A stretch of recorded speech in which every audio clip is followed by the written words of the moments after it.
Good morning and welcome to the House Recount for Maine District House 141. This is the contest between Lucas Lanigan and Patricia Kidder, an unlikely but an actual tie on Election Day. So today we are recounting those votes. I'm turning it over to Deputy Secretary Flynn, who is the nation's longest serving state elections director, most experienced. She's literally done hundreds of recounts, which is truly impressive. Deputy Secretary Flynn is the recount supervisor, meaning she is in charge. Deputy Flynn. Thank you. I just want to say for the record, when I'm the longest serving election director, it just means I'm old, that's all. So anyway. Wicked good at her job. So I'm going to welcome you in the counters. There's 2 seats at each table, one for Democrat, one for Republican. And then the additional people that are here to help sort. All the way back again. To the right, be careful of the extension cord and go to the tables in the back.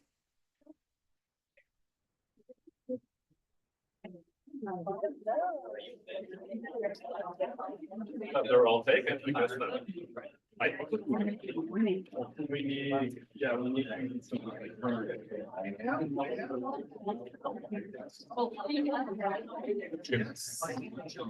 some.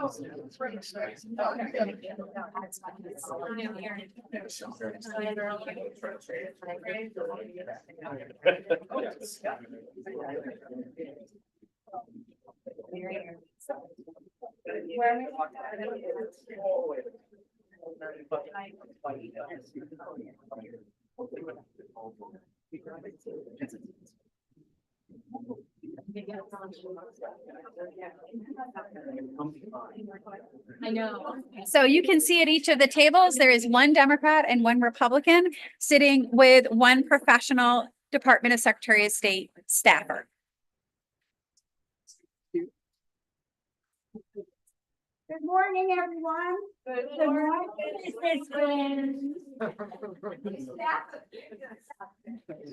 Just to make sure you're all listening and you're awake and aware this morning. So this is like the Super Bowl of recounts. We have a tie race. I have had a tie in a primary election probably about 16 years ago. But this is only the second tie I've had in 30 years of working with the state. So as we've said all along, every vote is important, accuracy is important, but we're going to be extra careful today when we're sorting, and we're going to employ a slightly new wrinkle to the sorting process to make sure that things are being sorted properly. So we have 3 towns, Newfield, Shapley, and Sanford. Newfield and Shapley have only this House District 141, but also the separate referendum ballot. So when we start with Newfield, we're going to have you sorting the referendum ballots into one bin and the candidate ballots into a second bin. Please be careful with the candidate ballots, especially when you're putting them in the bin, put them face up with the plurality side of the ballot, the state Senate, state House, and county races on the top, going in the same direction. Because once you put the pile in between you, it's easy to get out of rhythm if you come to one that's upside down or turned over or, end up instead of head up. So make sure they're going into the bin in the same direction and that they're all face up, not on the ranked choice side, but with the plurality side on the top. We have the extra teams are going to start taking a first sort on Sanford, while the teams out here are sorting and counting Newfield and then Shapley. So hopefully Sanford has 30 of those blue boxes. So hopefully our new teams are going to help get a good start. on sorting. When you have sorted your candidate ballots from your referendum ballots, there's a new wrinkle. My staff is gonna raise their hand. We're gonna take the referendum ballots and put them on another table to do the second go through. So just a fresh set of eyes going through them, and then we'll give you a basket from another table so you can double check their sort. We'll take the candidate ballots away initially until all the referendum ballots are sorted and put away. Then we'll bring, so for Newfield and Shapley, we'll bring you batches of the candidate ballots and you can begin the candidate sort and the tally process, which is putting that batch of ballots in between the two counters. And if you're a counter for Ms. Kidder, and that vote is for Kidder, you're gonna start a pile of votes in front of you. If you're the sorter for Mr. Lanigan, and that vote is for Lanigan, you're gonna start a pile in front of you. And if it is blank or a write-in, because there are no declared write-ins for this race, we treat it as a blank. You give those votes to the recount assistant, who will keep that pile until you've sorted through everything. Once you're done sorting, you're going to count your pile into tens. Your first 10, I don't care if you go east, west, or north, south, but one direction. Then your next 10 is going to go in the opposite direction, what we call crosshatched, so that the tens remain distinct. Count through the whole pile. The top pile may have fewer than 10. Just write the number on a sticky note and put it on top of that ballot. So we know that grouping has only 8 or 6 or whatever that number is. When you've each counted your piles, you're going to switch piles with your counterpart, and you're going to count the other person's candidate pile, making sure there are 10 in each pile of 10, and there are whatever that remainder is for the last grouping, if it's not 10. When you have done that, we're going to pull the Kidder ballots. So we're just doing this alphabetically. We pull the Kidder ballots closer to my staff, and they're going to take the piles of 10 and orally count 10, 20, 30, 40, 50. Rubber band goes around that stack and they write 50 in the upper right corner of the ballot. And then they keep doing that through that stack until all the Kidder ballots are accounted for. Then we'll take a tally sheet. We're gonna raise your hand to let folks know that we're about to do a tally so that your lawyers can come over and watch the tally as we're doing it. We will record the Kidder votes and there will be 0 blanks, there'll be 0 for Lanigan, and total it up. All 3 members of the counting team will sign that tally sheet and put a lot number on it. And then we'll take that away, and then they will pull the Lanigan pile and do the same thing. Count and make sure that you're in agreement. When we're doing the second count of your opponent's pile, please, this is not a rubber stamping exercise. It is vitally important. We've had a couple instances where teams have found somebody miscounted. It's not intentional. We're trying to limit human error. Human error is involved whenever there are humans, right? But we're trying to have a process that has a second check on everything so that we minimize the opportunity for errors. So go carefully. And if you think there's 11 there, maybe you all count it together again, and then you pull out that extra ballot. But we want to make sure, because obviously it doesn't get any closer than a tie. And every single ballot that we can't account for the election night count, what you may have is ballots that the machine, if there's an overvote, you want to, anything that's different, you may want to have your lawyers look at. There's a little extra scrutiny on that today. But if they agree on how it should be counted, perhaps they filled in both ovals, but they put a big one, or I've seen somebody that says not this one, and an X through it, and then you can determine the voter intent was to vote for the other candidate. If your attorneys agree with that, it'll go in the pile for that candidate, and you'll treat it just as if there were no issues. My staff is going to be writing in the notes, if you see things that are marked in a light pencil, most of the time, as long as it's a number 2 pencil and it's dark enough, the machine is going to read it. But occasionally, we had a green pen the other day, it wasn't very dark, and sometimes that doesn't have enough of graphite in the ink. And the scanners pick up the reflectiveness of the graphite in the mark, and they pick up a fully filled in oval completely, 99.99999 out to infinity times, it will read that. It's like error rate of 1 in 10 million marks that these machines are tested to. So, but we do want to record those, because if there's something that usually we will see, the blanks will go down by an amount and the votes for the candidates will go up by a like amount, because the machine has read something as an overvote. They don't know that it says not this one or an X through it. It just reads if there's marks in both ovals, treats it as a blank, an overvote. You're going to give human intent, voter intent to that, and you count it for one candidate. Blanks will go down 1, vote will go up for one of the candidates. If you have questions throughout this process, there are no stupid questions. The only stupid question is the one you don't ask. If you have a question about the process, especially today, where we're trying to be very deliberative, please ask. I'll come over and sometimes we'll talk with the lawyers and we'll make a decision on that.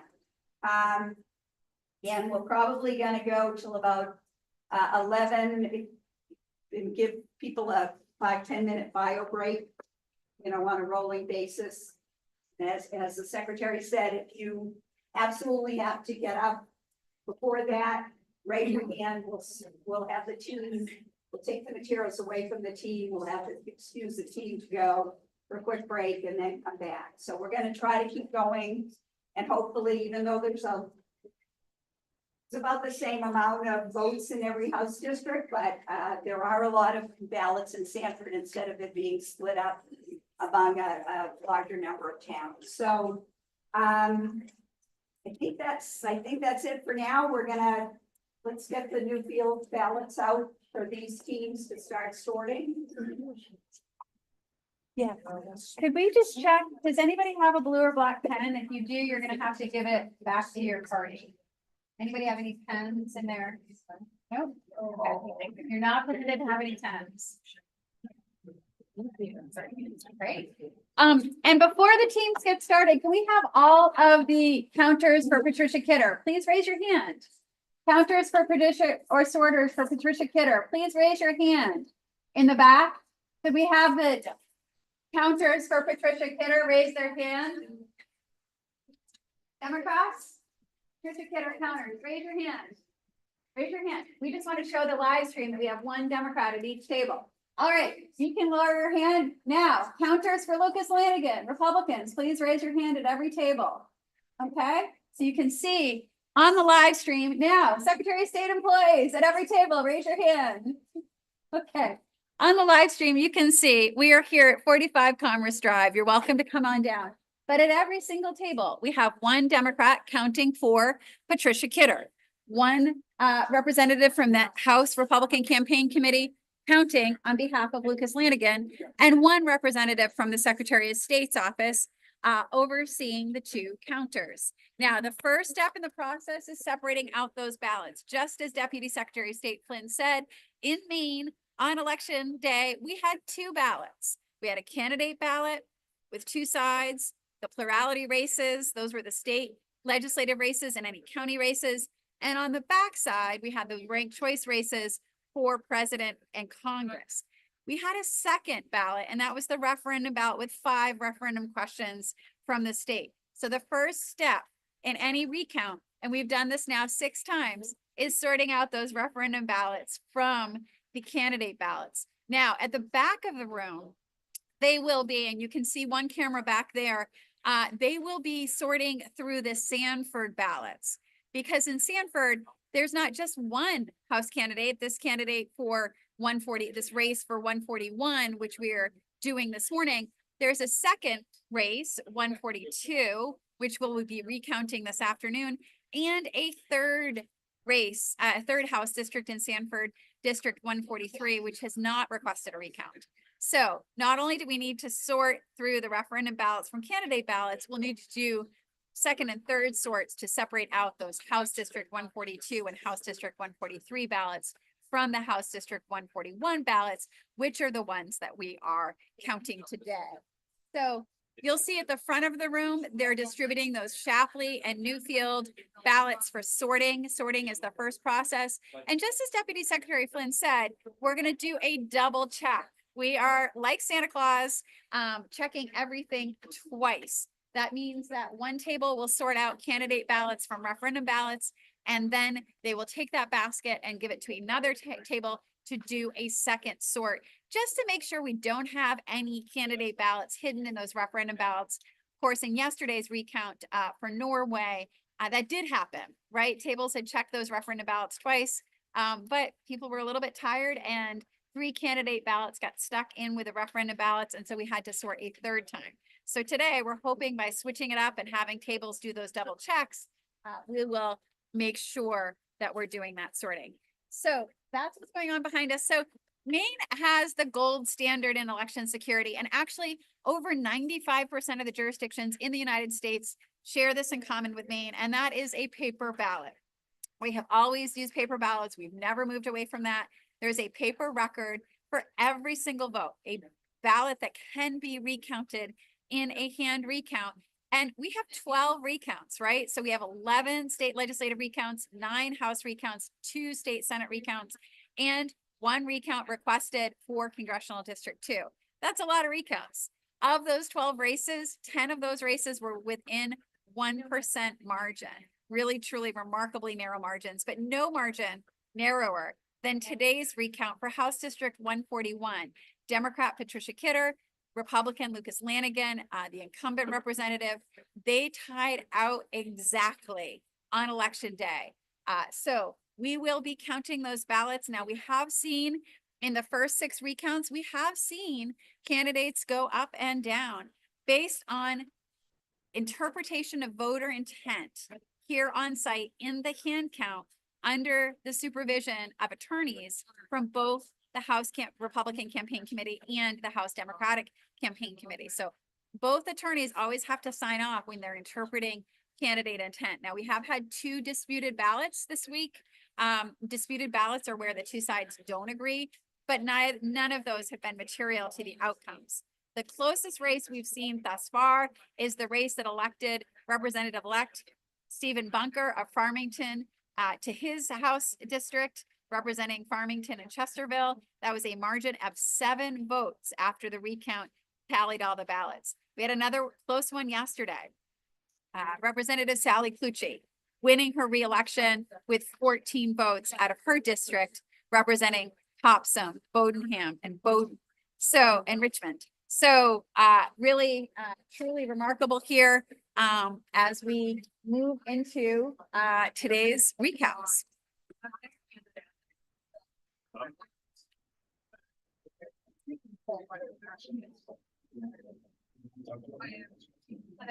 Found 1 referendum ballot. No, they're all candidates.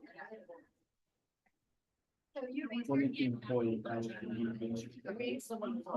Yeah.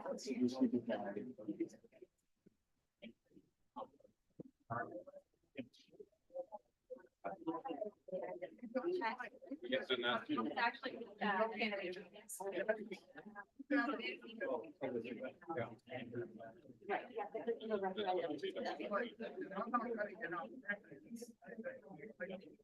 Next, we're waiting for 1 or 2. Yes, they are. They just, no, we're gonna get more out. Build.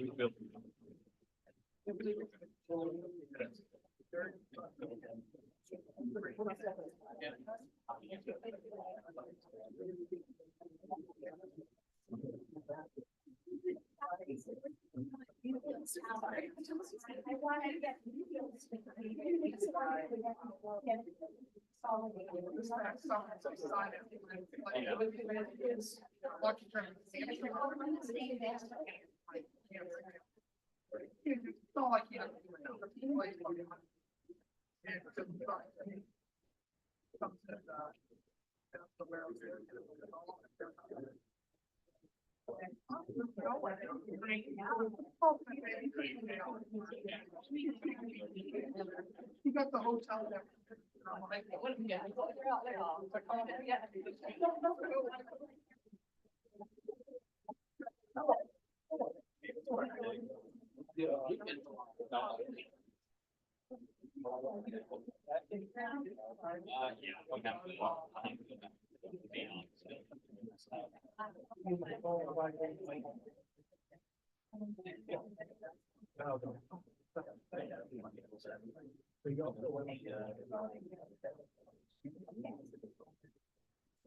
All right, let's,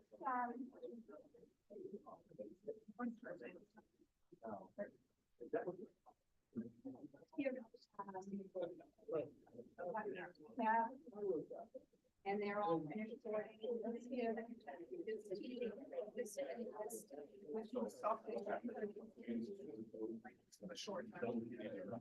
Yeah, you're gonna sort them.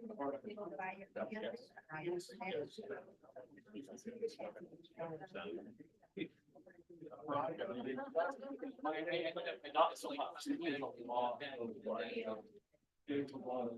So let's get down.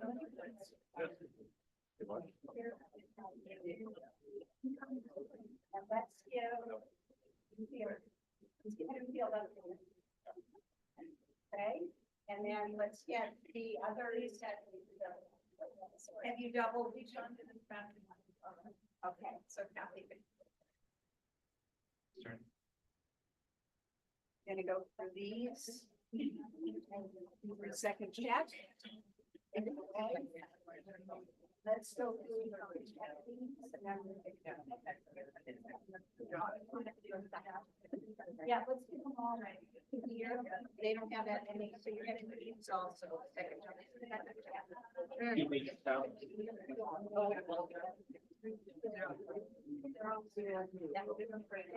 Take a few more. Yes.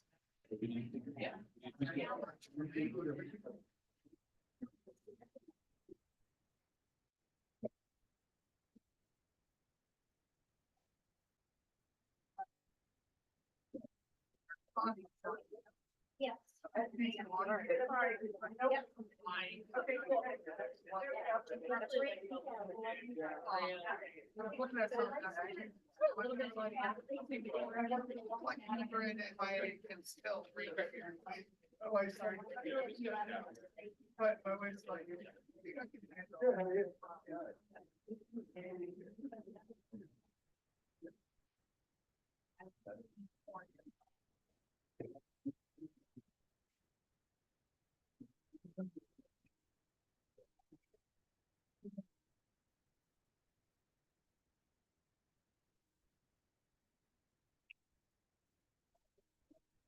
But my wife's like.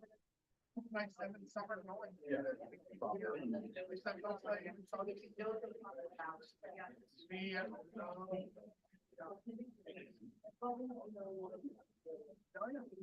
Before the daughter up there, she wanted to say it like, and I just walked over and like, there's a, you know.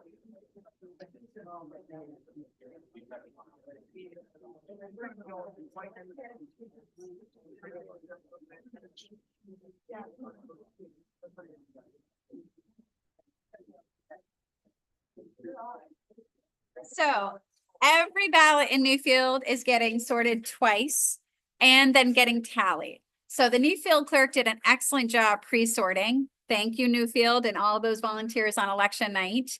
Really appreciate that. That being said, we're still sorting it twice. So we do have some tables now starting to tally those Newfield ballots.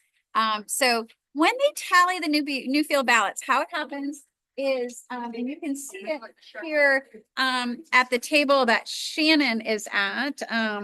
Going to try, there you go. You can see there is a a woman with a white ski cap sitting next to a woman in a blue shirt across from a woman with a state employee with polka dots. They're actually doing tallying of the candidate ballots. They have a stack of those House District 141 ballots for Newfield between the two counters, one from the House Republican Campaign Committee, one from the House Democratic Campaign Committee. And what they're doing is the Democrat is taking any votes for Patricia Kidder and putting it in her pile. The Republican is taking any votes for Lucas Lanigan and putting it in her pile. Then they will, any ballots that are for neither one. We just saw a ballot in Newfield where someone had written in someone else. I'm not familiar with the name. Maybe it was their mom, maybe it was their aunt. That does not count because there was no declared write-in for House District 141. Remember, Maine has a declared write-in law. That means only those write-ins who have declared themselves willing to serve in the office they are seeking are counted in terms of write-ins. And so we did see a declared write-in, of course, in Congressional District 2, which we tabulated last week. But for this race, for House District 141, if a voter decided none of the above, I'm writing in somebody else, that is considered a blank. Now, blanks are getting moved to a pile in front of the elections worker. So again, when you're looking at that table with a woman in a ski cap and a woman in a blue shirt across from a Secretary of State employee with polka dots on her shirt, you can see a small pile in front of the Secretary of State employee, and those ballots are ballots that are considered legally blank. So attorneys are going around. I'm going to check out and see what's going on.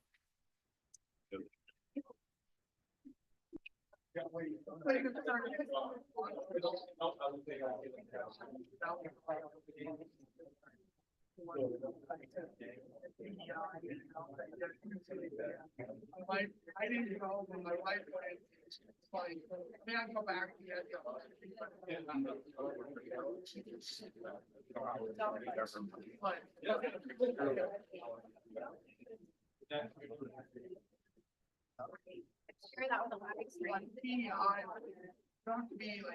So given that this is a tie race, this House District 140 race between Lucas Lanigan, the Republican incumbent, and Patricia Kidder, the Democratic challenger, given that this is a tie race, the attorneys are going to be looking at every single ballot that raises any questions at all to determine voter intent. Now, in this particular ballot, everything was filled in on this ballot except for this race. The voter left all of the circles blank. They did smudge, it looked like a fingerprint, maybe near this race, but not in any of the circles. And it was the lightest of light smudges. Again, maybe somebody working in the garden and then picking up their absentee ballot. Who knows? The attorneys determined, both sides agreed that the faint smudge was completely outside of any circles, did not demonstrate any intent. And given that the voter had clearly filled in the circles very darkly, very fully for every single other race and nothing in this race, they determined that was in fact a blank ballot. But every single ballot that raises any questions at all will be scrutinized. And I'll be here to share that with all of you who are watching this live at home. Now, we do have a member of the media in the room watching these proceedings. We have a slightly larger audience here than we've had for some of these recounts. A lot of interest in this tied race between Lucas Lanigan and Patricia Kidder. Today's recount could decide whether one of those individuals goes on to serve in the Maine legislature. What happens if no one wins today? What happens if the recount confirms the election night result of a tied race? Then it would go under the law to a special election between the two candidates that were on this ballot. So that is actually in Title 21A. That's Maine election law. You can check it out for yourself and read that specific portion of the law. So special election between the two people that are currently in the race. So that's very, very interesting. And I encourage people to check it out for themselves. It's section 732 in Title 21A. I'm going to walk around and see what's going on.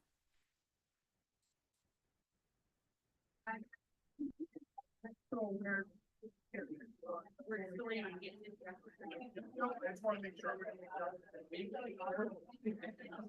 No, no, there. Yeah,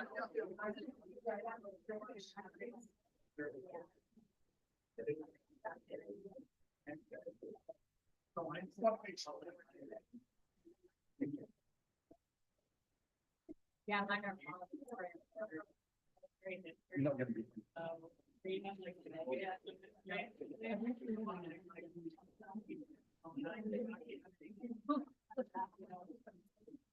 So the attorneys walked over to table D. They were looking at voter intent again. It looked like perhaps a voter had rested a pen on, next to Patricia Kitter's hand, but then clearly marked and filled in the whole circle for Lucas Lanigan. One of the questions from one of the volunteers, is it possible the tabulator would have counted that as an overvote? Remember, overvotes are when two circles are filled in for the same race, and that does happen. Sometimes voters are like, I like both of these candidates. I'm good with either one. So we do see those overvotes sometimes. So the question was, is it possible that the tabulator, because remember, these are towns that use the DS 200 manufactured by ES&S. We have a statewide lease for all of the ES&S tabulators statewide. Those are DS 200s. They utilize memory devices that are programmed by state election staff, civil service election staff. They're tested by election staff, and then they're mailed out to towns who do public logic and accuracy tests on those DS 200s. We've seen in the previous 6 recounts that those tabulators are very accurate. They, of course, meet federal standards set by the Election Assistance Commission. But we've definitely seen the accuracy of those tabulators. We've also seen the sensitivity that they work hard to interpret. I mean, the machines are just reading those ovals. And if somebody does make a mark inside an oval, it is possible the machine would read that as an overvote, even though attorneys on both sides agreed that this particular ballot was a vote for Lucas Lanigan because it was clearly filled all the way in. So stay tuned. We are tallying votes for Newfield. You can see that is happening right now. And we also are sorting ballots for Newfield and for Shapley. Now with the sorting, it's just sorting out those referendum ballots from election night because there were 2 state ballots. They can be stored in the same secure metal ballot boxes. And actually, speaking of those metal ballot boxes, we did have the attorneys check those locks and seals because remember, there is strict chain of custody of every single ballot. Ballots remain in the custody of local election officials in secure locked ballot boxes. They cannot be opened except upon order of the Secretary of State, like for a recount. They get locked with both a padlock and a seal. The seal has a numeric code that the clerk transmits to the Secretary of State. Now, when those boxes get transported from the local election officials to law enforcement picks them up. We really appreciate that partnership with Maine State Police and the Secretary of State's Enforcement Division. I have law enforcement who work for me, and they coordinated the pickup of these ballots. But every time a law enforcement officer picks up the ballots from a local election clerk, they are recording the time of pickup. They're signing to take custody of those ballots. The clerk is signing off on custody of those ballots. And then when those ballots were delivered here to 45 Commerce Drive, where we're hosting these recounts, we're co-located with Maine State Police. We really appreciate that partnership again. When those ballots are transported here, the state election officials are signing to take custody of those ballots and the law enforcement is signing off. Now here at 45 Commerce Drive, we have instituted a practice that when ballots are present, there's a member of law enforcement and a state election official present. So here at 45 Commerce Drive, we have the 2-person rule minimum and 1 from each side. So this morning, before the proceedings started, 1 attorney from each side went and checked those locks and seals for each of those secure ballot boxes in the back. They recorded those numeric seals so that there is a paper trail that demonstrates that chain of custody. So I'm going to check in and see if the attorneys want to give a thumbs up and confirm that those locks and seals were secure when they inspected them this morning. Probably do that. Yeah.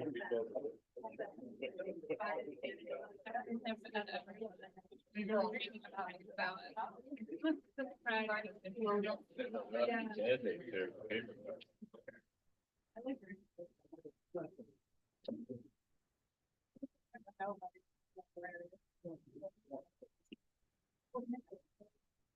it takes a line to hold it up.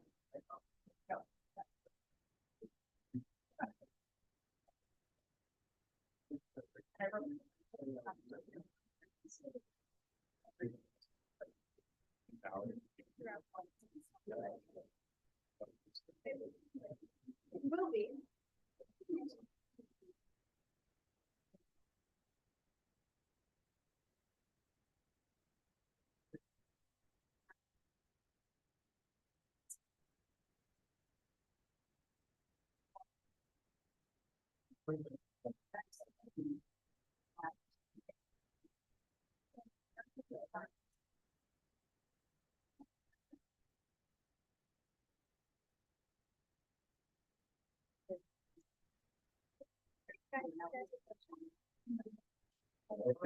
Okay, that benefit with trade amount.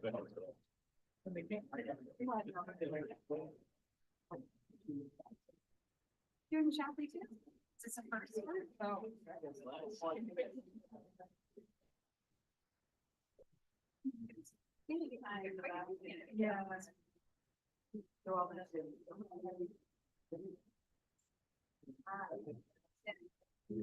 Yeah.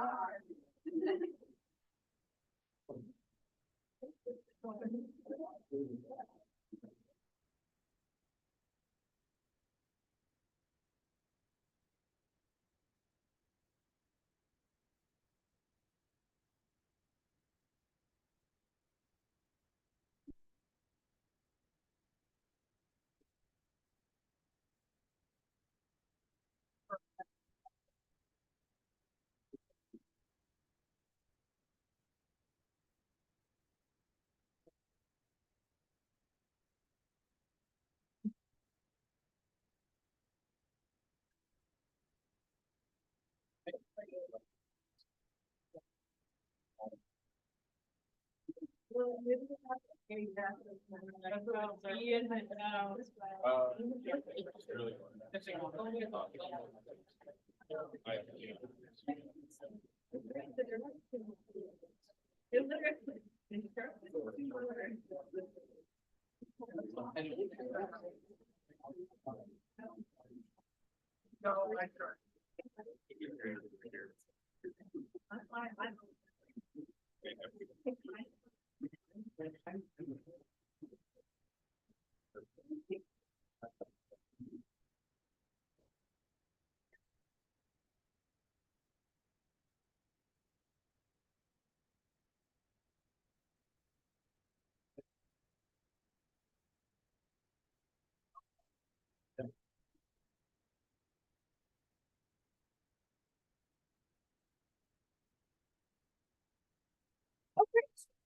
So good morning, everyone. I'm Emily Cook. I'm the Communications Director here with the Department of the Secretary of State. So like Secretary Bells was saying, just before she went back into the room, we had lawyers from both of the campaigns check those locks and the seals on all our boxes. Guys, can we get a confirmation that those are good? Excellent. Thank you very much.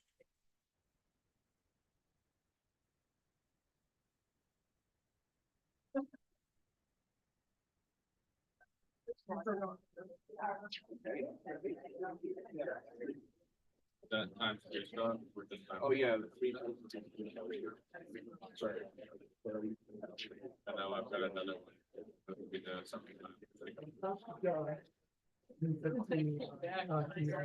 So good morning, everyone. In case you've missed the very first part of today's live stream, we are recounting House District 141.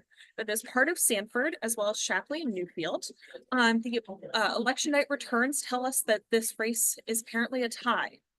So we've had some pretty close races that we've recounted so far this week and going back to last Friday, but this one could not be closer. So we are seeing if we have an apparent winner between Lucas Lanigan and Patricia Kidder. Behind me, we have 8 tables of folks who are doing sorting and counting. That's what we've had all the other days as well. Because Sanford has 3 House districts, though, we've added some additional tables for just doing sorting.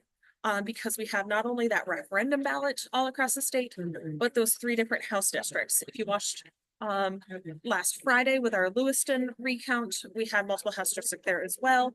Lewiston has 4 House districts around the city. And additionally, on Monday, we had several towns with 2 House districts in them. That sorting took a while.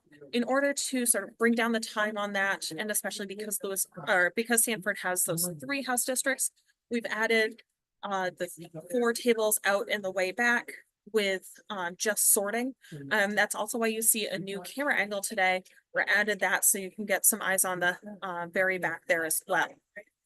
So what we're doing to start, the folks in the back of the room are doing that pre-sort on just Sanford. And meanwhile, our sorters and our counters here nearer to me are starting with Shapley and Newfield to sort through those referendum ballots from the candidate ballots. Shapley and Newfield only have House District 141, and then they're going to start counting. So once we've checked and double checked that there's no candidate ballots left in those referendum stacks, those are going away, going back in those blue boxes to be locked and sealed. And then they place the stack of candidate ballots in between the 2 counters. So each table has a Department of Secretary of State employee, as well as counters from each campaign.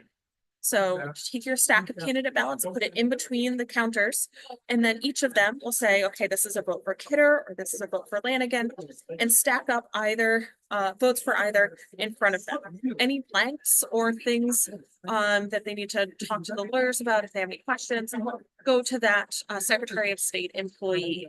That's one of the reasons that you see the lawyers and other representatives from the campaign walking around between the tables. They're checking on those things where, I know yesterday morning, you might have been watching, we had someone who filled in the oval for Dave Gilmet in one of our recounts. That voter also wrote in the write-in line, Dave Gilmet. So obviously this person really wanted to vote for Dave Gilmet in that race.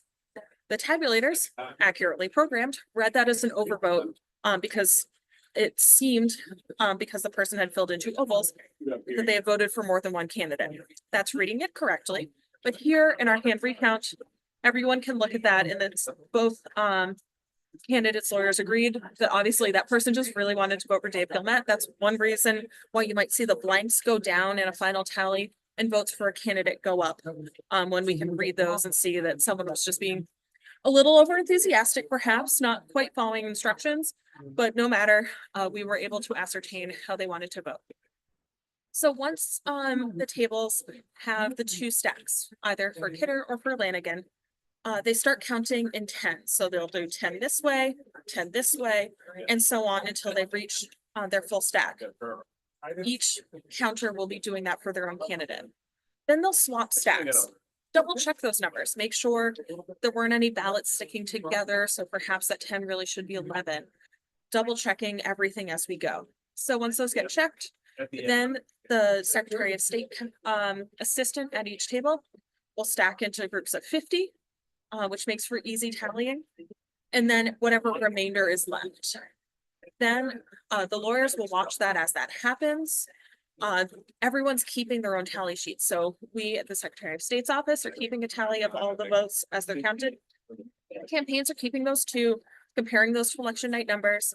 And only after each municipality and then at the end agrees out and the lawyers all sign off on it. This is not just us saying what the count is. The lawyers for each campaign are agreeing to it as well. Will we have a result? So I think we have an update from Secretary Bellis. We don't have a result yet for an entire town, but I thought I'd describe the process of batching, right? Yeah. So at table C, you had them for Newfield, they were counting ballots. So they crosshatched in groups of 10, just as we've described before, switched. So first, the Democratic counter counted the Kidder ballots and the Republican counter counted the Lanigan ballots. Then they switched, recounted them each. And then they counted them in front of the lawyers here and tallied the tally sheet. So they had 2 bundles, one set for Kidder of 134 ballots, Okay. one set for Lanigan of 181 ballots. Now, because it's table C and it's a specific lot, so they put C1, Kidder, 134, that goes on that tally sheet. And the Democrats and the Republican counters are keeping their own individual tally sheets, which they're giving to their lawyers with those lot numbers on it. So in the back of the room, you've got you've got the House Republican Campaign Committee, the House Democratic Campaign Committee. They have their computers up, they have their spreadsheets going. They're bringing that lot number and tally sheet from their counter back. And we are bringing that estate tally sheet to the back of the room where Deputy Packard, Melissa Packard, is our Director of Election Administration, Post-Election Audits and Administrative Services. She is also keeping a spreadsheet back there with Deputy Flynn. So that's the process of reconciling all of the numbers. Yeah, and I think, just to make sure I summarize what I was saying earlier, succinctly. The result of this recount is signed off on, not just by the Secretary of State's office. It is signed off on by the folks working for each of those campaigns, whether it's the House Republican Campaign Committee, the House Democratic Campaign Committee, everyone signs off on it. This is not a number that we're saying the result is, it's a number that we're all agreeing the number is. Because what's important now is just finding out what the votes were. Everyone's done voting, we're done campaigning, we have the votes. What are the totals? That's what we're figuring out today. It's math It's just math and a lot of counting. Thanks, and a lot Emily. of sorting. I'll be back.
I have all that. Like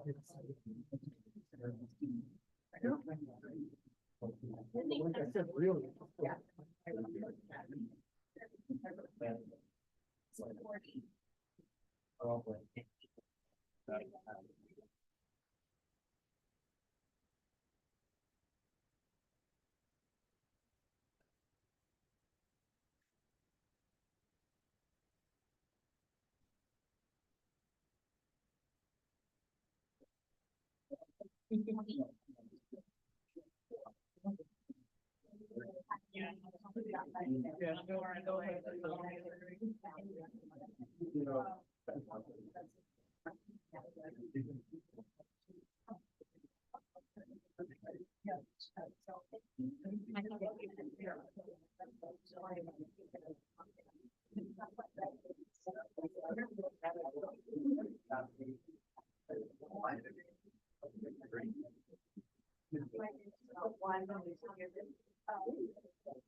Yeah.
Okay, Karen, please,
Because delivering on the order.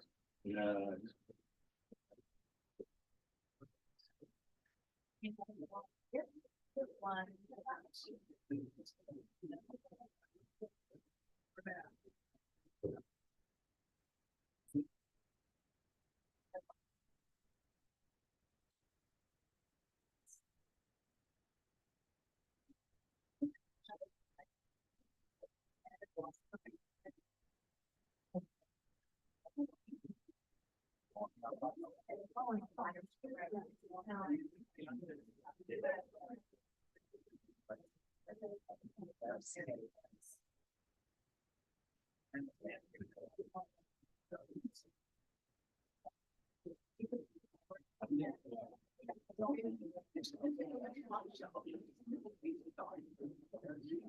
Yeah.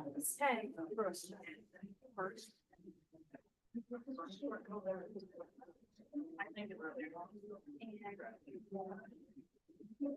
I will have you folks tally on.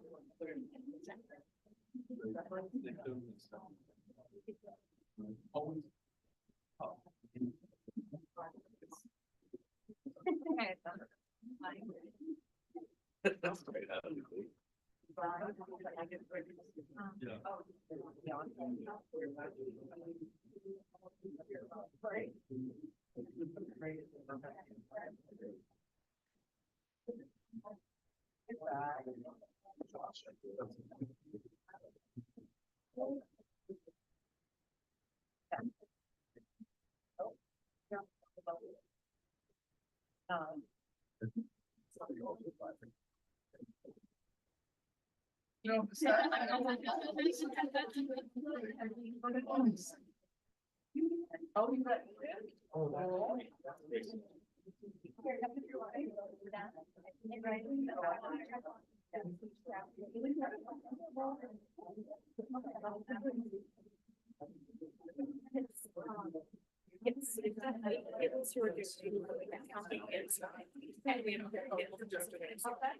Now you got the next the rest of the day. No, that's the fun.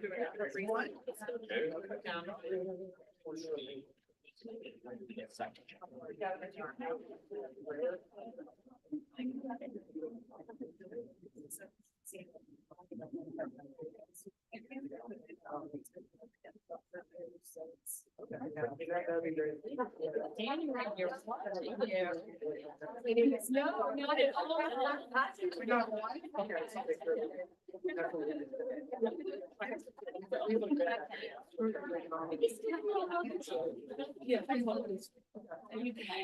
So the counting continues with Newfield and Shapley in the front of the room.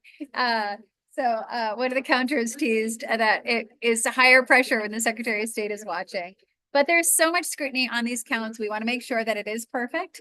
And everyone is being very meticulous, very careful, both sides. And you can see the attorneys from both sides walking around, monitoring the counting that's happening, making sure that everyone agrees on those totals. I'm gonna walk around the back of the room and see how the Sanford sort's going.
Just want you to look at anything that's not totally. These are Shapley.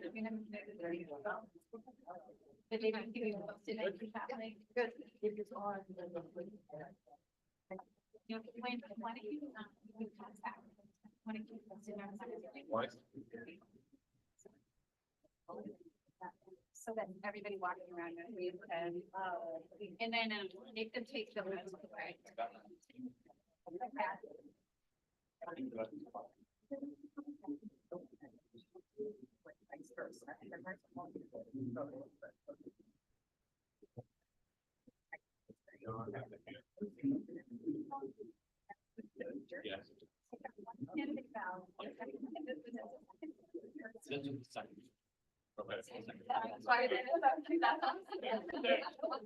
That'd be good time to be kind of like-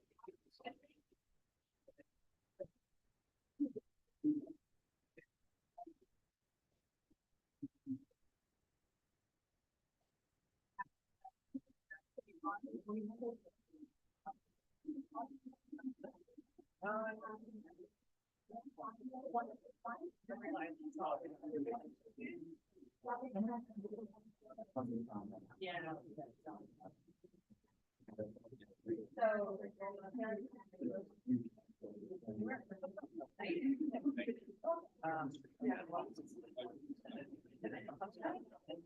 you have it. I don't really. Leave that my layers on the bottom. Can you get that? I know.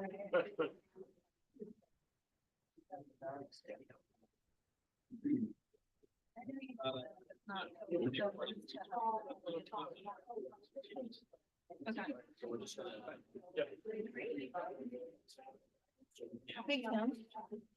So at the table just behind me, you can see a woman in green and a gentleman in a navy sweater with a collared shirt. They are tallying ballots for, I believe Shapley. Yep, they're selling ballots for Shapley between Lanigan and Kidder. They called over the attorneys to take a look at a ballot that wasn't completely filled in. The voter maybe wasn't a fan of filling out the lines, but they did fill in most of it. It was determined to be a vote for Mr. Lanigan.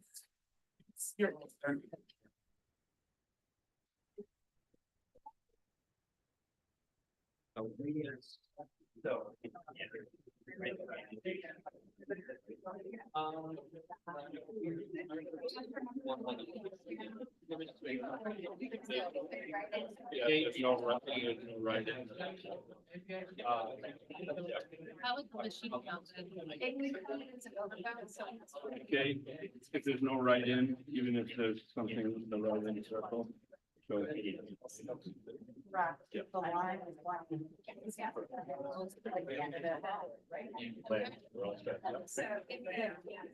but it's very. Yeah. So that was an interesting one. The voter filled in the circle for Mr. Lanigan and then filled in a circle for write-in, did not write anyone's name. There is no write-in in House District 141. So the rules, and we researched these yesterday in a similar situation in both of the recounts yesterday. The rules say under Maine law that if a voter fills in a candidate's name and fills in that oval there, if they fill in the write-in and they don't put somebody else, and there is no declared write-in, then that goes to the candidate. It's not considered an overvote. Now, it would have been considered an overvote by the machine, right? The DS 200 would see 2 filled in ovals and it would count that as an overvote. But the rules say if there's no declared write-in in the race, and there is not in House District 141, and they filled in for one candidate and then filled in for write-in, it is not an overvote. That does go to the candidate. So Mr. Lanigan has likely picked up one vote that will differ from the machine total from the DS 200 on election night. That's what just happened behind me at table H. You saw attorneys on both sides sign off. We're a long way from finished. At table D, you might see some bins that say SR 141, SR 142, SR 143. That's because when I did my walk around the back, it is very clear that they're making good progress. Oh, Deputy Secretary Flynn is summoning the lawyers. Let's go see what's going on.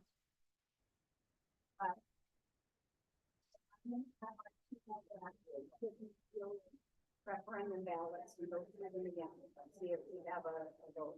I don't think we actually only counted 10 from the original.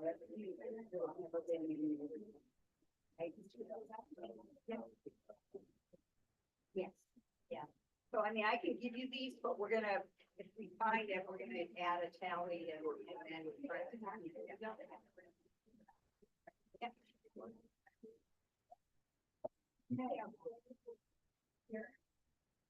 I know you just want to. You're on.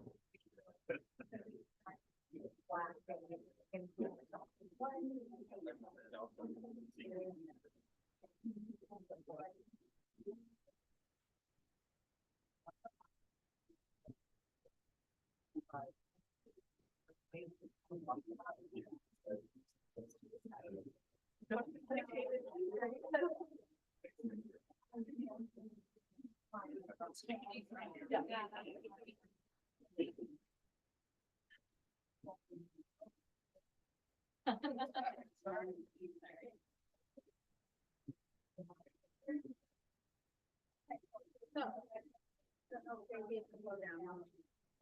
has some ballots, they've already been voted for the referendum, you're sorting them.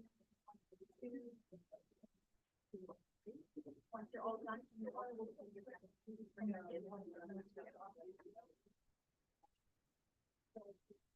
Overvote, in my opinion.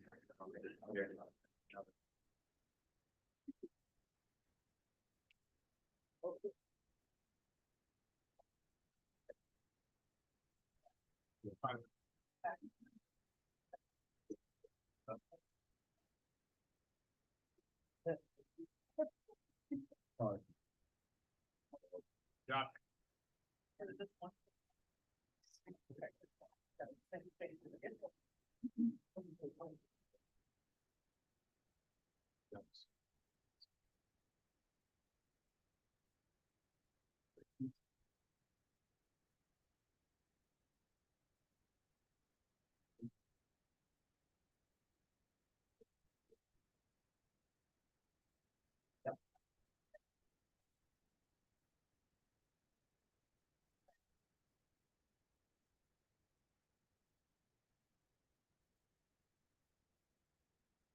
Oh, you have to go. The first one, they're gonna take.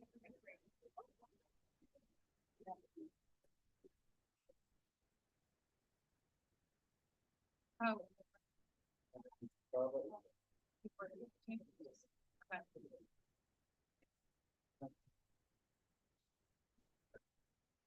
No, you're different name.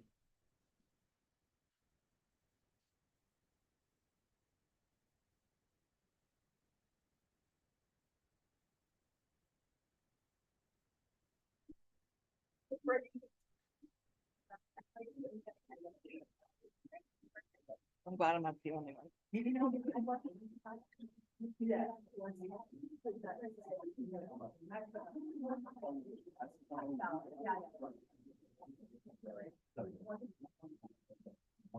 So the counts continue for Shapley and Newfield. Sorting is happening in the back and sorting is happening in the front.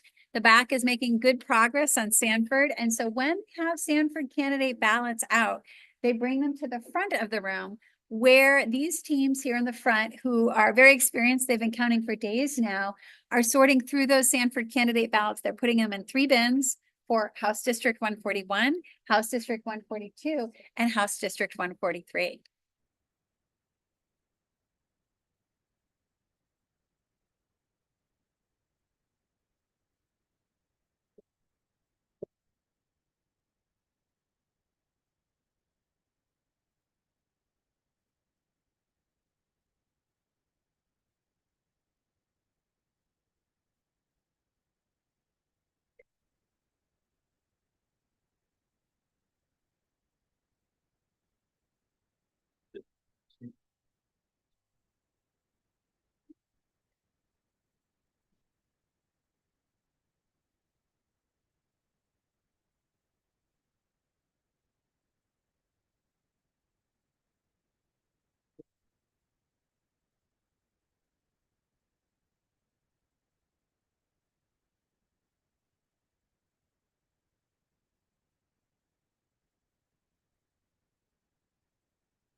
I take this back?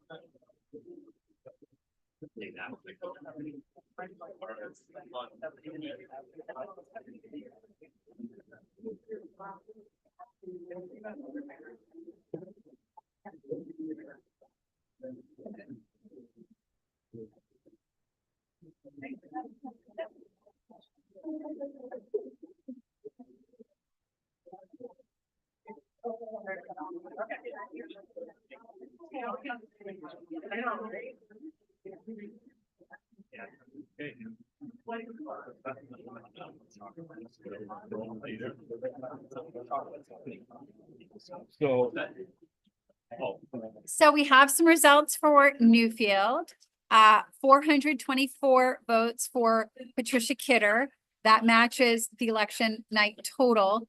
559 votes for Lucas Lanigan. That is one more than an election night. And then 69 blanks. Now the blanks, people who are eagle-eyed may have noticed, have been reduced by 2. One of those blanks was determined by both sides to be a vote for Mr. Lanigan, something that the tabulator couldn't read, but it was clearly for Mr. Lanigan. The other vote, however, was disputed. That's because that voter filled in both circles, filled in Patricia Kidder lightly, filled in Mr. Lanigan darkly. The machine would have read that as an overvote, right? Because they filled in both circles. The attorneys are disputing it, and that means that won't yet be counted.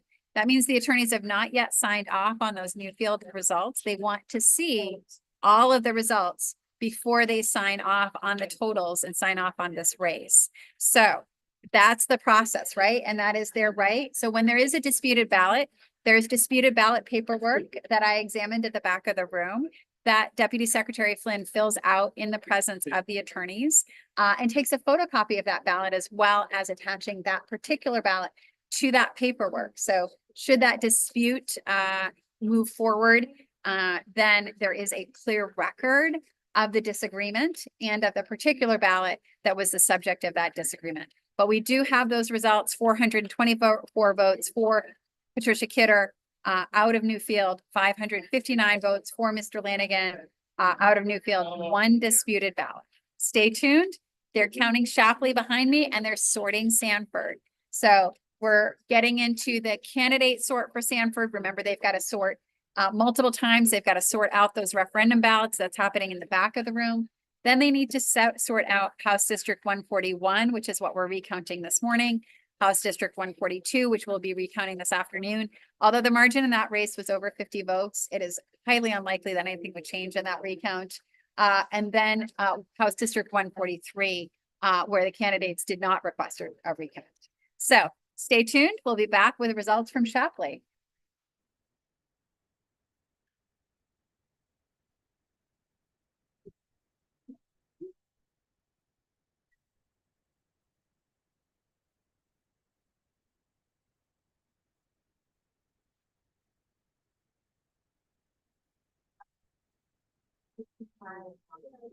And then over here.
Six all time. Yeah, no, sorry. And if we could leave all.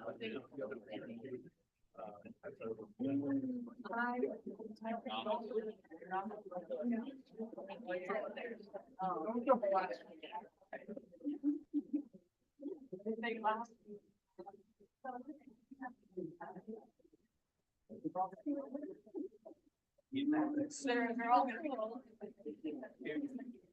Okay. You know, 3 minutes.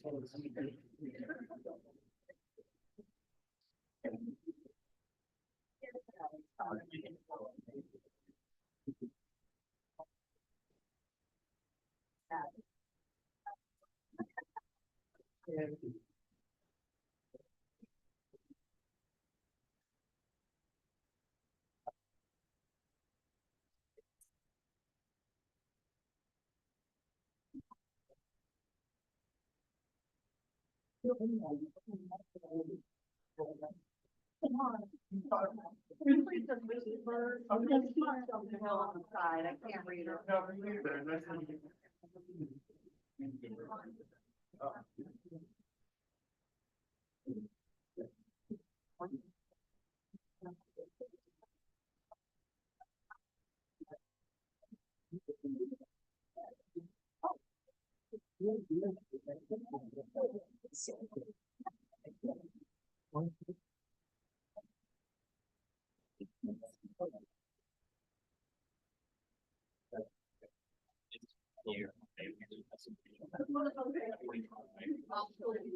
I see.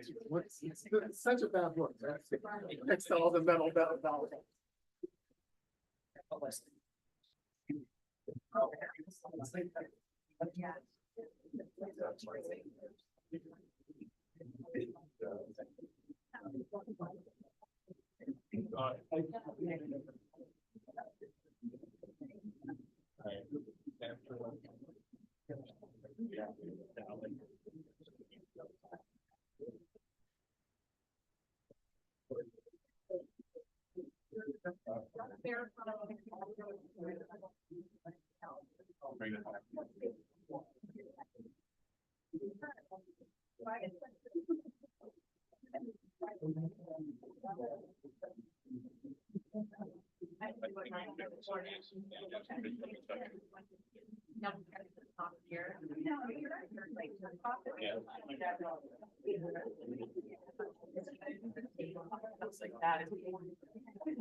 Yeah.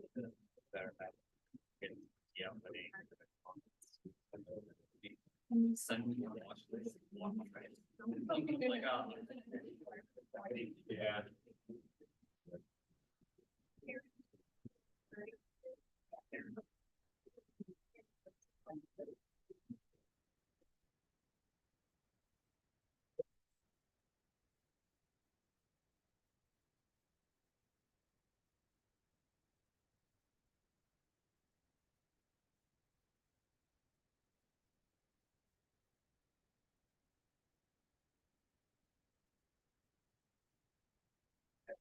So we are second sorting those 3 candidate ballots for House District 141, House District 142, and House District 143.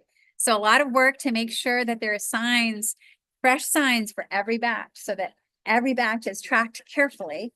And we're still counting Shapleys. They're right here at table I. You can see they're sorting into their groups of 10 that they hashtag. Then they're gonna swap and hashtag in groups of 10 for that counting over there.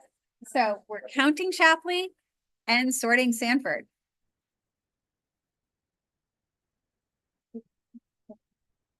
Behind me is actually table H, not table I. From here, it looks like I, but I think if I walk over, it says H is for horsey. Somebody wrote H is for horsey to make sure that they were doing table H, not table I. All right, we got an increase. Okay.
Oh, do I? Oh, yesterday the person told me they had to do it. So I can do it. I just don't know. Whatever you guys do. Okay, I'm fine with that. Okay. Okay, then.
So you'll see some folks who are leaving their tables, just doing a little mid-morning break, make sure everyone stays fed and hydrated and sharp, so they can keep doing counting. So they're taking breaks that 80 when they're taking breaks when they get to an end of a task, make sure it's nice, complete, table's clear, all get up, take their breaks together, 10 or 15 minutes, little bio break, little snack, little water. Want to make sure we're not going cross-eyed as we're continuing our counting throughout the day, because remember, we have not just this recount this morning in House District 141, but House District 142 in the afternoon, as well as recounts scheduled for state Senate races on Friday and Monday. So Friday, we have State Senate District 8, and on Monday, we have State Senate District 15. A lot of these counters have been back day after day. They're getting really good in experience, but got to make sure you're rested, ready to go as you keep counting, because we want to do this accurately, right, not have to deal with any do-overs.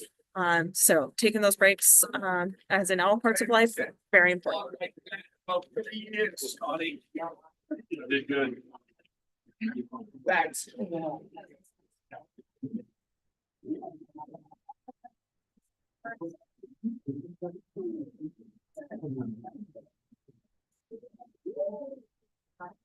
But you can keep Okay. going. It's just. Or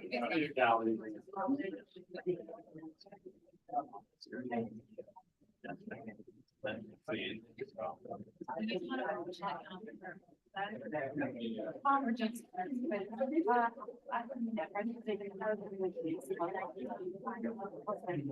That's my question. Yeah.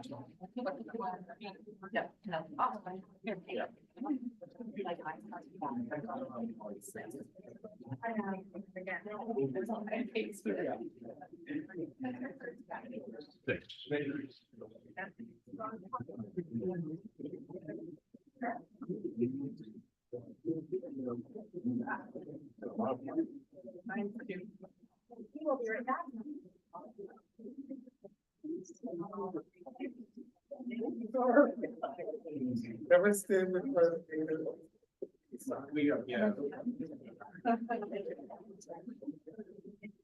Well, we don't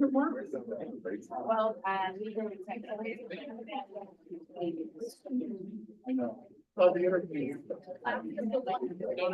Just want to see if it's longer than. Yeah.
Well, when we.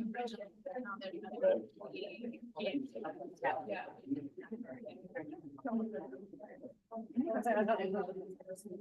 No, I don't. You want it to still. Yeah. Like they're watching and watching together. That's true.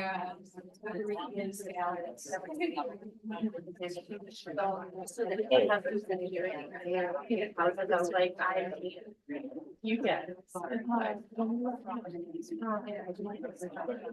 My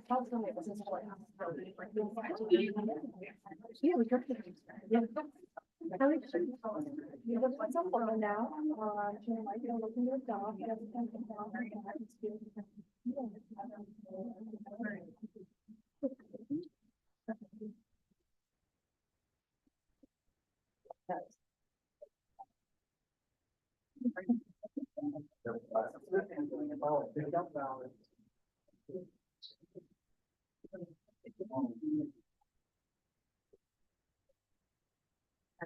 Thank you. Appreciate it. It's better than us doing it all of My my rigidity. Nope, it's good.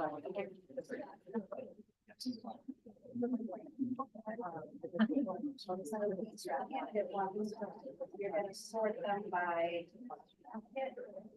It's awkward. I think you start putting. I don't know that.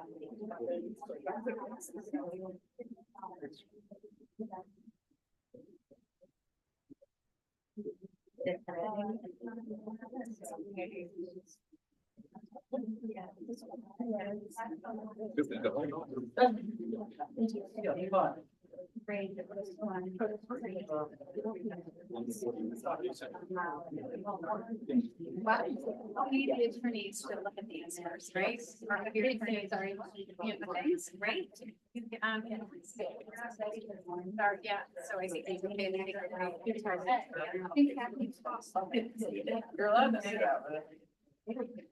So we finished the Shapley counting and we are almost done. We have 2 tables finishing the sort, their preliminary sort for Sanford before we start tallying Sanford. They really wanted to make sure that we had, that we were done with Shapley before we start counting Sanford to just keep everything highly organized in this very competitive race. There was a tie race on election night. So for purposes of organization, we have tables going out on break. We've got 2 tables finishing those initial sorts.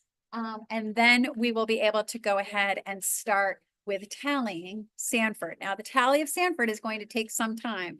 And I understand that folks in the back of the room are still sorting out Sanford ballots. So there will be tallying and sorting happening for Sanford all afternoon long.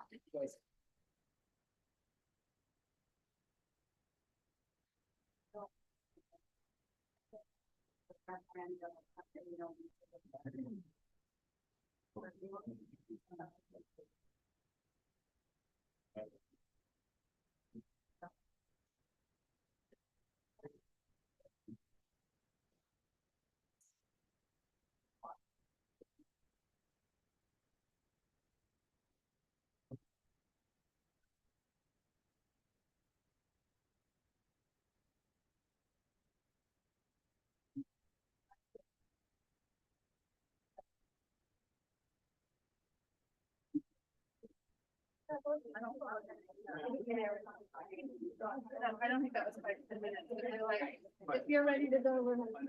I'll tell them that. I'm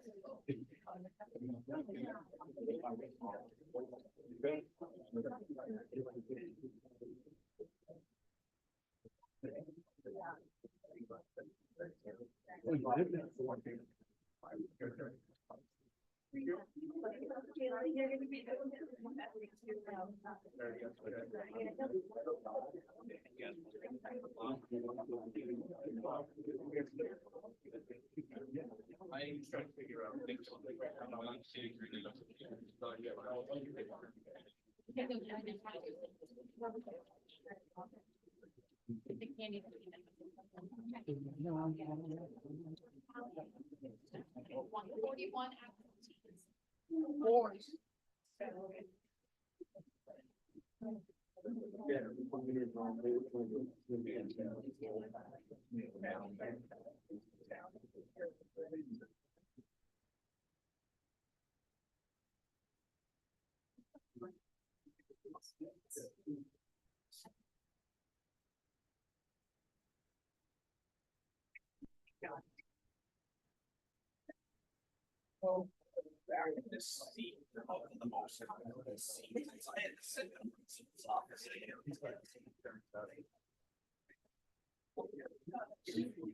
We're talking. Yeah, this will be responsible. Fair enough. It is.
So we are seeing some folks starting their break, other folks returning from it. At the table right here, you can see, have a stack of ballots they are sorting between the candidates. So, when the hitter counter sees a vote for her, putting that in front of that counter. When the Lanigan counter sees a vote for him, putting that ballot in front of that counter. So everyone has eyes on the process the whole time, getting those stacks separated between the Lanigan, the Kitters, any blanks or other things going to the Secretary of State assistant at the table. So then they can start that counting process. So stacks of 10, 10, 10, cross-hatching all the way. And then when they start tallying, they'll count those into 50s, band those up. And actually, so once they do the tens each way, swapping between the counters. So the Lanigan and Kidder counters will sort out theirs into stacks of 10, and then whatever's left over, and then they'll swap those. So the Lanigan counter will count the Kidder ones, the Kidder counter will count the Lanigan ones. Make sure that, no ballots stuck together, nothing folded. Oh, looks like we have questions. So we're gonna have the lawyers are gonna step over there for each campaign. Must be a question about maybe how someone marked the ballot. So everyone has eyes on the process at all times, seeing what's going on. Sometimes most voters really good at following those instructions on how to mark the ballot using blue or black ink. Some folks get a little more creative. Like I was saying earlier, yesterday, we had someone ballot that you could see the voter had filled out the oval for Dave Gilmet. They had also written in Dave Gilmet. The tabulator would read that as an overvote because it looks like someone has voted twice. Made two selections in a select one race. But here everyone can agree, you look at that and you say, this person just really wanted to vote for that candidate. Let's mark that, make sure it gets accurately recorded. So looks like whatever they were looking at over on that table has been resolved. Both of the lawyers walked away. Now we see them going back to alternating, depending on who's voting for whom, getting those into those stacks for either Kidder or Lanigan. So they can start that stacking into tens, swap it, get that double count happening, then start the tallying to see what our numbers are on that table, get the numbers for Newfield, for Shapley, all starting to be counted. And then we'll start to see more of the Sanford counting happening up here. It's just been sorting in the way back of the room between those three House districts in Sanford, 141, 142, which we'll be recounting this afternoon, and 143, as well as sorting out all of those referendum ballots. We're not recounting the referendum at all. So we want to make sure as we're sending away those referendum ballots, there's no candidate ballots mixed in. So we're recounting House District 141 this morning. We'll be recounting House District 142 in the afternoon. We're not recounting House District 143. We're not recounting those referendum ballots. So making sure we have those all sorted out exactly, because this morning race, apparently a tie as of the election night results. So even a shift of one vote to one candidate, maybe there's something again where someone wrote in their oval really faintly couldn't be read by the tabulator. Maybe they wrote in a color other than blue or black ink. If you're listening to this and you're a Maine voter, please make sure to follow those instructions in the future. It just makes it a little bit easier on our counters here to make sure that everything's being recorded accurately. But we do have those rules of voter intent. Both the lawyers on either side, very familiar with those, know how to look at that and see, what the votes are, what our totals are, and figure out who the winner of this race is. So as we said earlier, campaigning in this is done. We are simply counting votes at this point. There's no more votes coming in. We have the ballots. What are the numbers? What's the total? Do we have representative elect? And if we do have a tie at the end of the recount, then we'll move on to scheduling a special election. In other states, you might have heard that they flip a coin or they draw lots. In Maine, for these state legislative races, if there is an apparent tie, after we've done this recount, that's when we move on to a special election. So the voters from the district can tell us who they want representing them in Augusta. So I'll see what they're working on right behind me, so I can give you guys an update.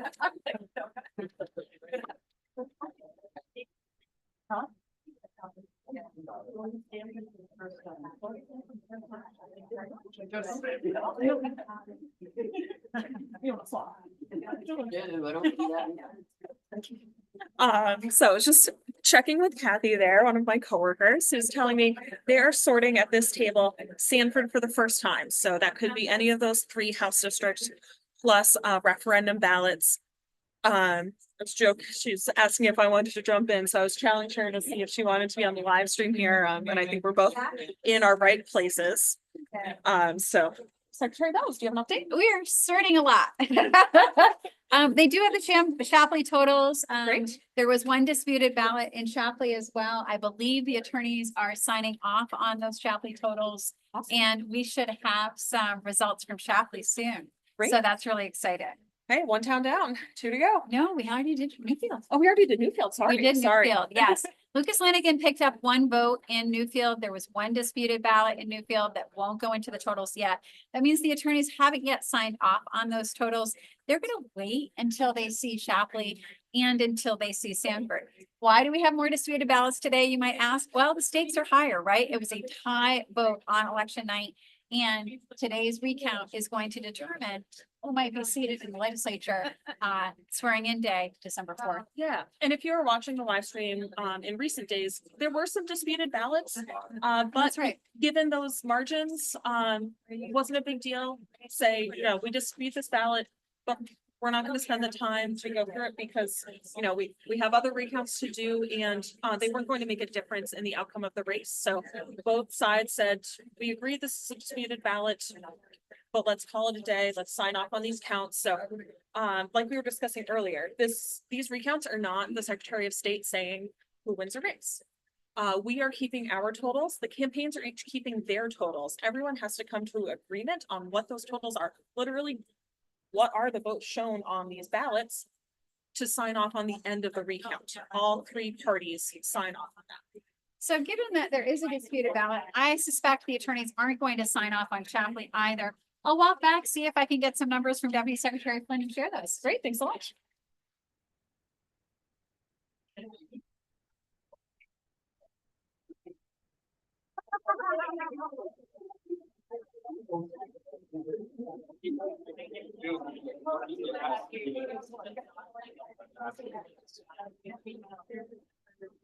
So those of you with the Sanford election day ballots, they're doing an initial sort of referendum and all candidates will take the candidates away and have you switch and do a second check with somebody else's referendum ballots.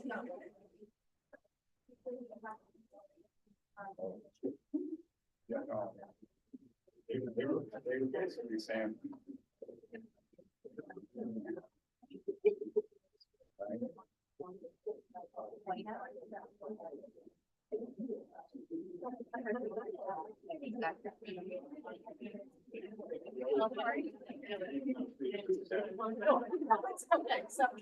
So I promised those Shapley totals.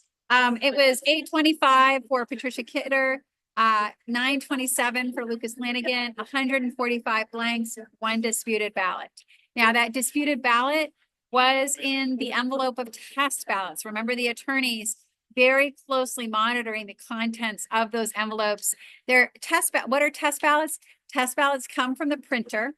The clerk marks them as test and runs them through the DS-200 to make sure that the DS-200 is programmed appropriately. Now, there was one ballot in the test ballot envelope that was not marked as test. It had been completed for Patricia Kidder. It is highly likely that it was a test ballot, but because it was not marked as a test ballot, it is disputed. The House Democratic Campaign Committee wanting to identify that as a potential ballot for Patricia Kidder. So that's why we don't see those Shapley totals signed off yet. Again, 825 now for Patricia Kidder, 927 for Lucas Lanigan, 145 blanks and one dispute. So now around us, you see a lot of different things happening. So you've got sorting at most tables. First, they're sorting out those referendum ballots in Sanford from those candidate ballots. Because there are 3 House districts, then they're doing a sort of the 3 candidates. Then they're doing a second sort. So there's second sorts happening. It switches tables. Those bins switch tables from one to another to make sure that we're scrutinizing every bundle twice. And finally, tallying House District 141. You can see some tallying happening at a couple of tables where the sides are counting ballots. That is for the absentee ballots for Sanford, making an attempt to segregate those absentee ballots from those election day ballots to the extent that that's possible, and starting to tally those Sanford absentee ballots for House District 141. We're going to be in this sorting posture for quite some time, and it will take us quite some time to, in fact, tally those ballots, but we're making really good progress now. Having completed Newfield, completed Shapley, all the ballots were accounted for, all the ballots counted, and now just moving into the city of Sanford, which definitely has a lot of ballots. Stay tuned, don't go away. So mine.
Oh,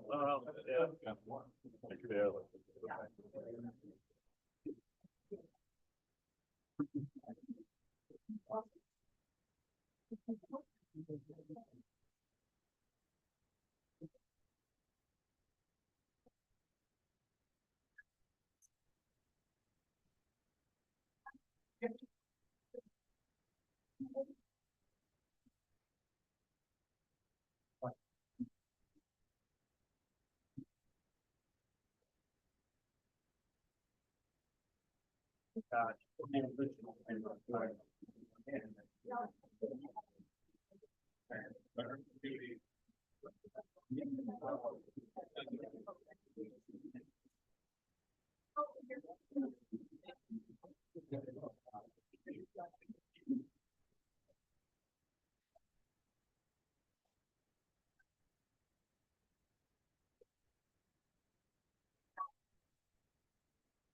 Nope, that's.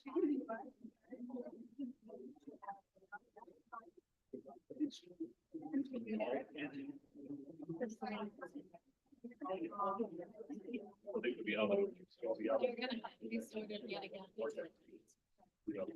Pretty short.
Just the same thing.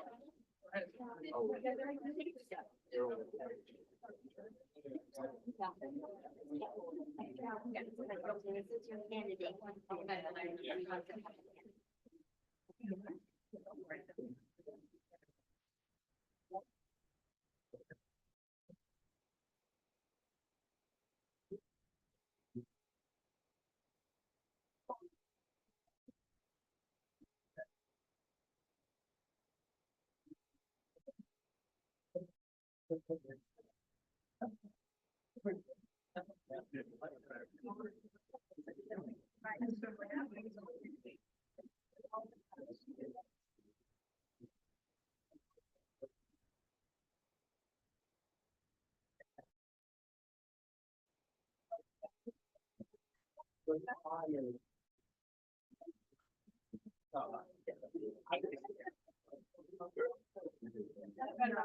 you.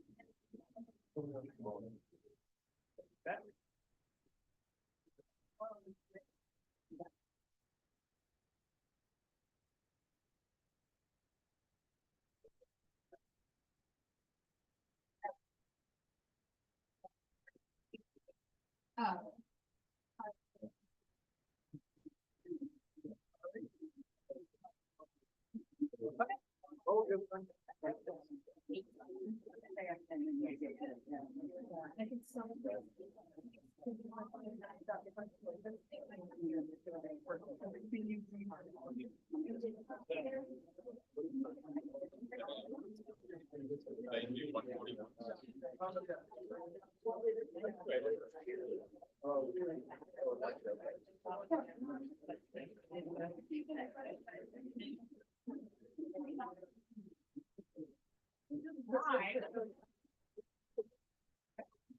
So I don't understand what they have lost everything.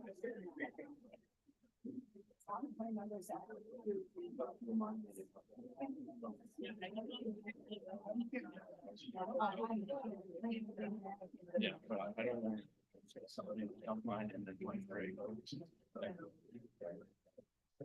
Right. Trying to get the people out there.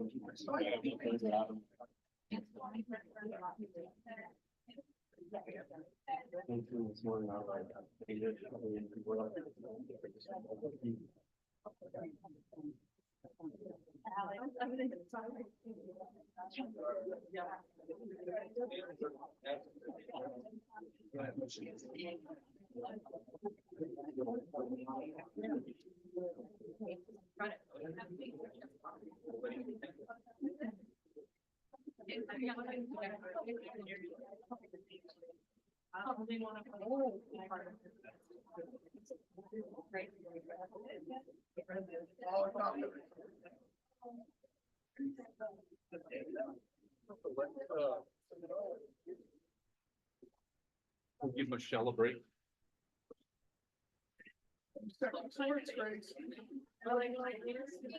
Not this race.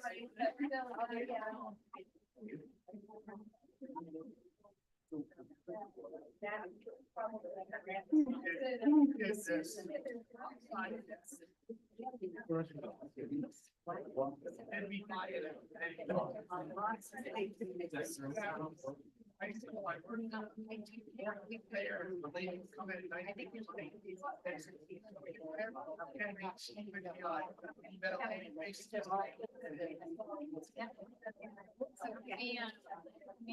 I was a cashier with a lady, like, I think they're bank.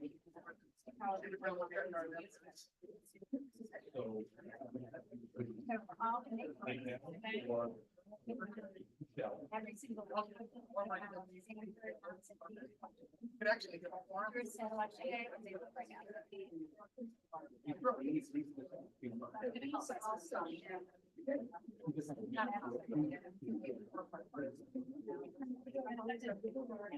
Somebody took that. Yeah. I don't know. Yeah, this one's for this race.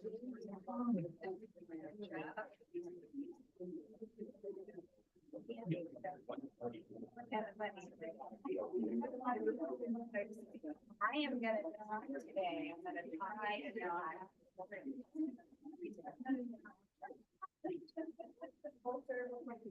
That's right, I'm doing it all. Yeah.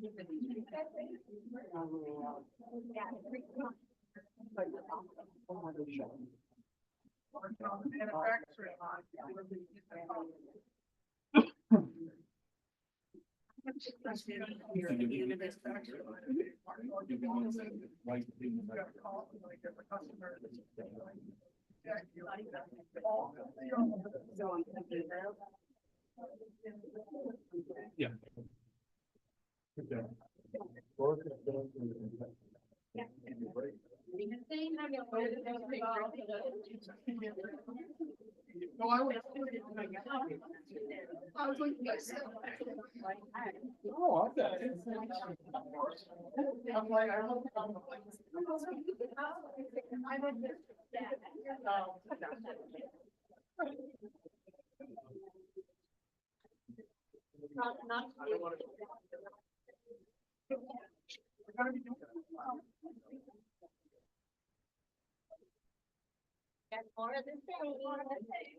So as you can see, like. One the first thing you can do is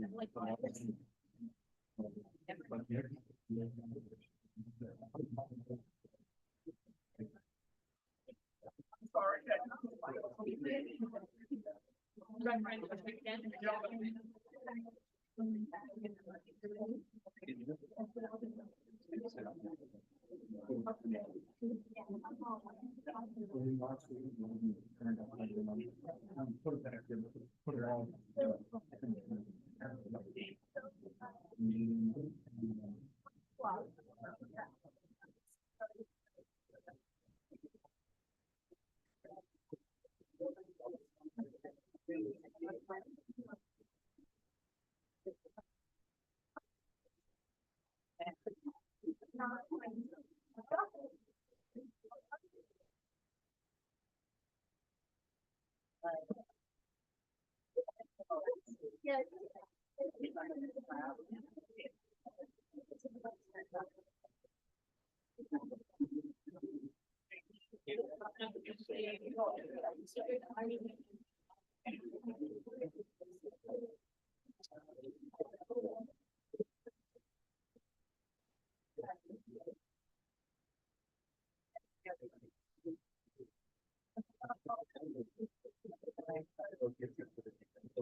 Yep, yep.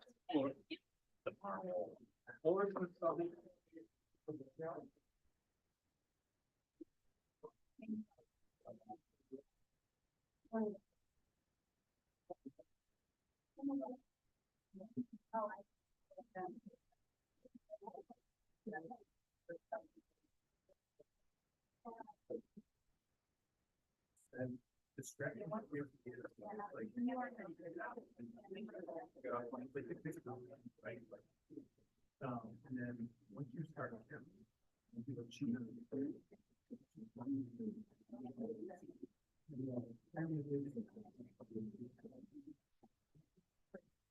So you want to put a Stanford substitute question mark on both of them.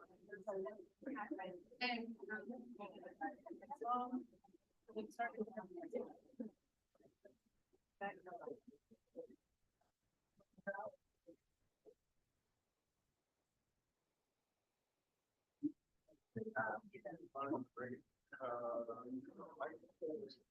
I don't think.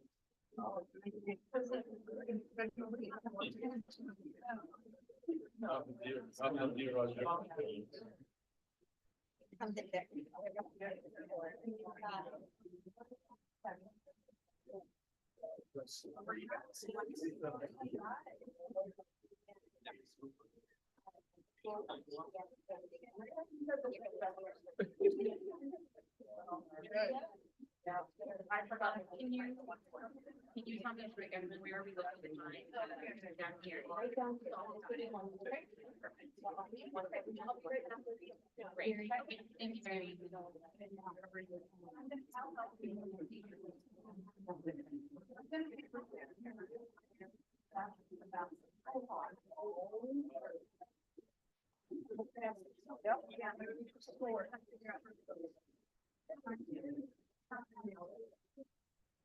What are we doing together? Oh, it is. Never mind, sorry.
Yeah, but we only are gonna do the first.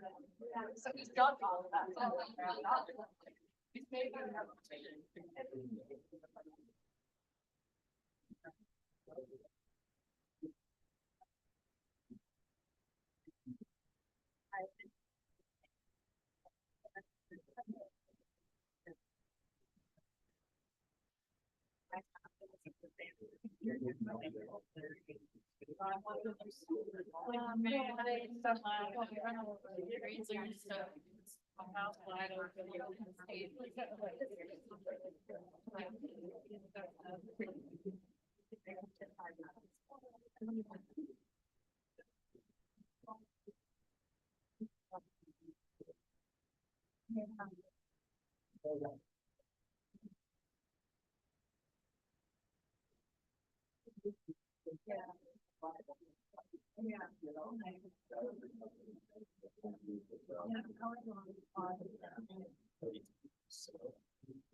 Yeah.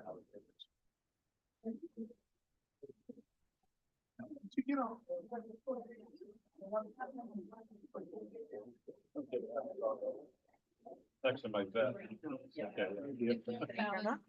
Yeah, no problem. Okay, Catherine. Now we have the one, first step to make sure that there's no other styles. So they all have to be on order.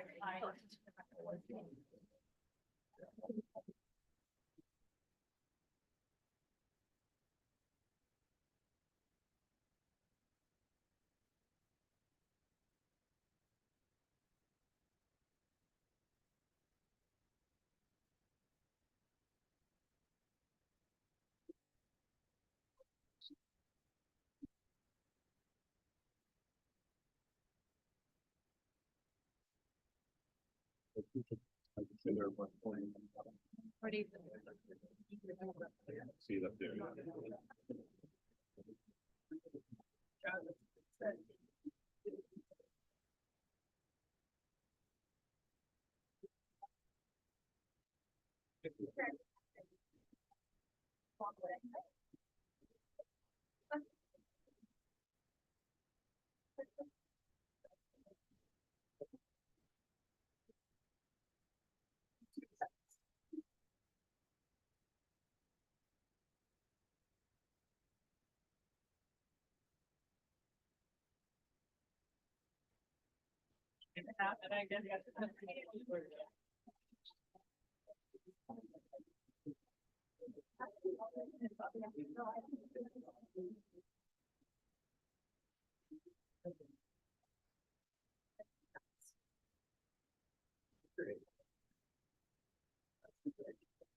Folks, just did a lap around and everyone is still sorting Sanford. We have some baskets of those 141 House ballots ready to be counted, but we're waiting until we're finished all the sorting before we start tallying in Sanford. Want to make sure that we are being very precise on getting those ballots separated by type, whether it's the 3 different House races or the referendum ballots, getting all that sorting done in Sanford. Lots of ballots, lots of voters in Sanford. We'd love to see that high turnout. But really working to ensure that we have those House District 141 ballots separated. And also getting ready for that House District 142 recount this afternoon. So doing a lot of work, getting that sorting done so that we can be efficient and accurate in that tallying of House District 141 as we work to complete this recount. Again, this is an apparent tie as of election night. So seeing if we have an apparent winner this morning in this race between Lucas Lanigan and Patricia Kidder, or if it will continue to seem to be a tie moving forward with that process in Maine. In the case of an apparent tie of a state representative race, we would move towards a special election for that race. In other states, you might see drawing lots, flipping a coin. It's not how we do it here in Maine for these types of races. So seeing if we have an apparent winner or not, what we're doing now, really just counting all the ballots to make sure we know exactly what they are. The campaigning is done, the voting is done. No, we have all the ballots here. We're just figuring out who people voted for, what those final numbers are, and if we have or don't have an apparent winner in this House District 141 race.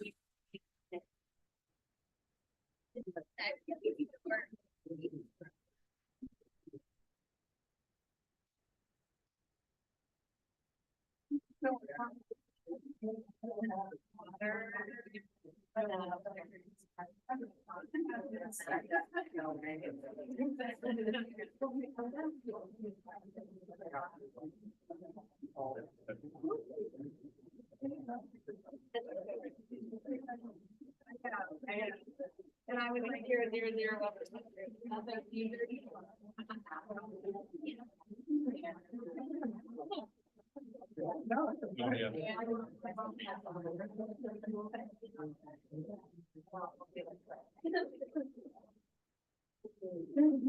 Okay, Mary Ann.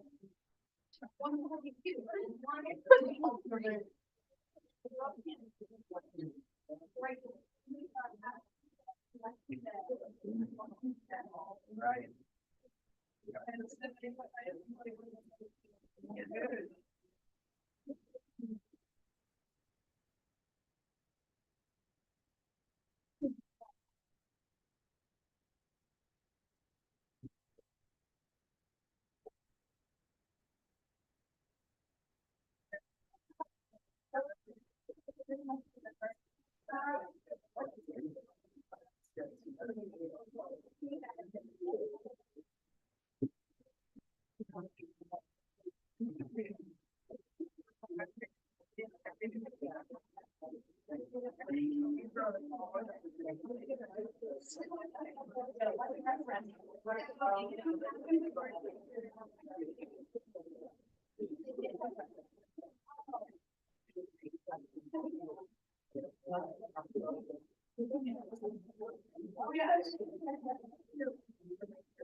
Why would that be?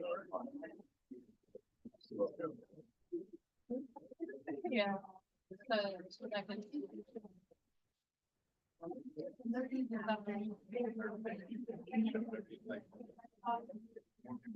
Yeah. Let's get it back.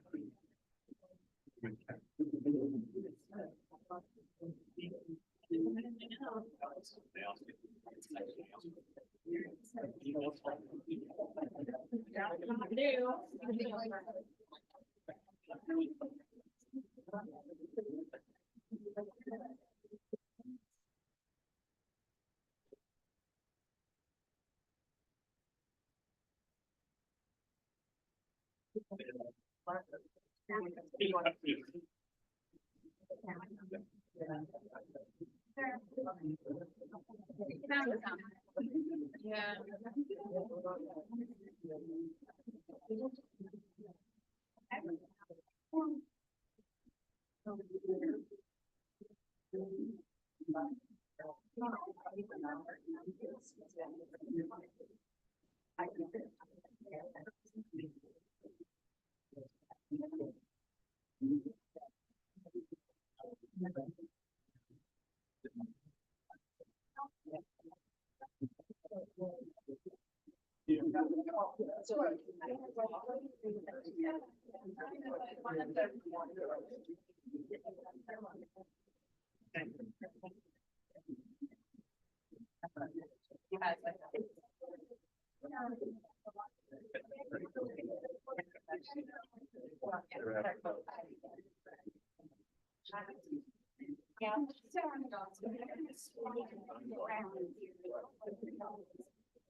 Maybe this one. All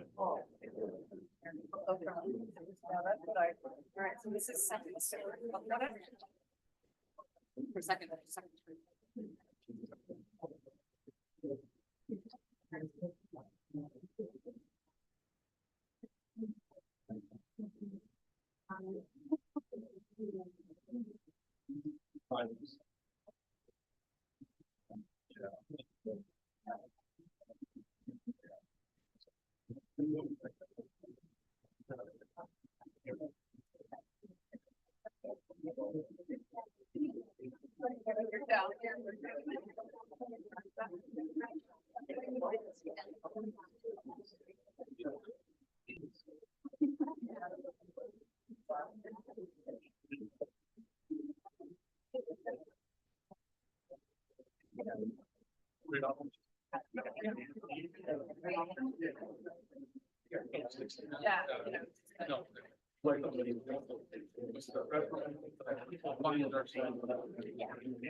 I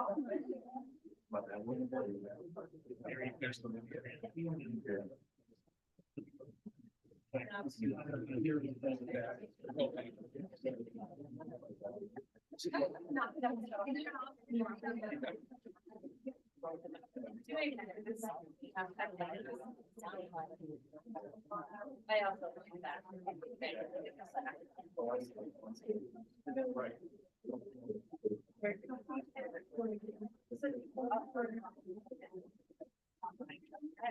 Yeah.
Ready to go.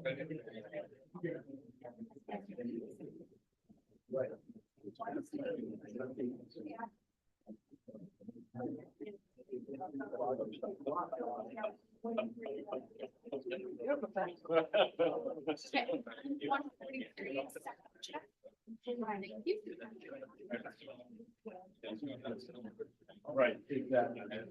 Well, What are we doing here? Second check.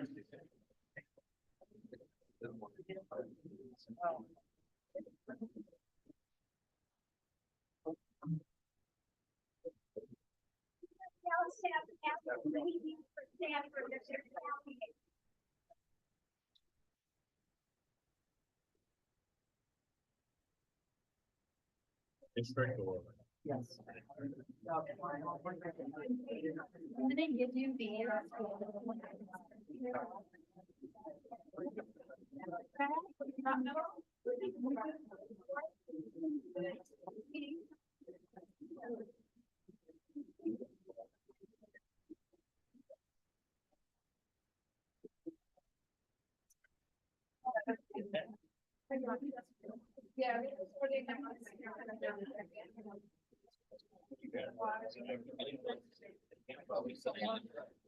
Yeah. Yeah.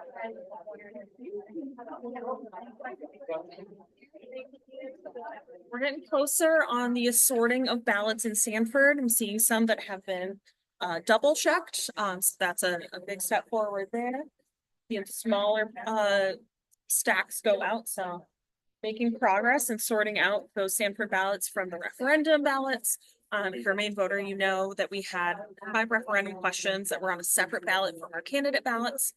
And in Sanford, if you're a voter there, you know there's 3 different House races. So some folks are getting that ballot with the House District 141. That's what we're recounting right now. Other folks get that 142. That's what we're recounting in the afternoon. Other folks 143, and that's set by geography. That's set by our apportionment committee that happens every 10 years after the census. We have even number of Democrats and Republicans plus 1 nonpartisan head, and they have to split up the state again. So that's our 151 House of Representative seats. That's our 35 Senate seats, our county commissioners, and our line between our US House 1 and 2 districts. So making sure that those numbers are even, so everyone has equal representation. Because of that setup, that equal number of Democrats and Republicans and the 1 nonpartisan official, they have to agree on those maps. And then the maps need to be approved by 2/3 of the members of the House and 2/3 of the members of the Senate. So you end up getting pretty even maps. That's why we see a lot of competitive races here in Maine. Often we'll have recounts. This is a particularly high number. We're at 11 this year. 11 this year. 9 House races that we're recounting. We've done 6 so far, and all 6 have validated those election night results. This is House recount number 7. And we have 2 state Senate recounts that we're doing as well.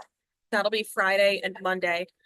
Senate District 8 tomorrow. That's Orono, Old Town, and some other municipalities in Penobscot County. And on Monday, we have Senate District 15. That's the Augusta area here. So we're going to be doing those 2. And then we'll also be scheduling a recount for Congressional District 2. So we'll be doing a lot more of these live streams if you're interested in how these recounts happen, if you aren't already familiar. So we'll be doing all of those, checking those election night counts, making sure that the people we are sending either to Augusta or Washington are the people who the voters chose. Voting is done. All that is happening now is counting. At the moment, all that's happening now is sorting.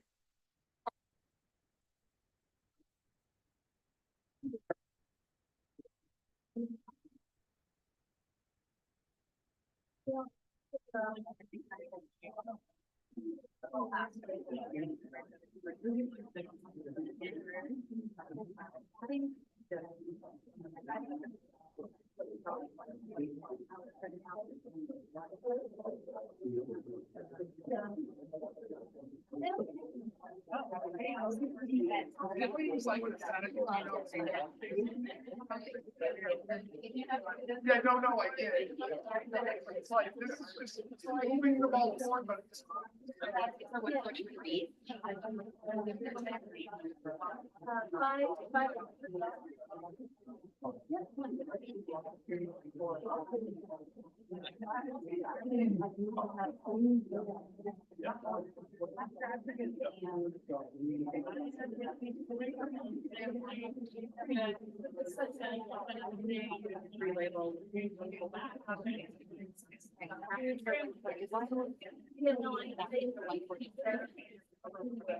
She stopped.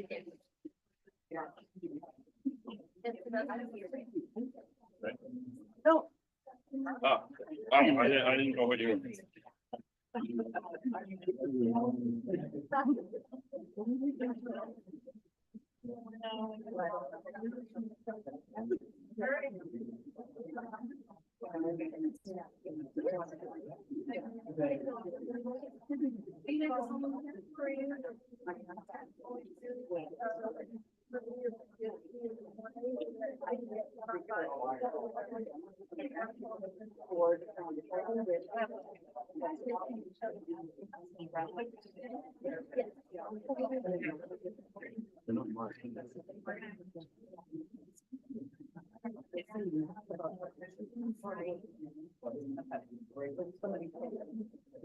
No, right.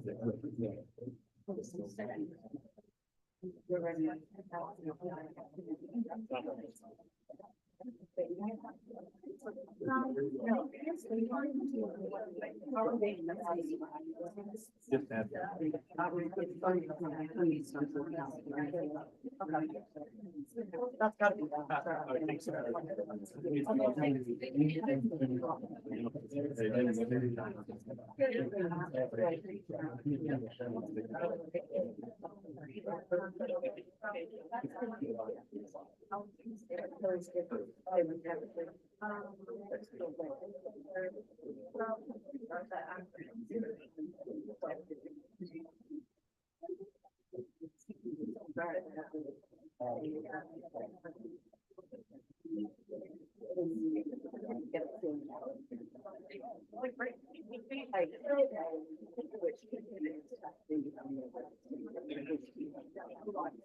That's why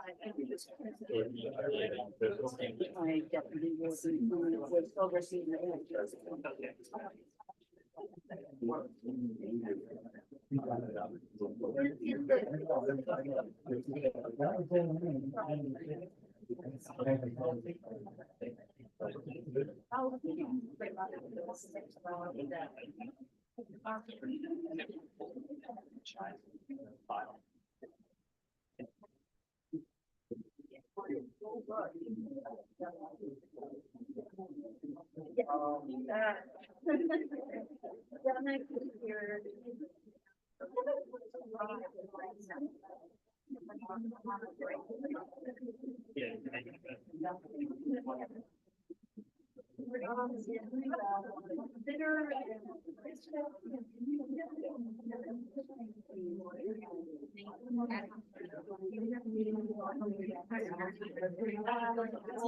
Yes. Yeah. So we're gonna write.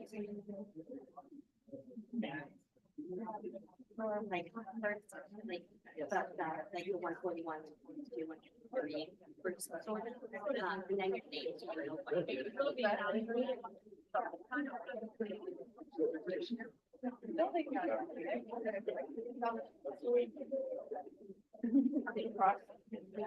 Folks, so fun update here. You can see at the table that's nearest to one of our other cameras, with the person in the red sweater closest, they are starting that process of separating out the Lanigan and Kidder ballots. In Sanford, we're starting to move on just from sorting to that separation so they can begin tallying. So again, making good progress in Sanford here on the House District 141 recount. This was the apparent tie on election night. So now we are seeing, is that tie confirmed? Do we have an apparent winner or not? Making good progress. We've already done Shapley and Newfield. We are now in Sanford, just getting all those ballots sorted. Not counting those referendum ballots, not counting House District 142 now. That'll be later today. Not counting House District 143.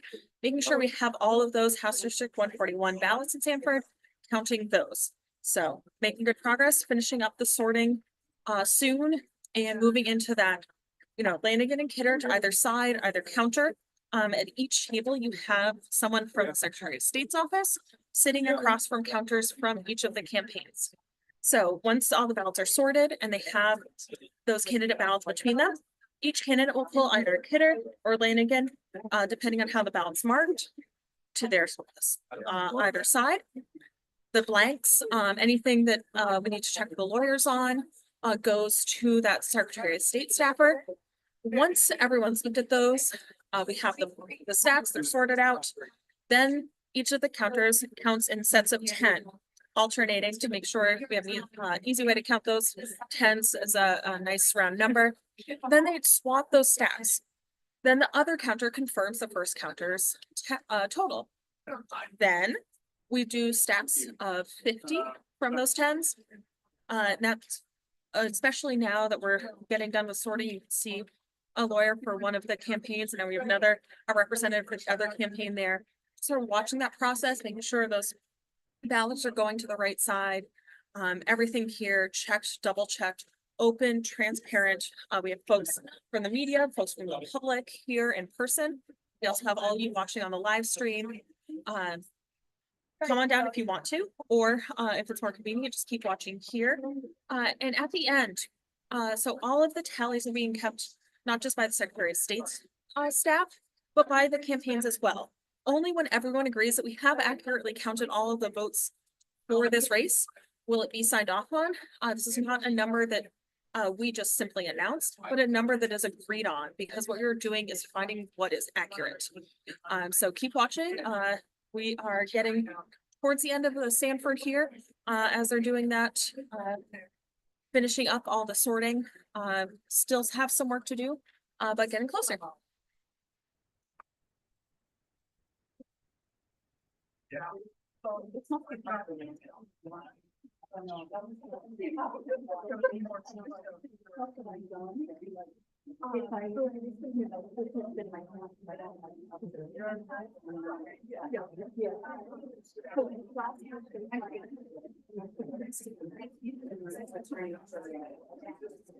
I'm gonna want her to stop.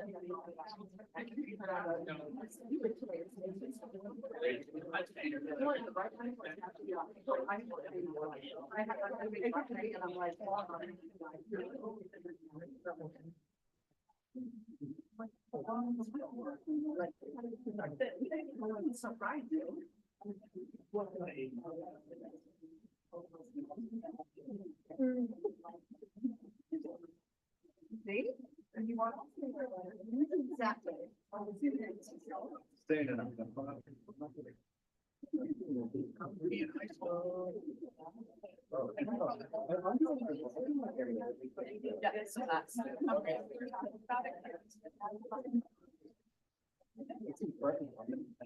Especially if I had like. So much.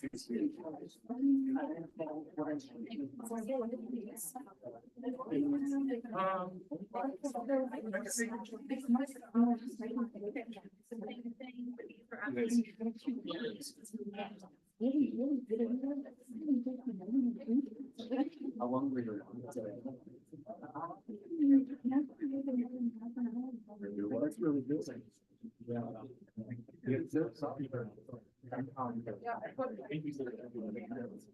And I figured you guys. Next time. Yeah.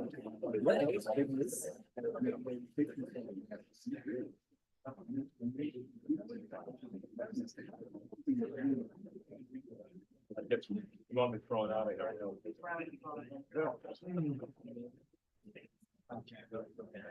You do that, right?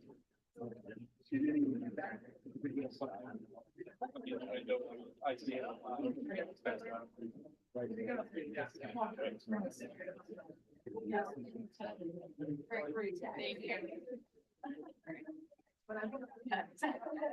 Okay, now 143.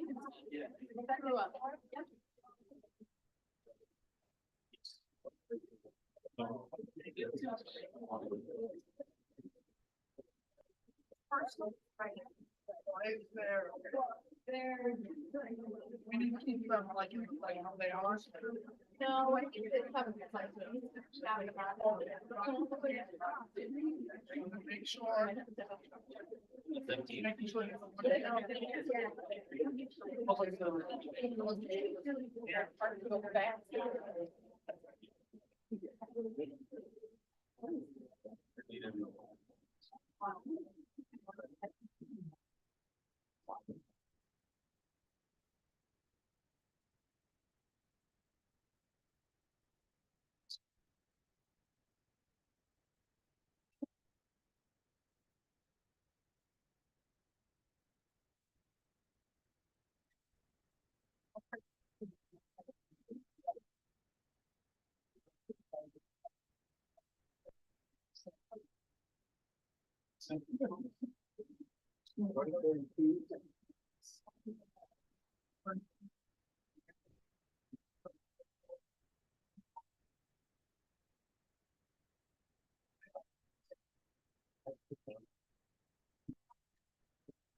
Yeah.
So we're doing some more sorting and double checking as those tallying starts happening on other tables. So again, at that camera angle with the person with the red right by the camera, you can see they're starting to do those counts in tens and those crosshatches.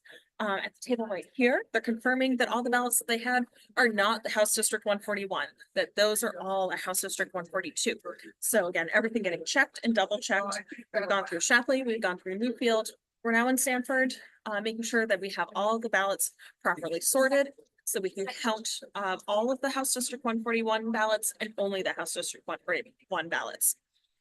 So we are checking here to see if we're validating that election night result of a tie between Lucas Lanigan and Patricia Kidder, or if we have an apparent winner today.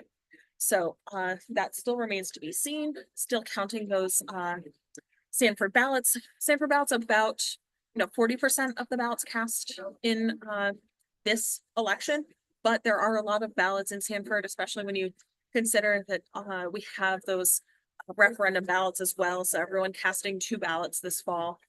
But making slow, steady progress is actually what we want to see. People taking their time, making sure that they're sorting and counting accurately. But we have people from the campaigns going around checking on those tables, talking if there's anything that needs a little explanation, needs some eyes on it. We have folks from both campaigns, lawyers from both campaigns around, as well as Secretary of State staff. At each table, you have someone from the Secretary of State's office, as well as each campaign. So you see the Secretary of State's staff on one side, campaign folks on the other. Once they have those District 141 ballots between them, they separate side to side for either Kidder or Lanigan. Get those stacks up in front of the counters for each of them, do those stacks of 10 crosshatch, double check their work on either side of the table so that Lanigan counter will check the Kidder numbers, the Kidder counter will check the Lanigan numbers, and then they'll do those stacks of 50. So if you see the Secretary of State staffer with a big rubber band doing around ballots, that's stacks of 50 until they get, unless it's an even 50 for the table, another number, put that on a sticky, get all those tallies in, add all the numbers up, both from the Secretary of State side and the 2 campaign side. Make sure everyone agrees on those numbers because all votes have already been cast. There's no voters to go out and find. All we're doing is counting ballots. So I'll go check and see how we're doing and come back with another update.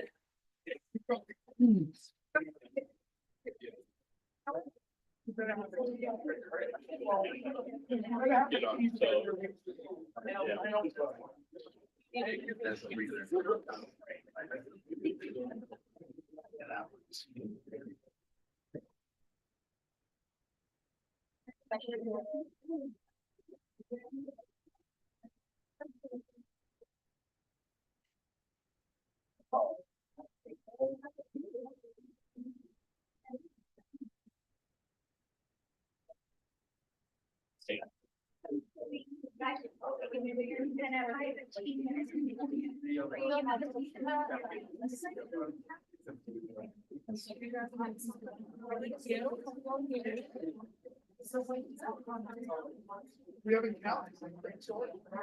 I don't want.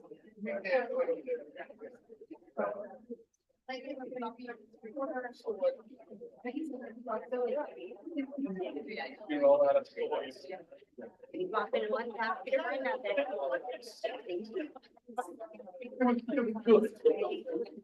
You have a cheeseburger ready.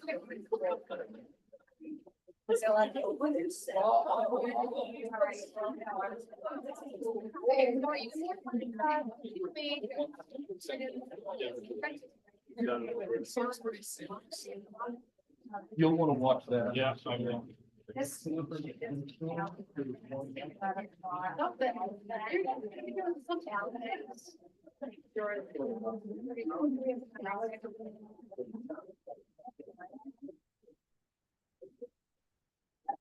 So at the table up front in the middle, Deputy Secretary Flynn is going over those non-ballot election materials.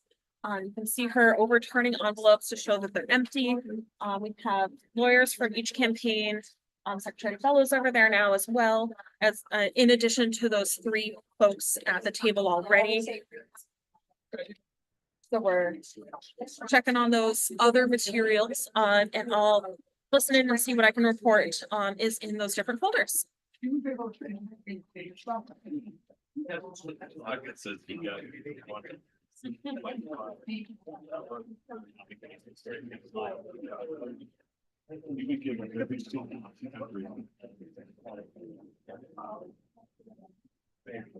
not sure I'm gonna say.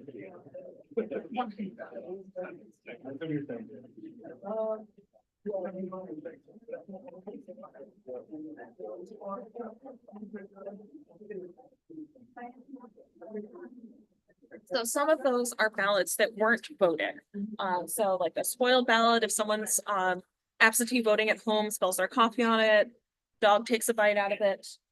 Go to your clerk, ask them to spoil that ballot. They'll give you a fresh new one.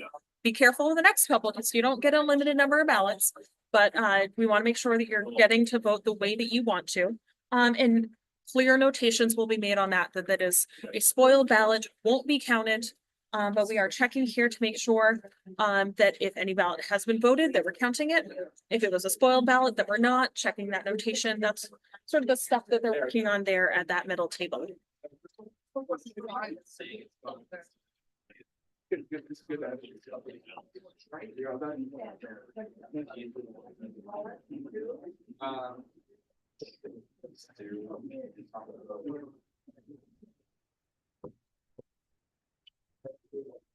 Took a look over there, some of the big red X's, very clear that those were not voted ballots.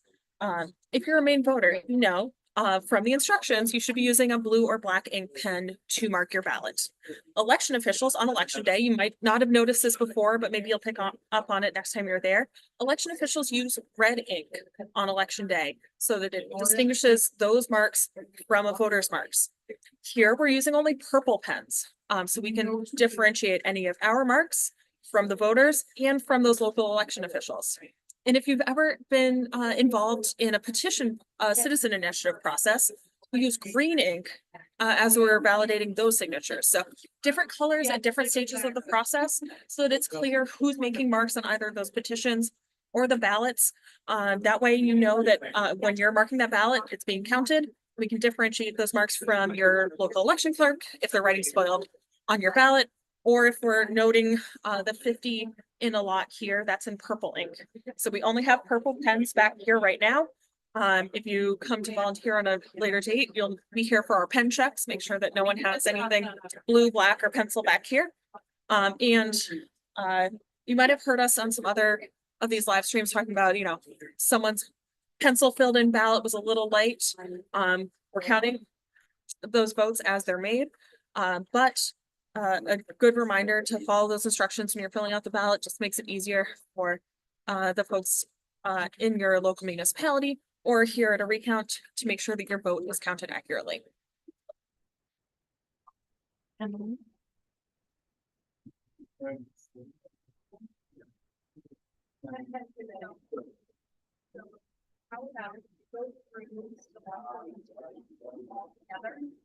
Then make sure.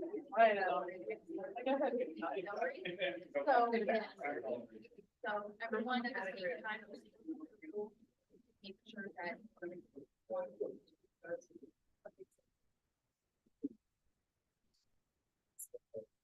Yeah.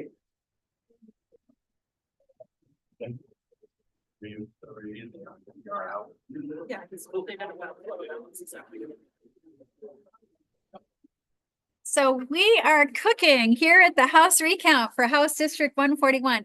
There are a lot of ballots in Sanford. Sanford is Maine's sixth largest city. So when you think about the work that it takes to administer an election there in Sanford, it takes a lot of work. We're so grateful to the clerk there, Sue Cody. She works very hard, very experienced clerk.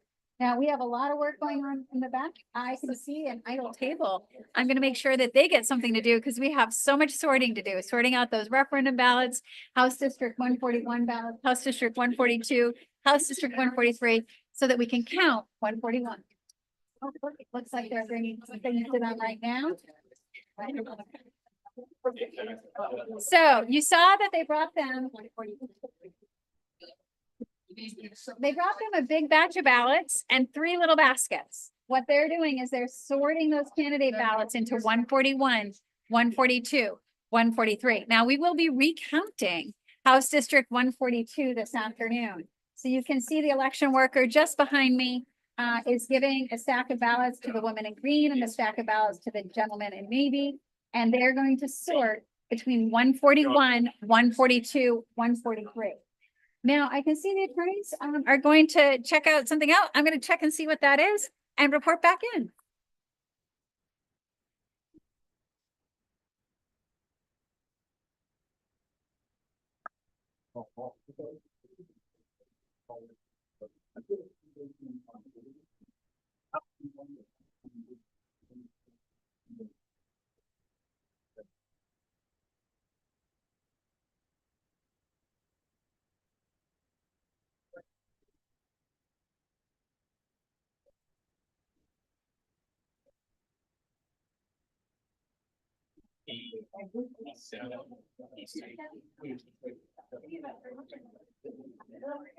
So at that table to my right here, that's right in front of that other camera with the gentleman in the red, they are counting up of those lots of 50.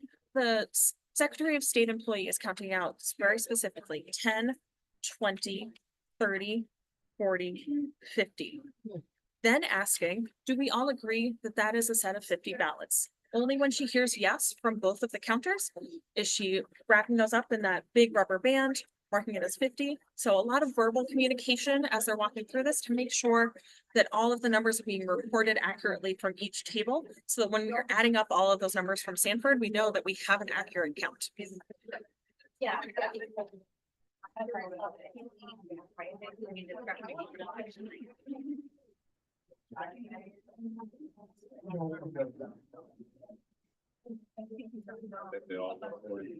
Yeah, maybe.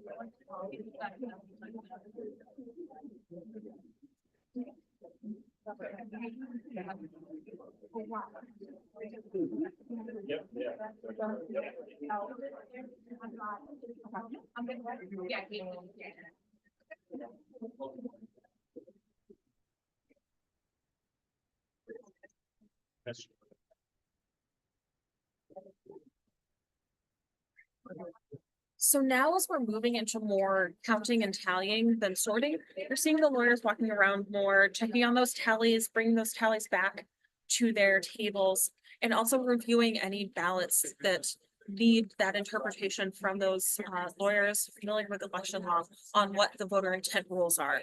So the example that I was talking about earlier from yesterday, if someone fills in 2 ovals, that's an overvote. That's how the tabulators are prepared to read those. But in that case, we had someone marking the oval for Dave Gilmet and also writing in Dave Gilmet. So as we can see it in front of us, obviously that person really wanted to vote for Dave Gilmet. The lawyers can look at that, agree that that's the voter's intent, make sure that ballot gets counted for him. Secretary Bellows, do we have another update? Did you just explain the overvote? I did. That's what's happening in that table back there. I was wondering, you know, when you see the lawyers converge, usually it's something like that. So sometimes, you know, you have to see it in person. So what are we seeing over there? So we saw a ballot where they filled in an oval for Patricia Kidder. Mhm. And then they filled in an oval for write-in and they wrote in Sam Wright. I don't know who Sam Wright is. But under the rules, because there's no declared write-in, it is not an overvote. All of the lawyers and Deputy Flynn agreed that that was in fact a vote for Patricia Kidder. Now, that is a vote that the machine probably would have counted as an overvote, similar to that vote that we saw for Mr. Lanigan earlier today with a write-in as well. So now Patricia Kidder has picked up one of the votes that the machines would have counted as an overvote here in Sanford, right? And that's why it's so important that we have Deputy Secretary Flynn, who's been around here for 30 years, really familiar with those laws about how to do that voter intent analysis, and the lawyers as well for each side. We're all working from the same set of laws. Exactly. You also see Deputy Flynn over here at table G with all those envelopes. Those envelopes are spoiled ballots. So spoiled ballots, we've talked about this before. You spill that cup of coffee while you're doing the absentee ballot. You get a text or Oh, someone asked us, you know, on Twitter. what do I do? Oh, Oh, ballot down rescued. and rescued. Yeah, so last year, someone, or 2 years ago, someone reached out. What do I do if I get both soy sauce and coffee on my ballot? You spoil that ballot. Go to your clerk, say, I needed fresh one. I want to be able to vote. We want to make sure that you're able to vote the way you intend to. You'll get a fresh one. It'll be clearly marked as spoiled. As I was saying, some of those ones back there, big red X's through, very clear that that is not a voted ballot. So kudos to that clerk. But be careful. You can only do it twice. We don't have unlimited numbers of ballots, but That's right. by that third time, you'll have it down. Make sure there's a lid on the coffee cup. Yes. Maybe drink it, put it aside, then do your vote. That's why you don't see coffee cups on the tables here today. If anyone has their water, very important to stay hydrated, of course. Maybe they have coffee, put them on the floor. If the coffee spills on the floor, we can clean the rug. We don't want coffee on the ballots today. So additional members of the media showing up because this is such a close race and will determine whether Lucas Lanigan or Patricia Kidder is seated in the Maine legislature. Of course, if it is a tie, it will go to a special election between those two candidates. That is explicit in Title 21A, which is Maine's election law. So we've had more members of the media show up. In the meantime, you're going to see behind us, frankly, the same thing happening over and over and over again for Sanford, Maine's sixth largest city, split between 3 House districts. So the biggest piece of the work today is that sorting between those 3 House districts, House District 141, which we're counting this morning, House District 142, which we will be recounting this afternoon. And hopefully the sorting makes that recount go very quickly. And then House District 143, which of course is not up for a recount. And then the referendum ballots. Now, Sanford reports out their absentee ballots and their election day ballots separately. We are going to be reporting out a single tally for Sanford this afternoon. So we have those Shapley and Newfield tallies reported out, the numbers tying out to election night, but there being one disputed ballot in each of those towns. A disputed ballot being a ballot where the attorneys did not agree on the interpretation of that ballot. At this point, there's one disputed ballot that the Lanigan camp is claiming as theirs. There's one disputed ballot that the Kidder camp is claiming as theirs. So at least there's a tie on those disputed ballots and a tie on those election night results. So we'll continue to count and sort behind me. Back over to Emily. Right,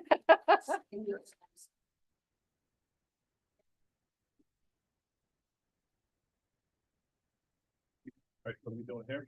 So you can see more tables moving to that side to side sorting of the ballots between votes for Kidder and Lanigan. Other tables taking a little bit more of a break, making sure that they're fresh. Whenever anyone gets up, both sides get up. We see some other tables getting ready for whatever their next task is. Definitely moving forward through Sanford methodically, double checking out all steps of our work. Yep, that middle table still up here, table G, checking on those other election materials besides those election day ballots. So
the use and sort, you have baskets that are labeled 1, 2, 3.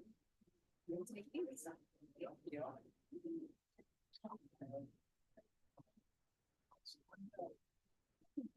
Exactly what you just did.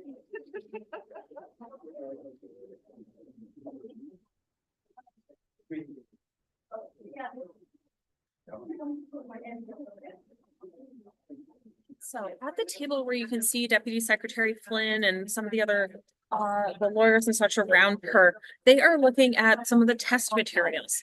So if you vote in a municipality in Maine with a tabulator, 95% of Mainers do, so you probably do. Those DS200s need to be able to read the ballots correctly. So the memory devices, if you remember from our RCV, right choice voting live stream last week, those tabulate the memory devices that remember what those votes are that people made, those are programmed to read the ballots here in Augusta. We then send those out to the towns, and those get tested publicly to ensure that the ballots are being read correctly. You can observe that testing. We had people do it. So in many other parts of the country, it's called logic and accuracy testing. So we had folks, different election observers, go to observe the tabulator testing in municipalities like this. Not always the most exciting thing to watch, but a really important part of the election process. If you were watching some of our recounts yesterday, you saw those tabulator numbers coming out exactly right when we do the hand recount. So we had someone come in a couple days ago with questions about how to know that the tabulator is reading his ballots correctly and his neighbors. So I explained all of that, and additionally invited him back to come view a recount. And he happened upon us again earlier this week while his municipality was being recounted. And when we tallied up all of the ballots, was able to confirm for him that those numbers from election night in Mount Vernon were exactly on point. We've confirmed them in this hand recount. So we use the same tabulator all around the country. So whether you're in Mount Vernon or elsewhere, you can rest assured that those tabulators are very accurate at reading what ovals are filled in. And if there is a case where someone is filling in 2 ovals, the lawyers here, our staff, very experienced in looking at that, determining voter intent and making sure that every vote is being counted and that every vote counts.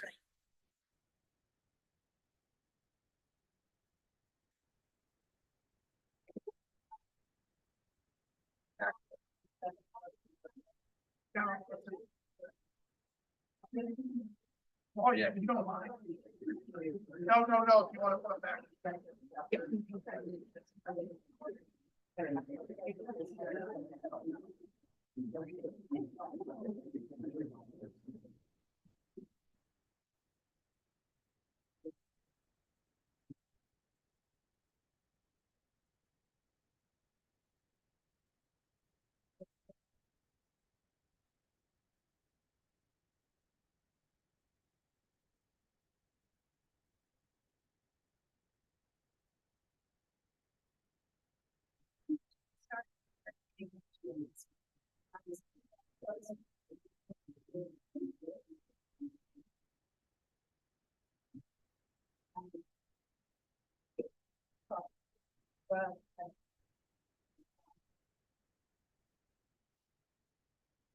So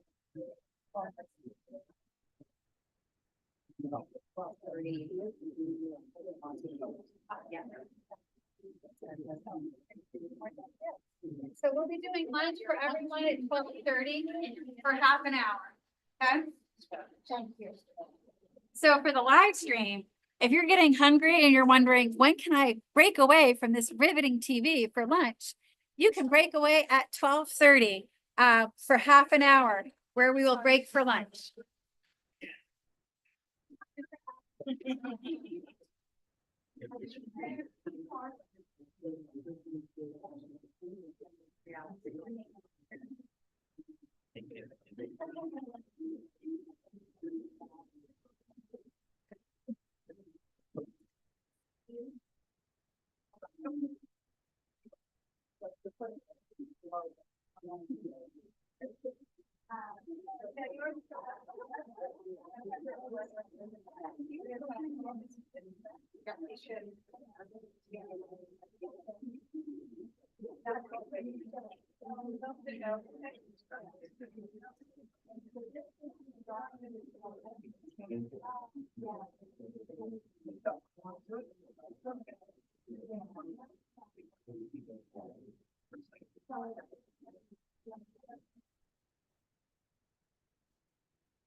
See more ballots coming and going as we continue to work our way through Sanford. Again, lots of ballots in Sanford, lots of voters, sixth largest city in Maine. Parts of or all of 3 different House districts, plus those referendum ballots on. Making sure that we're counting each one. We still have this table here, sorting through those 3 different House districts. We're recounting 141 right now. We're doing 142 in the afternoon, not recounting 143, not recounting those referendum ballots. So carefully sorting through all the different ballot types, making sure that we have all the ones we need, not the ones we don't, so that we can accurately count up who the voters of this district voted for. And make sure that we know what the end result is here. Is it, as was it seemed on election night, an apparent tie? Or do we have a representative-elect from House District 141, this race between Lucas Lanigan and Patricia Kidder?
Where are we on 141?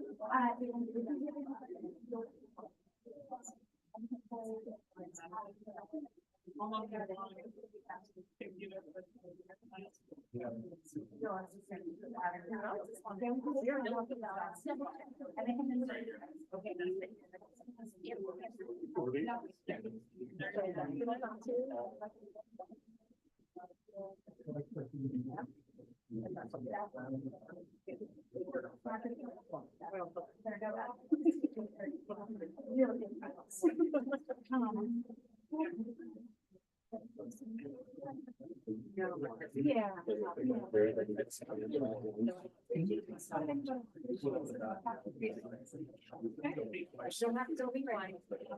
I'm like, I don't know.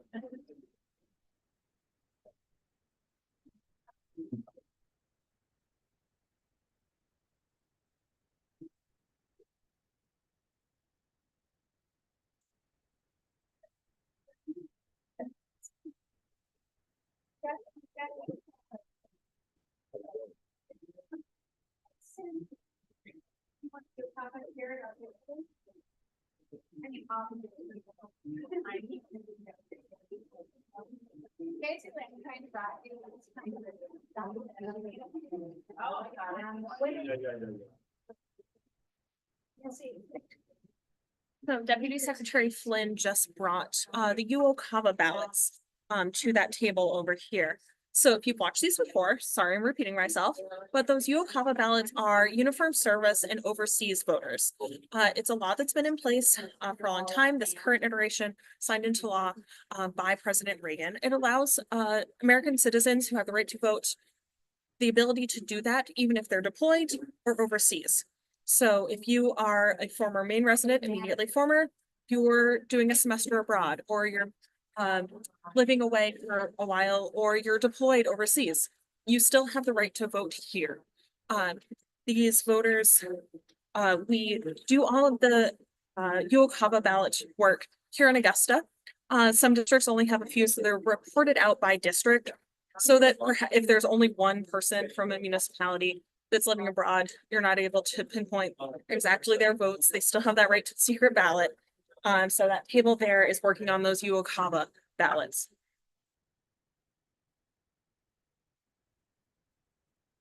Want Dan's label on it? That would be helpful. Thank you. So you've just spelled all the strict sorters from the back of the room so that they can head to lunch.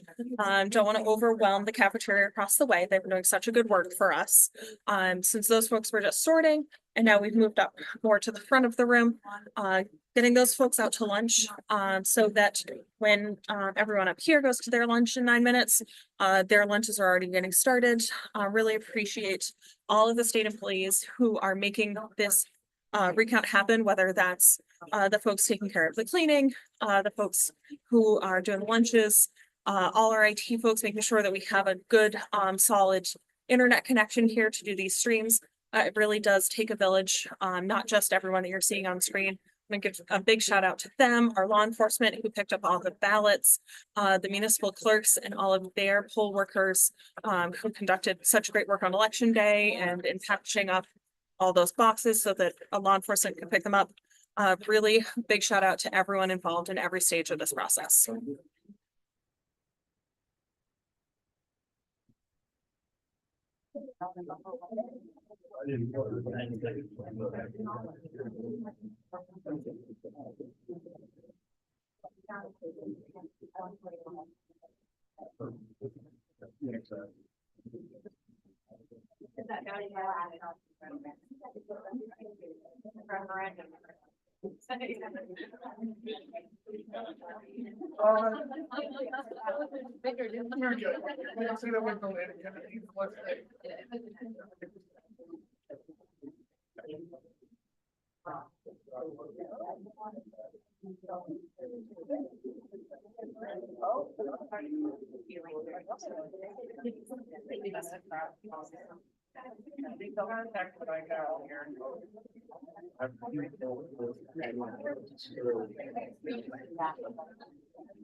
So we have some important double checks of those ballot sortings happening behind me.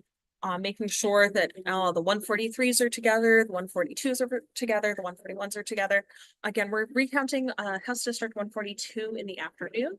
Right now, we're doing the House District 141 recount. That's the apparent tie between Lucas Lanigan and Patricia Kidder. Checking to see what those vote totals are. All the ballots behind me getting sorted between those three different House districts. And the referendum ballots, we've already counted out Shapley and Newfield, seeing what we have in Sanford, seeing who the apparent winner of this race is, if there is one, or if we're headed towards a special election between those two candidates. So stay tuned. We will be breaking for lunch in a few minutes. So if you tune back in later, don't see anyone back yet, we're probably still on lunch. But we should be breaking for lunch from 12:30 to 1. Keep the stream up. And then conclude that after lunch once everyone's fed and hydrated and ready to wrap this up a little after lunch.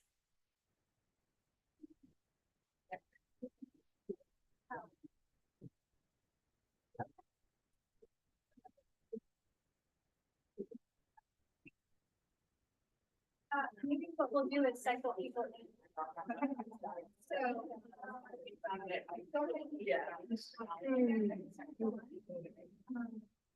We're getting another confirmation.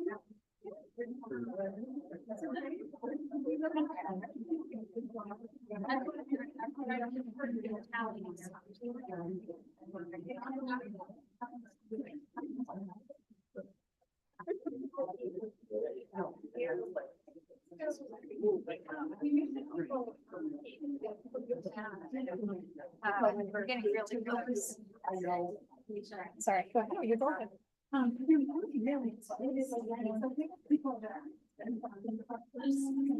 Sure.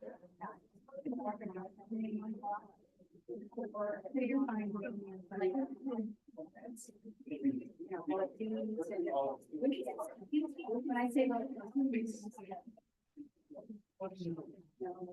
yes.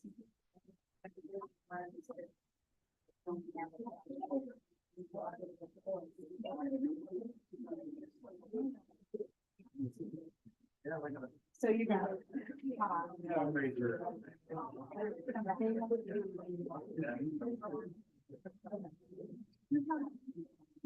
So at one of the tables over here, you can see in the background behind this table with the gentleman with the red, they're doing that side to side sorting between the Lanigan and Kidder ballots, stacking those up by candidate, and then they'll do those counts of 10 cross-hatching, switch them across the table, double check each other's work.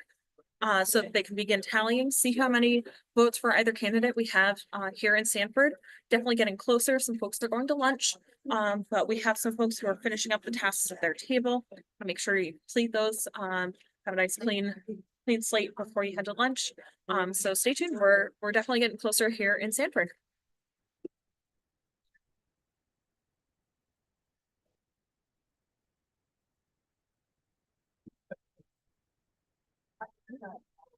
So beginners love about silver band, those are the all of them.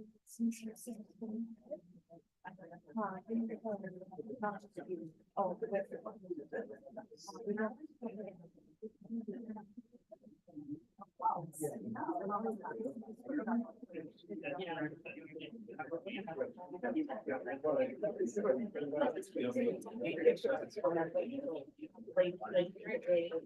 So we are in fact tallying Sanford at table F. At table F, they are sorting out those Yokava ballots. You can see that in one of the cameras here, SOS 3. You can see they're sorting Yokava ballots for Sanford between the three districts. So they're far away from actually counting those ballots there. And they are tallying at table G. They are tallying in the back. And by tallying, meaning that they're sorting between their two candidates. We are going to be closing down for lunch shortly, but we won't close down mid-tally, so we may have a little bit of rotation going in, and that's okay. Law enforcement will be here with eyes on the process for the entirety of the parade, guarding people and guarding ballots. So we're here at the much awaited recount for House District 141. This is the race between Lucas Lanigan and Patricia Kidder, an absolute tie on election night, which, like the lottery, doesn't happen very often.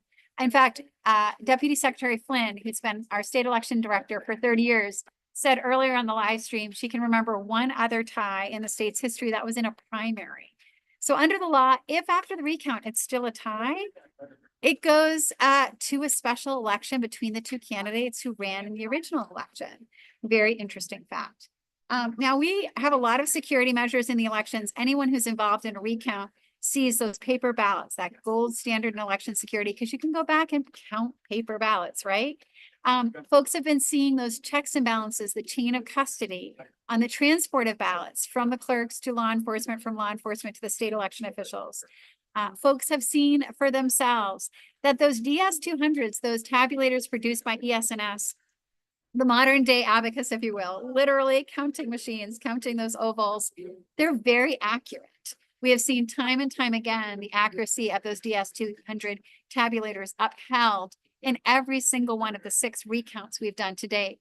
Now, we have recounted Shapley and Newfield, both towns that use DS200 tabulators, and those counts have come out pretty close to what we had on election day.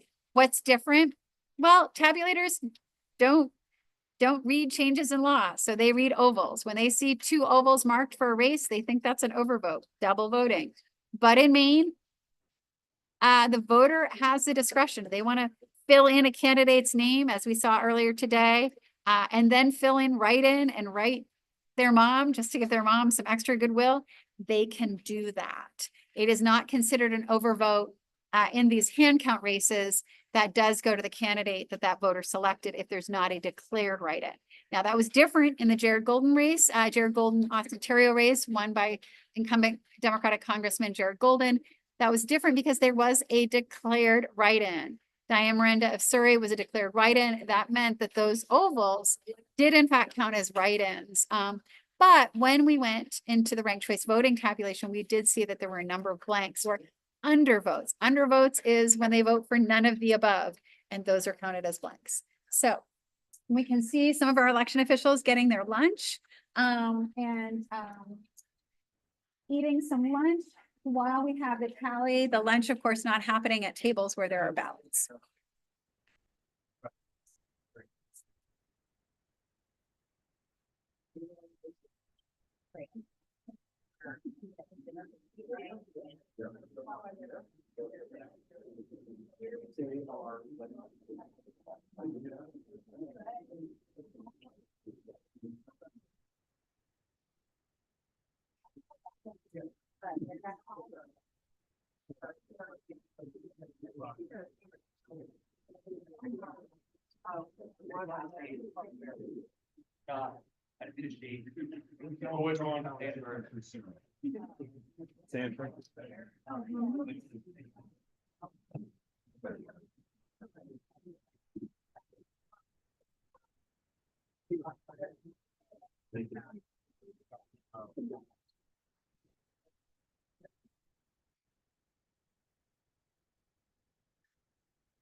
Hey, that, we need someone to tally it.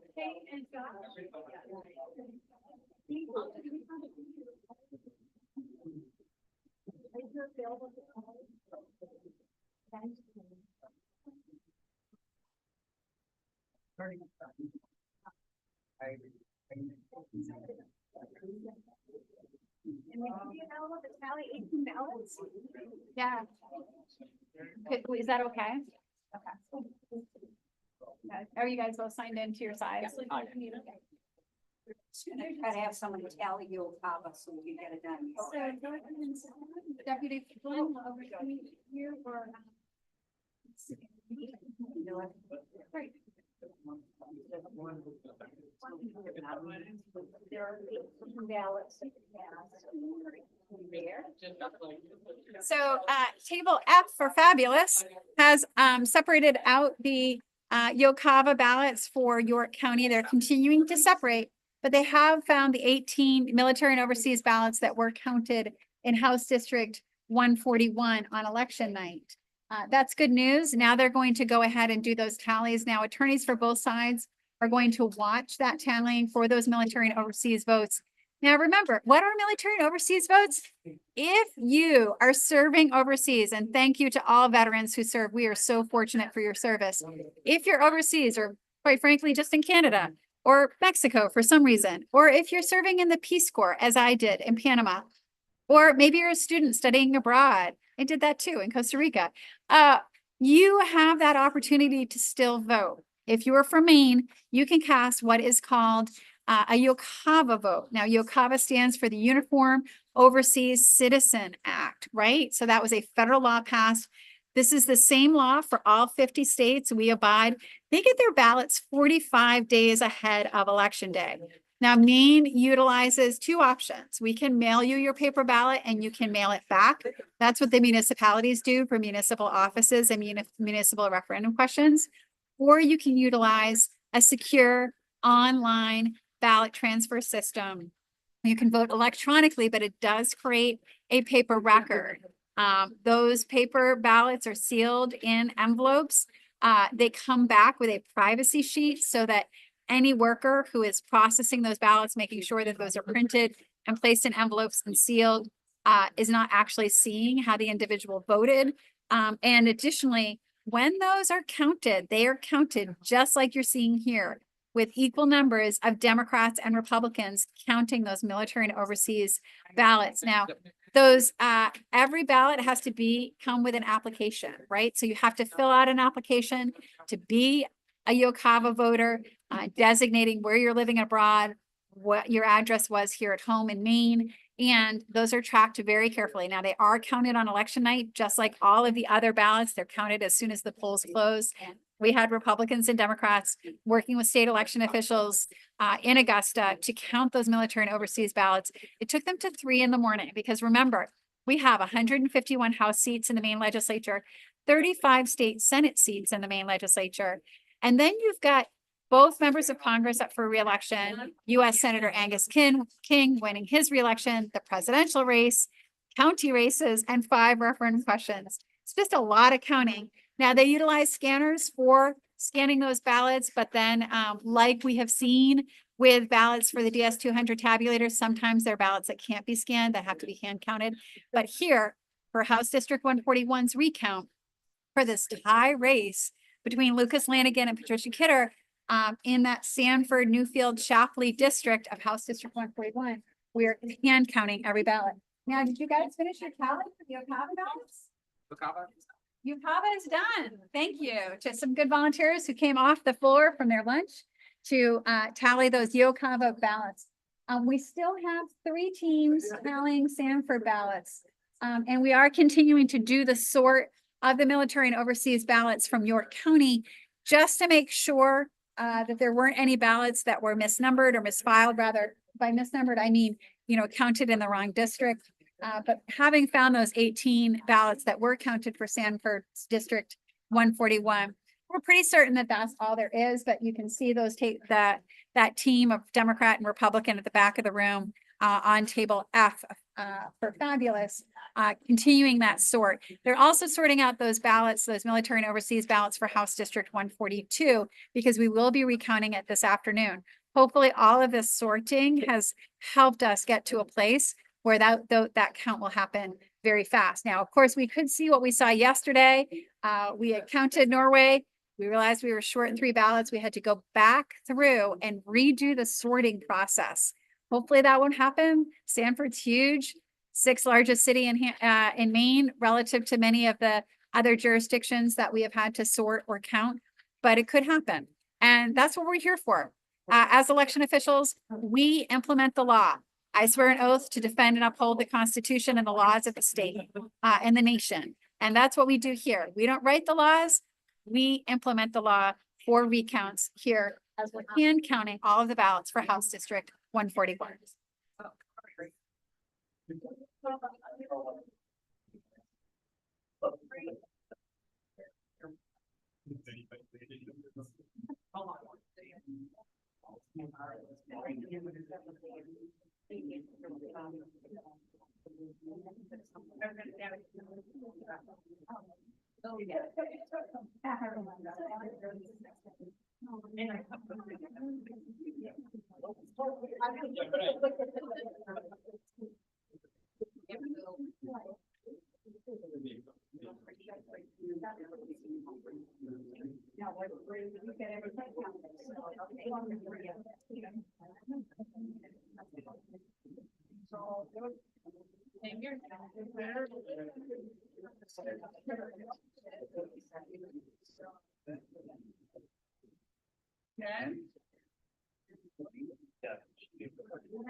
So at table B out back there, they are working on those tallies, counting them out.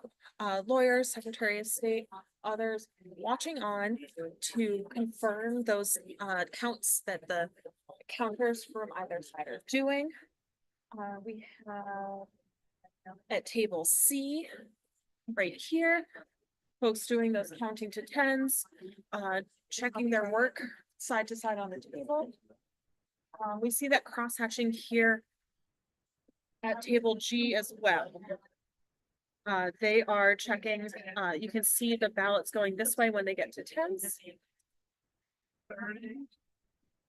And I believe at table F, they are double checking that there were no House District 141 ballots in those military and overseas lot from York County.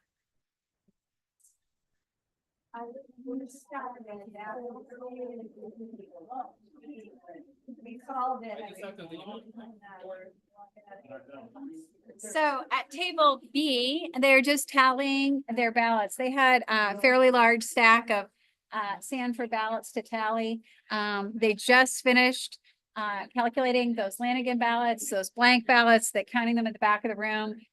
They each sign the state tally of ballots for that lot. And each counter provides a specific tally for the House Republican Campaign Committee and the House Democratic Campaign Committee. Once you saw the attorneys signing off on those lots, and now folks at that table B, can go to lunch.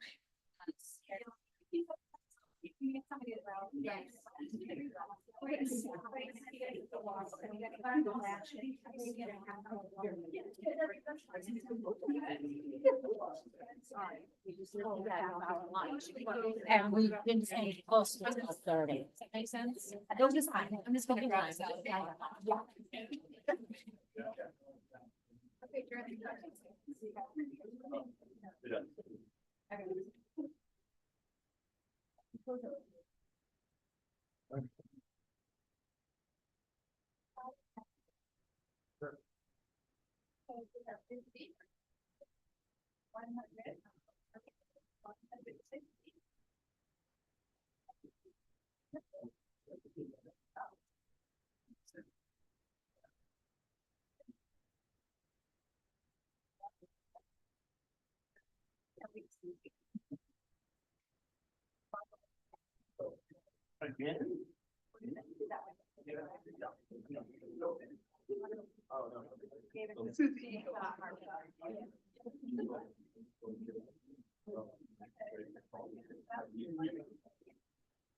Oh.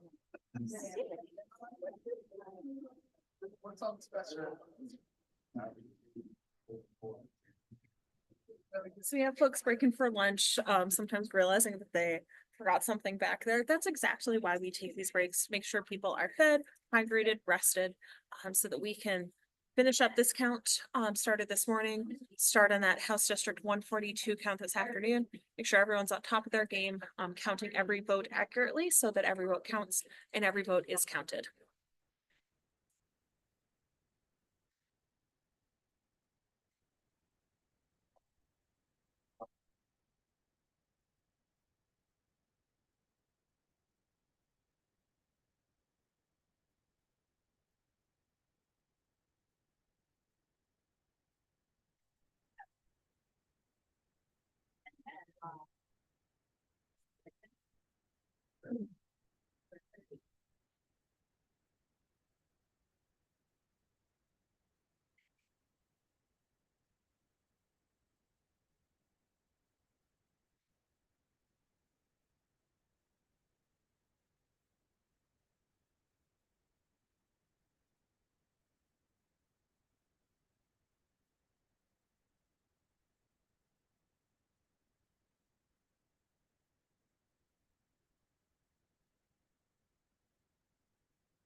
Yeah.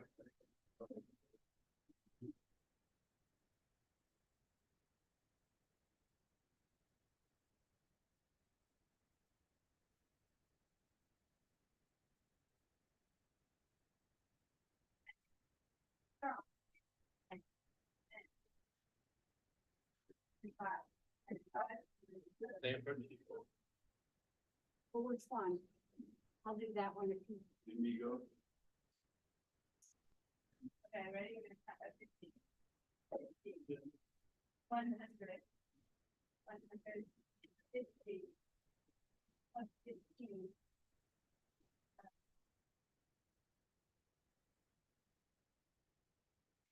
So I don't know if you can hear, but they're doing a really good job of counting out loud the lots that they're doing. So that one for whichever candidate was a 50, 50, 50, and 15 for a total of 165. Everyone's watching and hearing the same thing, so that the campaigns can sign off on whatever the totals they are that they find.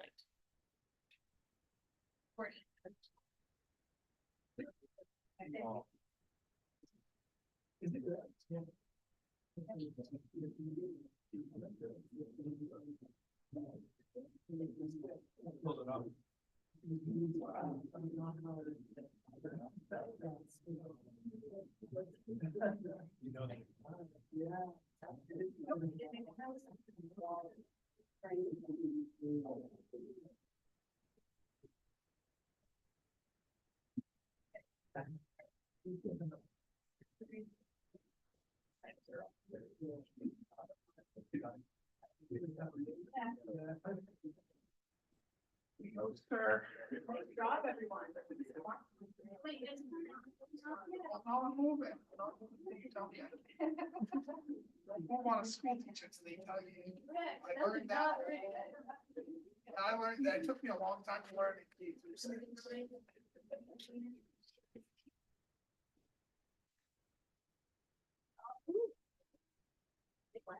What's up there?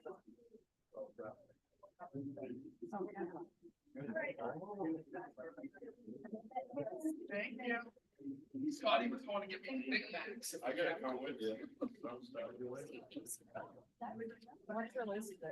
What? Thanks.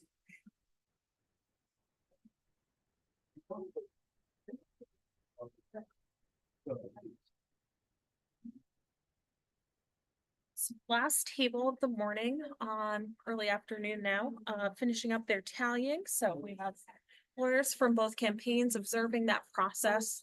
Again, like I was talking about, very visual and auditory counting, stacking up those tens into fifties and talking through what they are tallying, writing that down. Everyone from Secretary of State and each campaign signing off on those tallies before they go anywhere. Each entity keeping their own tally, so those can be compared. We have a tally here at the Secretary of State's office. We also have tallies being kept by the two campaigns. And that's what folks are comparing to as to whether or not to sign off on the totals. It's not totals that we're just saying, they're totals that are being agreed to, because what we're doing is counting votes. We're not out trying to recruit it like the campaigns are doing all through the campaign season, trying to get people to turn out to vote. We already have the votes. We're just figuring out what they are, what those totals are, to see if we have an apparent winner in this House District 141 race between Patricia Kidder and Lucas Lanigan, or if it remains an apparent tie. If it does, we're headed to a special election.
Yeah.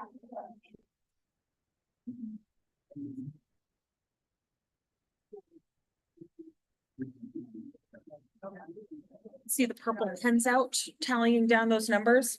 Yeah.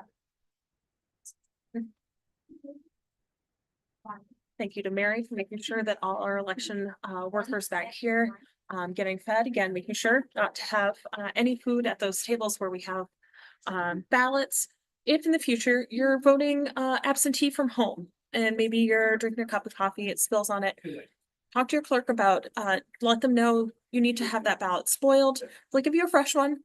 Just make sure that you don't do that too many times, not unlimited ballots, but you can have a couple of them. I want to make sure that your ballot, that your vote is being able to be read as you intended it. Same goes if you make a stray mark on your ballot in person, and perhaps it looks like you're trying to vote for someone that you don't want to. They'll mark your ballot as spoiled. Those are the ones we were watching earlier with the big red X's on them. The notations that it was a spoiled ballot, showing that it's. I see applause. Do we, maybe Secretary Bells is coming over with an update. So that was the last initial tally for Sanford. Kudos to that team. They're walking out to get their lunch. They were real troopers staying to the end to get their last tally tallied. So we're not going to have anybody come back here for about 10 minutes. We're going to take a 10-minute total break. We're going to make sure that Deputy Secretary Flynn also has a chance to eat her lunch. We're going to leave the live stream going. So if you're somebody that really likes to watch empty rooms on live stream, this is the live stream for you. We'll be back in a few minutes.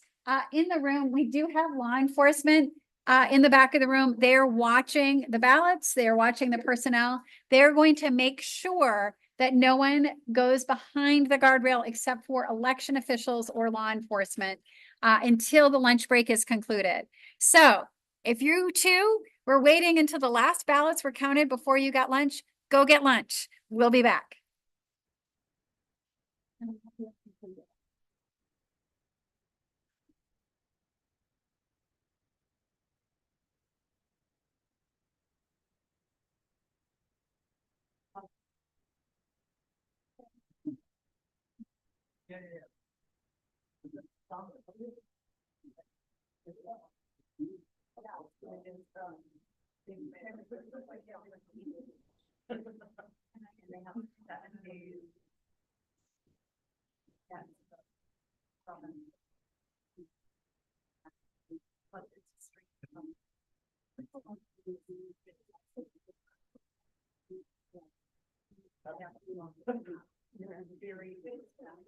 I like watching it, but then they have to do a series of habits. Oh, and they have to have.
If you were like, well, I mean, that's like, they'd be like,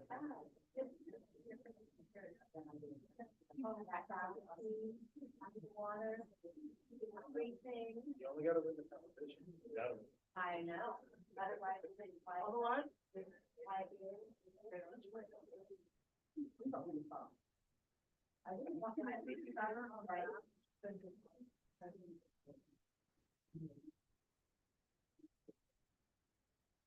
That's not good.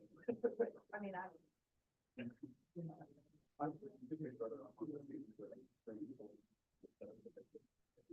I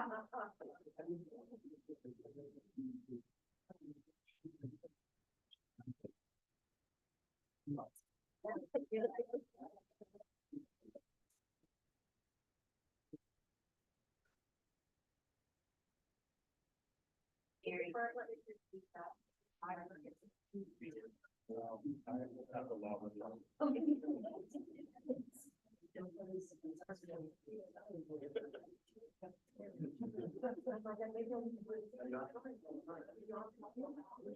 make an amendment. It's gonna be the big brother.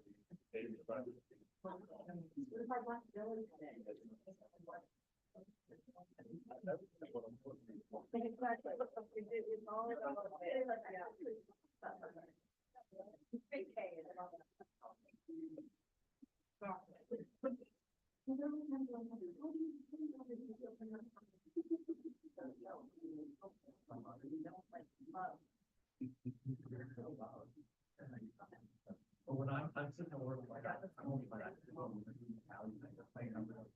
well, most people now are. Even if they're not. But you're like.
I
know.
Yeah, that will help you. What else is it?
I'm gonna go too. Put my stuff away.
Don't be quite a splash.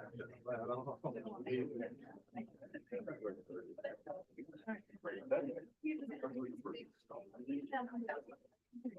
Oh.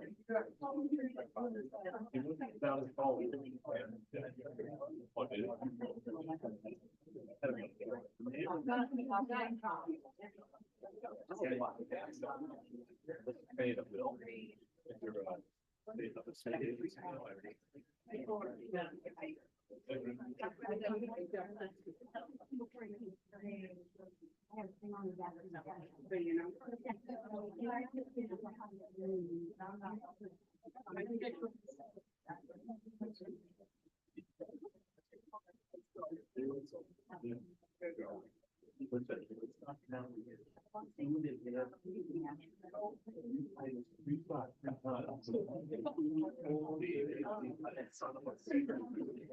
If I had something to throw you, I would.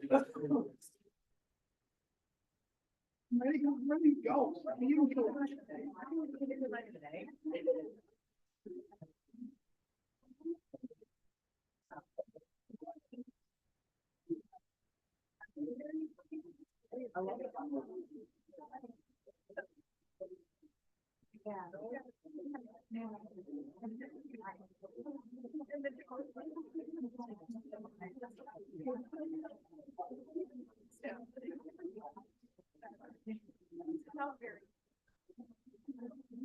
So welcome back to the House District 141 recount happening. We're getting started back up. We've got the counters back in the room. The good news is because of the tireless efforts of 3 tables who counted way past 12:30, we are getting very close. Our team is bringing the results to the attorneys for each side. The attorneys for each side are going to review the Secretary of State results. You probably saw on the live stream, Deputy Flynn was doing the math while she ate her sandwich. So she has delivered, we've delivered results to the attorneys. The attorneys are now going to take quite some time We may have some other results that are also getting delivered. And attorneys are going to take some time. Remember, they were collecting their own tally sheets at each table that was tallying. So they were keeping their own numbers, even as the Secretary of State's office, under the supervision of Deputy Secretary Flynn, was keeping our numbers. So what we know, two good things. So for all the counters in the room, what we know is we had all of the ballots for House District 141. And actually, I just want to say shout out to our clerks from Shapley, from Newfield, from Sanford. The fact that we had all of the ballots and all the materials here was a gift. Really happy. So round of applause for our local election officials. The other good news, so all of the ballots have been tallied. All of the ballots are present. Remember, there were some disputed ballots. And so attorneys get as much time as they want to think through the results before they sign off. So now we wait for the attorneys to review the results. Once the attorneys are ready to sign, we will invite them to the front table and they will sign the paperwork to sign off on the recount. We will not share any results until attorneys have told us that they agree with our numbers. And if they don't agree with our numbers, then we'll talk. So if you are at home waiting for the House District 141 results, you do not have long to wait. So feel free to get out the popcorn or the ice cream. Those results will be coming soon. But it may be, let's give the attorneys probably 10 or 15 minutes to consult, confer, check their own spreadsheets. And you may see them going back and forth to ask Deputy Secretary Flynn questions. That's normal. So I understand from one of the counters that yesterday she told a friend of hers who's a high school teacher to watch the live stream of democracy. So you know what? To that high school class out there, hello. We are thrilled that you're interested in civics education. So many people think elections end on election day, right? People go to vote, and in Maine, we are really proud of our elections. Every citizen in Maine age 18 or older has the right to vote. No exceptions. We're one of only 2 states that doesn't have restrictions on the right to vote. That's in our Constitution. If you are a citizen of the United States, you are age 18 or older, and you live here in Maine, you can vote. That includes students attending school in Maine. That includes people who do not have a home, who are unhoused. That includes people who have a felony record or even are incarcerated. That includes people with disabilities. Everyone in Maine who's a citizen, who's 18 or older, has a right to vote. And we make it very accessible and secure to register to vote. We have automatic voter registration implemented in 2022 under my administration as secretary. We have online voter registration. Kudos to Senator Teresa Peirce. That was her bill, went through the legislature, signed into law by Governor Bill Mills. We were able to implement it this year in 2024, online voter registration. Additionally, we have same-day voter registration. So if you wake up on election day and you're like, oh my goodness, it's election day, I forgot to register. You can go, you have to bring your proof of identity and proof of residency. You can go to the polls and register to vote and cast your ballot on the same day. Truly a tremendous, tremendous service. So additionally, we have, in addition to same-day voter registration, automatic voter registration, and online voter registration, of course, we have the old-fashioned paper registrations. And we know that civic groups take those voter registration cards and go and work, go to fairs, go to different events, go to naturalization ceremonies, and make sure that people get signed up to register to vote. Now, voting is also highly accessible and highly secure. We allow 30 days of no excuse absentee voting ahead of election day, which is incredibly exciting. We also allow, and that's for anybody. So you just want to get it out of the way. You want to get your name off those lists so you don't get junk emails or junk texts or junk mail in your mailbox. You can vote ahead of time. Or if you're going to be out of town on election day, or you're worried that something might come up, maybe you're caring for a family member, a child or a senior or someone who's not well, and you want to make sure that you get your vote in, you can use that 30-day period of no excuse absentee voting to do it. On election day in Maine, the polls always close at 8 p.m. Now, all of the ballots are counted on election night. That's hardworking volunteers in every town representing both major political parties, Democrats and Republicans, counting those ballots when the polls close.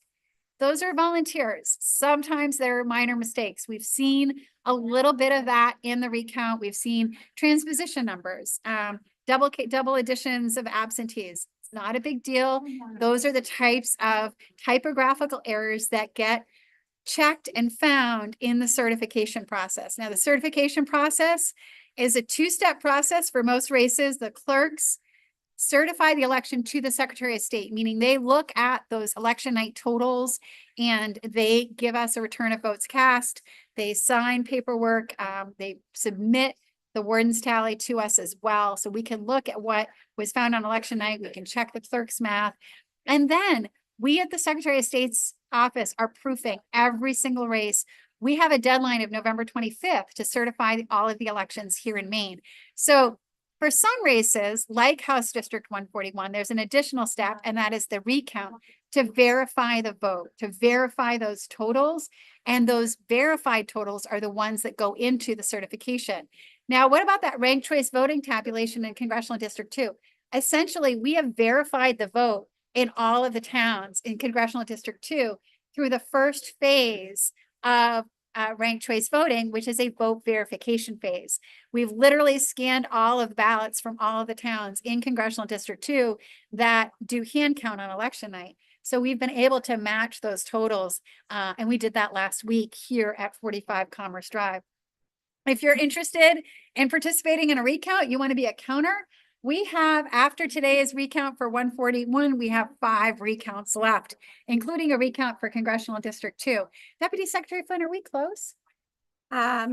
Both sides have the numbers and we are, they're just discussing their options. All right, I'll continue my discussion of democracy for high school students watching. Deputy Secretary Flynn is civil service. That means she's nonpartisan. She has served under Republican Secretary of State Charlie Summers, as well as Democratic Secretaries of State, including myself. And she was originally hired by Bill Diamond, Secretary of State, just about 30 years ago. She was a clerk in Portland, running elections in Maine's largest city before she came to the Secretary of State's office in Augusta. And we are so fortunate to have her. In fact, we have a lot of very experienced clerks working at the local level. We have very experienced election officials. Deputy Flynn and her deputy, Melissa Packard, and the director of elections, Heidi Peckham, they estimate they have about 80 years of experience among the 3 of them. Again, a truly incredible record of service among those 3 leaders at the Department of Secretary of State. So we use, I said, this is our 7th of 12 recounts. We have 2 Senate recounts. The first Senate recount is tomorrow.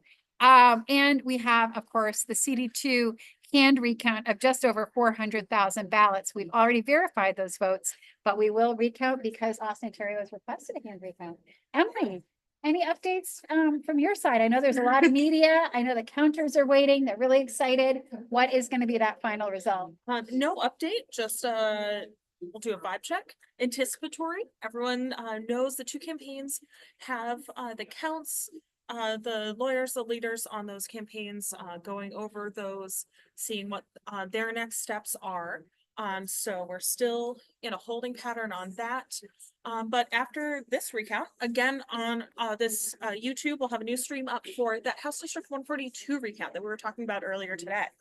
Yes, that was between Anne Marie Mastracchio. She's the incumbent Democratic legislator from Sanford, very well respected, just an incredible legislator, and her challenger, Amy Bell. Now, Representative Mastracchio won with a fairly sizable lead. That was a 1.68% margin. Representative Mastracchio on election night, her totals being, just make sure that I read these correctly, 1,938 versus 1,874 for Amy Bell. So you're talking, let's do that math, 26 and 38.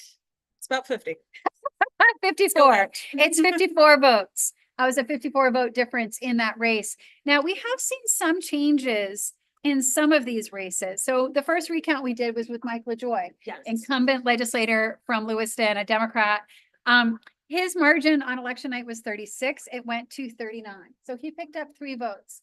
Why might he have done that, Emily? Yeah, so if you're just tuning in, you might not have heard me tell this story earlier today, but sometimes depending on how people fill out their ballot, it is done in accordance with instructions, and sometimes it's not. That doesn't mean that we No, it's always got instructions. It's whether people read them or they don't. yes, whether they're There done are in instructions on that accordance ballot. with the instruction. So, for example, yesterday we had a ballot there. The person had clearly filled in the oval for Dave Gilmet. Additionally, the person had filled in another oval for the write-in line and written in Dave Gillette. When that is fed through the tabulator, it's read accurately as an overvote. It looks like someone has voted for 2 people. But when you're doing the hand recount, lawyers from both sides can look at that and pretty obviously say, this guy really wants to vote for Dave Gillette, and move that from a blank as an overvote is accurately recorded by the tabulator into that column for Dave Gilmet. That's why in that race, we saw his loss shrink by 2 votes from 16 to 14. And perhaps something like that happened in the Mike LaJoy race as well. That's right. Sally Clucci's race, we recounted that yesterday. Incumbent legislator, Democrat, from the Bowden Richmond area. She had an election night win of 16 Yep. and it was 14 when it was over. So, we also had some other changes. Kilton Webb is the new Democratic elected legislator from the Durham area. So Guy Labita, the Republican challenger who lost on election night, asked for a recount. Webb actually gained a vote in that recount, going from a 54 margin to a 55 margin. Stephen Wood, Peter Wood, the Republican from Norway, had an election night margin of 19 votes, went to 24 votes. Sharon Frost, an unenrolled, we call it an independent. Angus King is unenrolled as well, calls himself an independent. She gained votes in her recount as well. Sharon Frost, going from 44, she lost 1 vote, going from 44 votes to 43 votes. And then Stephen Bunker of Farmington, his win went from a 10-vote margin to a 7-vote margin. So I'm just going to read those again. Kilton Webb's win going from 54 to 55. Peter Wood's win going from 19 to 24. Sharon Frost's win going from 44 to 43. Stephen Bunker's win going from 10 to 7, and Sally Clucci's win going from 16 to 14. So you can see that in these recounts, as you're looking at these blank ballots, sometimes those overvotes do go to the candidate if there was no declared write-in, if they filled in both the write-in oval and the candidate oval. Sometimes something the machine may not have read, perhaps it was a mark outside of the lines going to a candidate instead of a blank. So I'm going to rest my voice for a minute, get a drink of water. We'll be right back. We should have results very soon.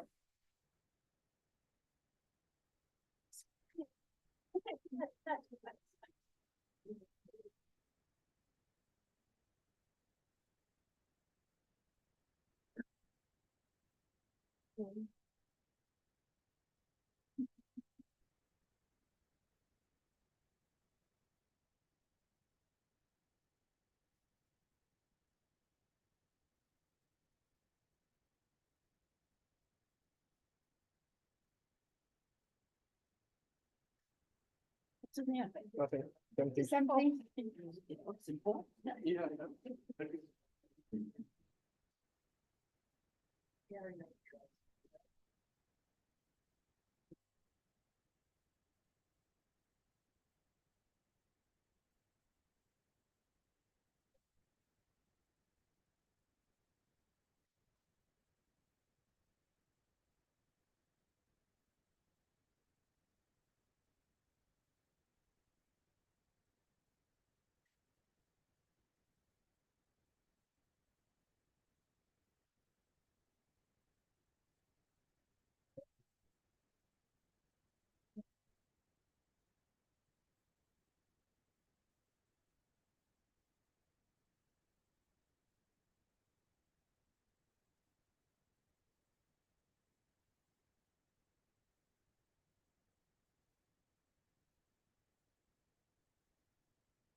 So shout out to law enforcement who is here with us in the room.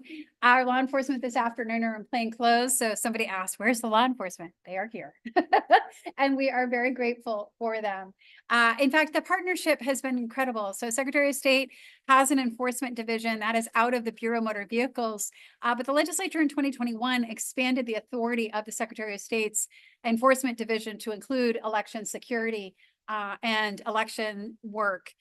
So the Secretary of State Enforcement Division in charge of ballot retrieval operations under the law, but collaborating very closely with Maine State Police. We could not have retrieved all of the ballots for Congressional District 2 in a single day without that collaboration with the Maine State Police. We're very grateful for that.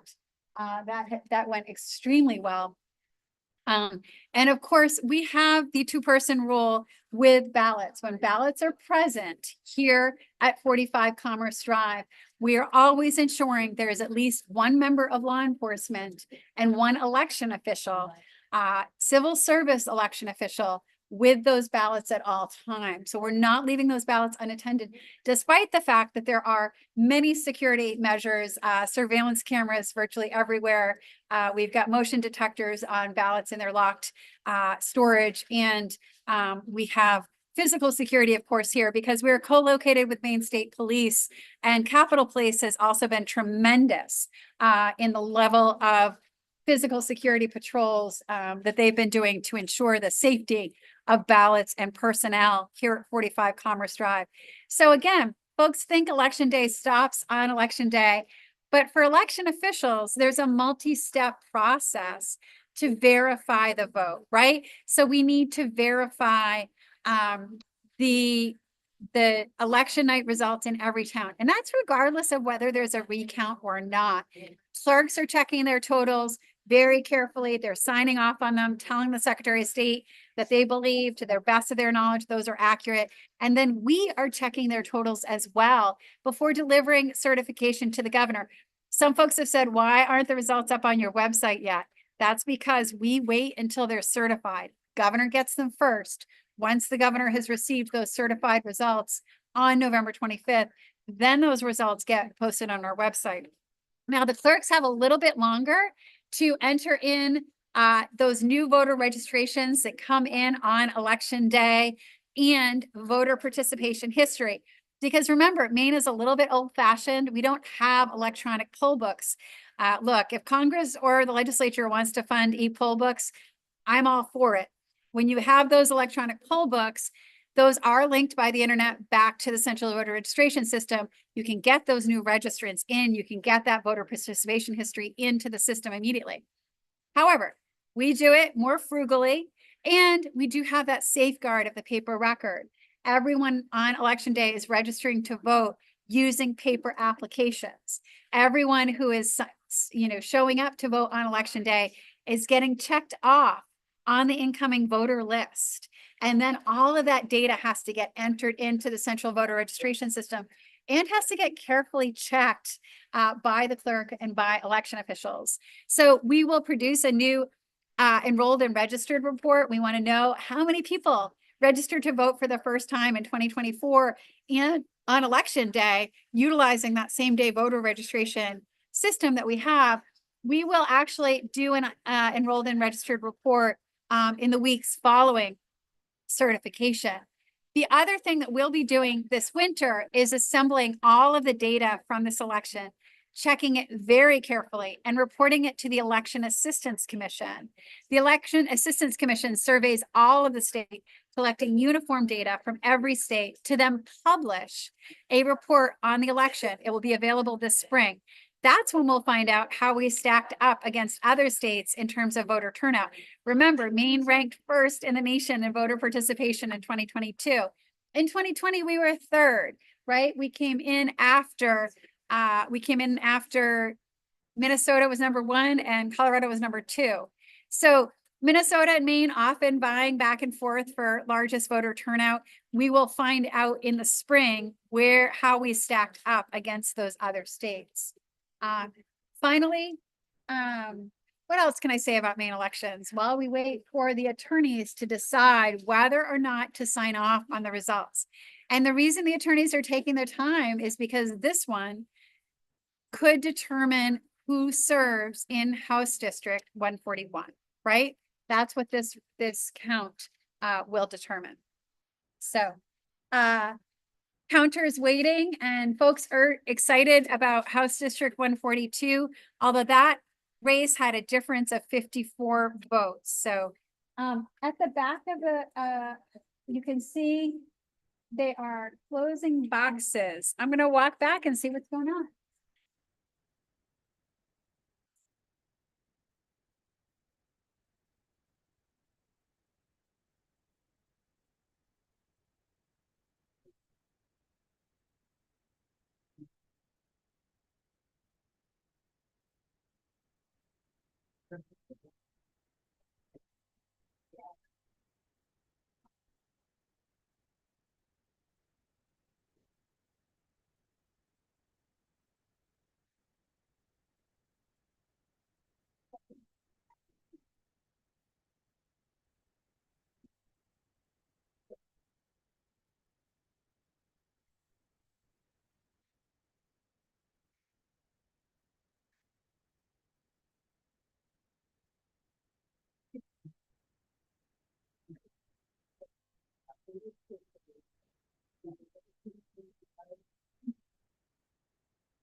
And you. And these are.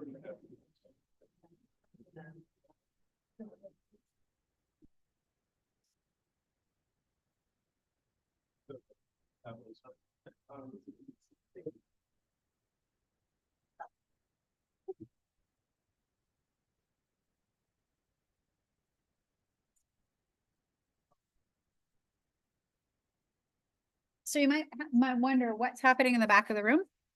They're just getting ready for the next recount, meaning that they are moving the 142s up, making sure they're all together. Because remember, when they came to us, they were all in different bins. We had referendum ballots, we had 143s, 142s, 141s. Why? Because when they go into the tabulator, they all go in together. The tabulators can read those, but that means when voters are voting on election day, especially when you have multi-wards voting the same place as in Sanford High School, 100% okay. Those tabulators just read those different ballots, they get all mixed in. What's really remarkable is these hand recounts demonstrate the accuracy of those machines. They really are a modern day abacus. They really are counting machines. That's what you see happening.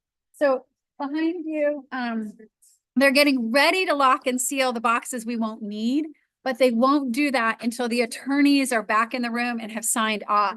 So the attorneys are taking time, talking to their candidates, talking about the preliminary results, making a decision about whether they're going to sign off on the results of the recount as we speak. So they've been out of the room now for about 30 minutes. That's okay. Ultimately, the decision of the recount is not mine, Secretary of State's. It is the two sides agreeing. We facilitate a process, a neutral process for the two sides together to count the ballots by hand to verify the outcome. That's what happens in the recount process.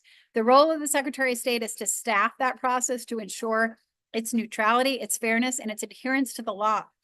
Somebody asked me this morning, you get a lot of blame for laws people don't like. Is that your fault?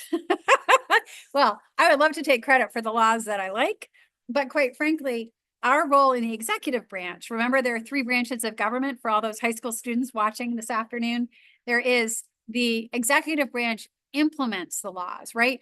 I have to follow the laws. That's why my oath is to uphold and defend the Constitution of Maine, the Constitution of the United States, and the laws of our state and of our nation. My job is to institute whatever the legislature and Congress pass. So if anyone has any problems or concerns about the laws, that really is the purview of the legislature and of Congress to pass laws. For election officials at both the local and state level, our job is to follow the law. Whether we agree with the law or not, our job is to follow it. And then the judicial branch, of course, is in the business of interpreting. Is that law constitutional? What does the law say when legislators are a little bit vague or contradictory in their language? How does a law comport with established legal precedents and, again, the Constitution? And of course, the US Constitution always trumps the Maine Constitution. Federal law always trumps state law. So if there's a conflict between the two, tie goes to the feds and to the United States Constitution and the Bill of Rights, of course. So we here at Secretary of State's office, we implement these recount laws. Some folks have said, gosh, really? In fact, I got asked about this today. Are you really recounting races where there were hundreds of votes margin difference? And the answer is yes. Now, as we have seen with the past 6 recounts, these recounts usually only change with just a handful of votes difference either way. Sometimes 0 vote difference in a municipality, but sometimes 1 or 2. Those are not going to change the outcome. Even in a race like this afternoon, House District 142, Amy Bell did request a recount. That's her right. But a 54 vote margin is not one that is likely to change in a recount. We've already seen it where these, very narrow races, the narrowest one prior to the tie being a 10 vote margin. And the recount identified 3 ballots that the hand recount here, attorneys on both sides agreed were awarded to the other candidate. That shrunk the margin for Stephen Bunker in Farmington Chesterville to just 7 votes, but it didn't change the outcome. The first 6 recounts have upheld the outcome in every single race. Now, House District 141, it's a different matter potentially. Again, we talked earlier about those overvotes. The machine would count them as an overvote, and we can see voter intent. The attorneys can review voter intent and make a determination based on that voter intent of what they believe to be true or to be not true. So stay tuned. And we are continuing to stand by as attorneys talk to their candidates, talk to their campaign committees, and make a decision about this particular race, House District 141. Any fun questions about elections you want me to answer in the live stream? Yes, Randy.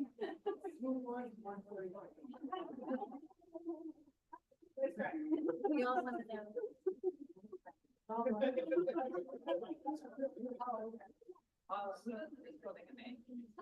Redistricting in Maine.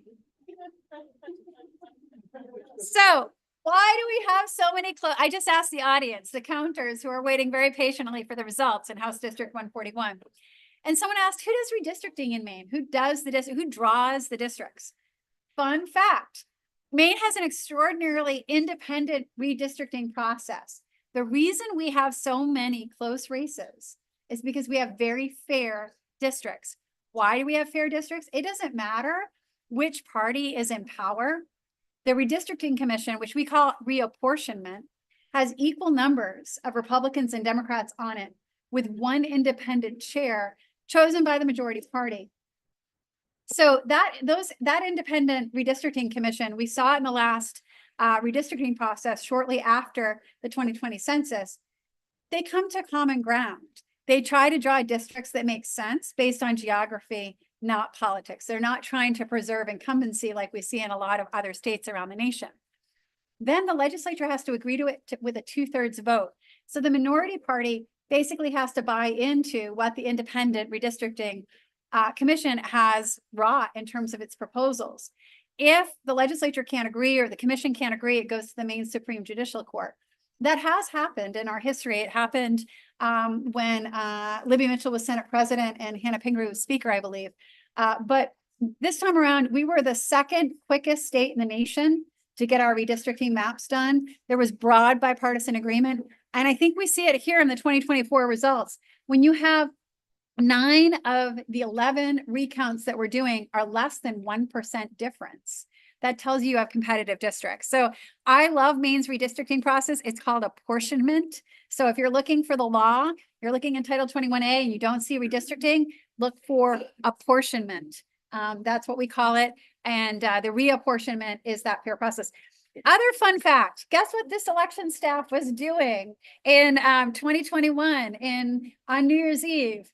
We were at the office. Why were we at the office? Because we have to take what they write into law. They describe their districts. We have to create maps, and then we have to put every single voter in a district. And usually that's really easy, except remember we have townships that are fairly broad geographically. So Christmas week of 2021, I was on the phone with a voter. Which side of the lake in this township do you live on? Because the line goes through the lake. So if you're in that side of the lake, you're in that district. If you're in this side of the lake, you're in this district.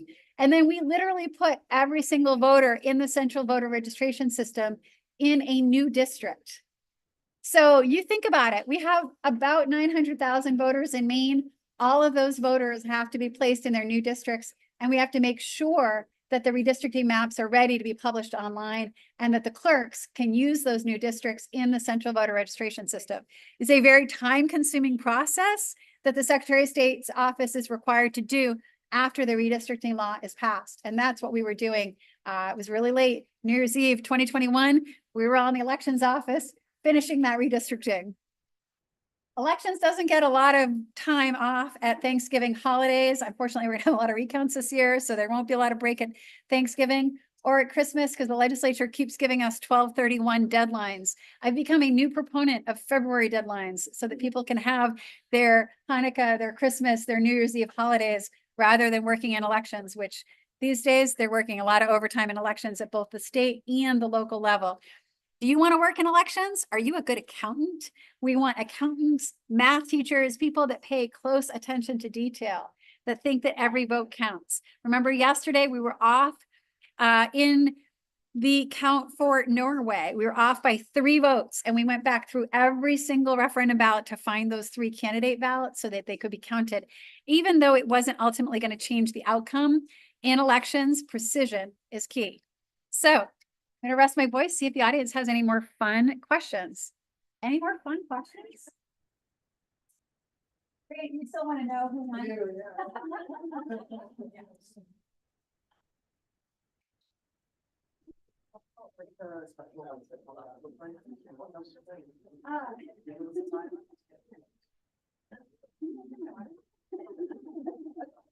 Mary's my executive assistant.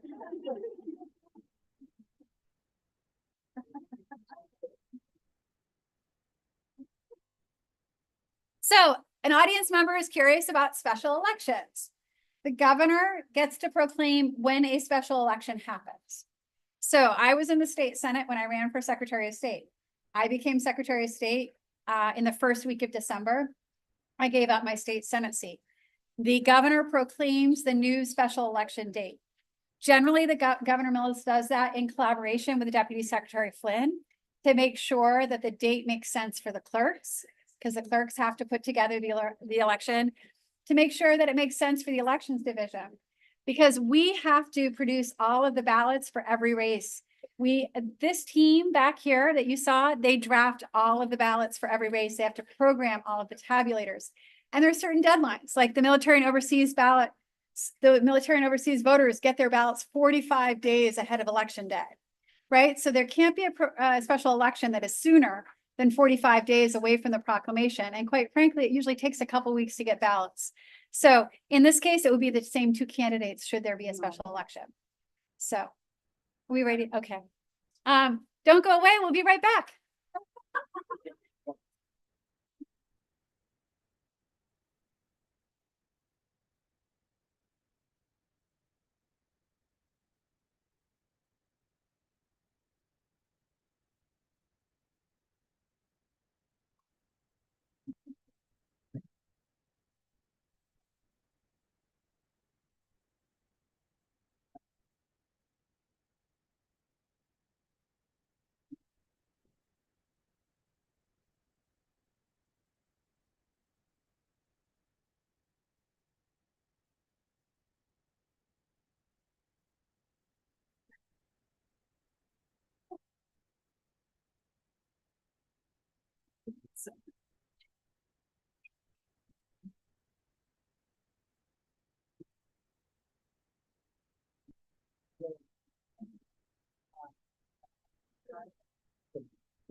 Oh.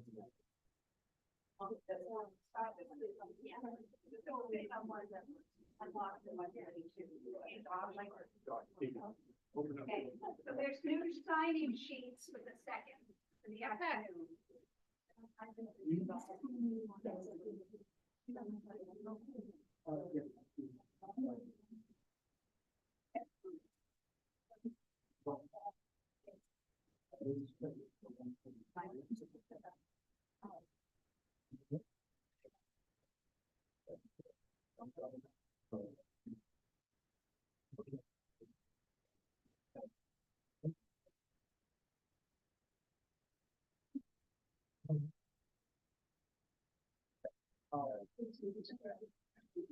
No, I hear you.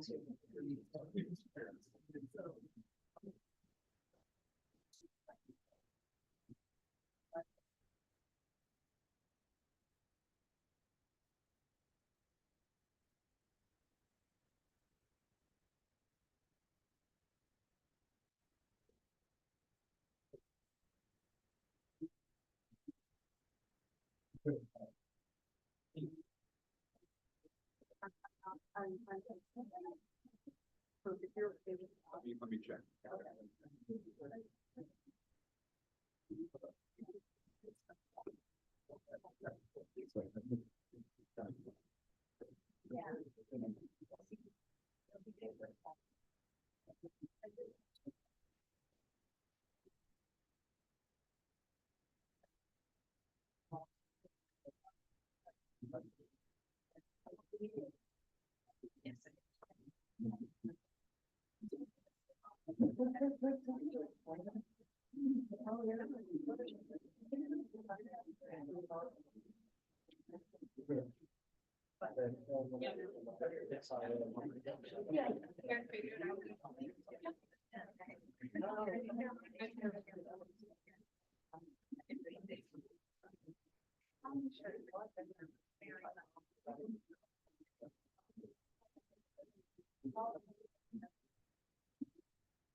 So the attorneys are conferring. We should have an answer soon, and we'll see what the attorneys are ready to determine. Because again, these results are not the secretary's results. These results are results agreed to by both sides because both sides have been doing the counting today. So that's what's important to recognize about a recount, is that we are the facilitators of this exercise in democracy.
Oh, are we ready?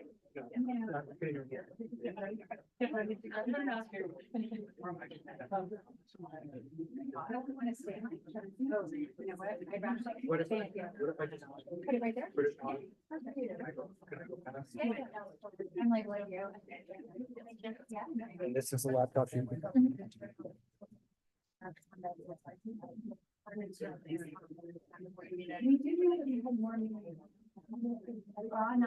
We don't know what they're doing. And people if you want to put it there.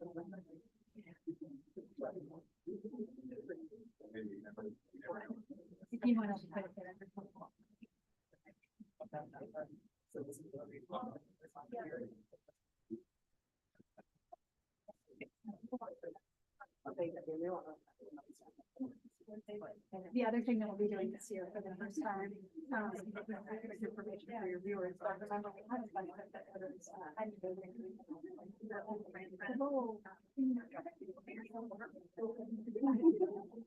so we did an exercise.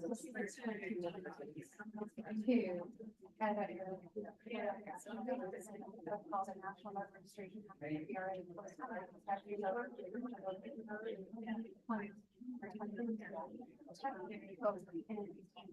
If it came back with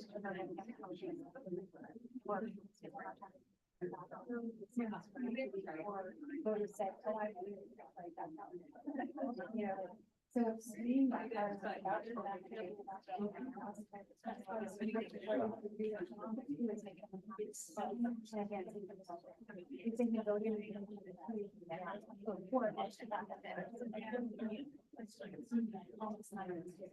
so we're about to, you have to wait, we'll have to get two federal licenses out. This resident. So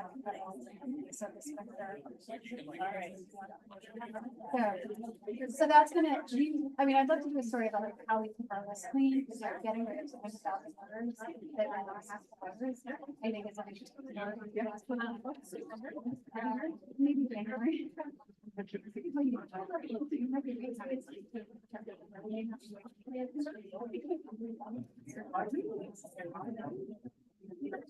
But once we can take a picture out, I also hear.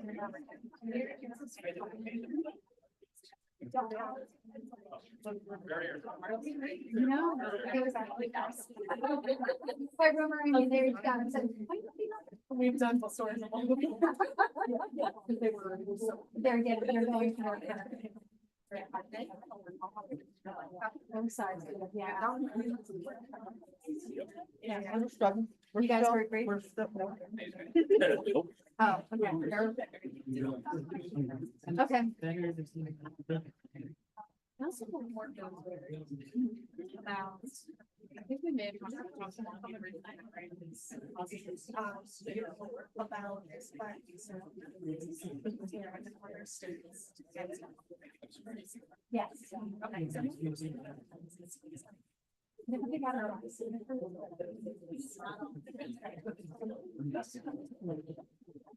That's the case. But it's like the right to it's like if I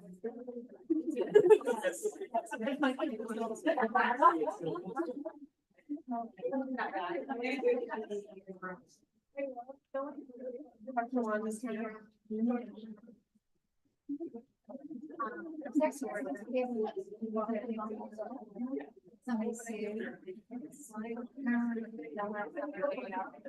The basic. Secretary.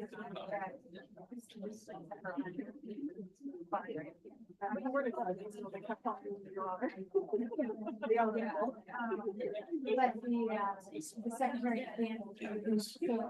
It used to be. Secretary.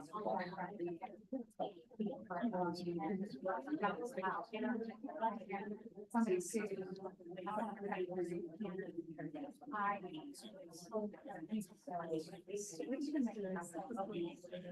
Or like, you know, I can't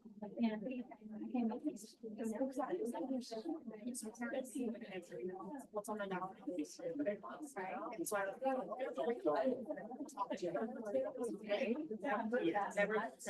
Never saw her.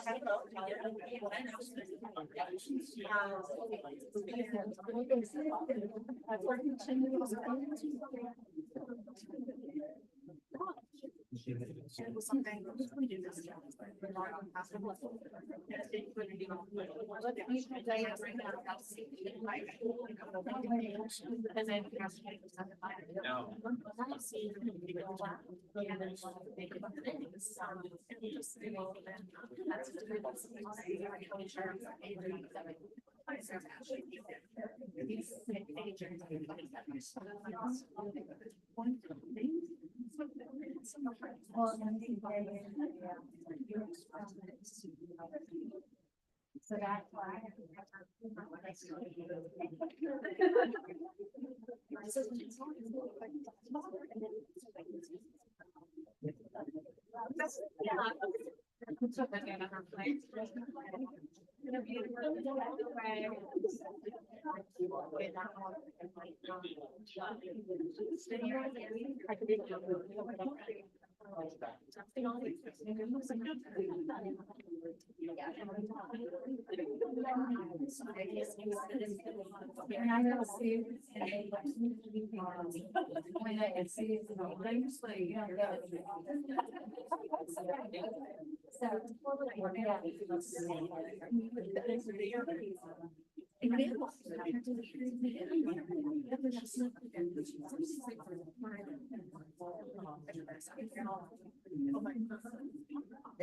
Some are simple, same thing. There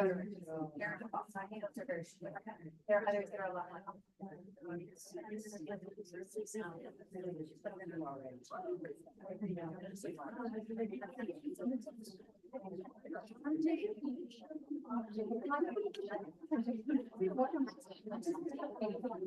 I don't know if we have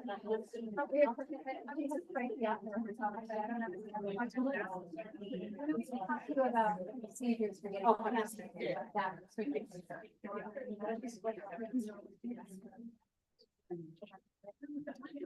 Oh,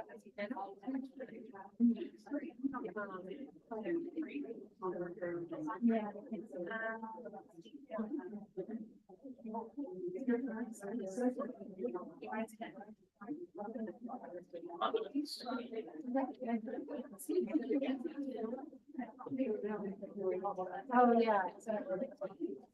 No, no, we're not gonna see it.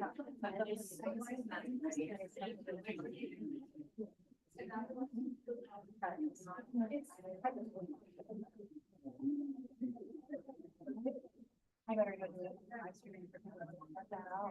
What are we getting?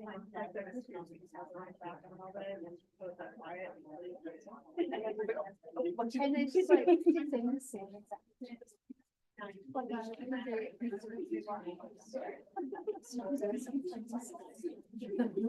I mean, I could go into details about the findings, but.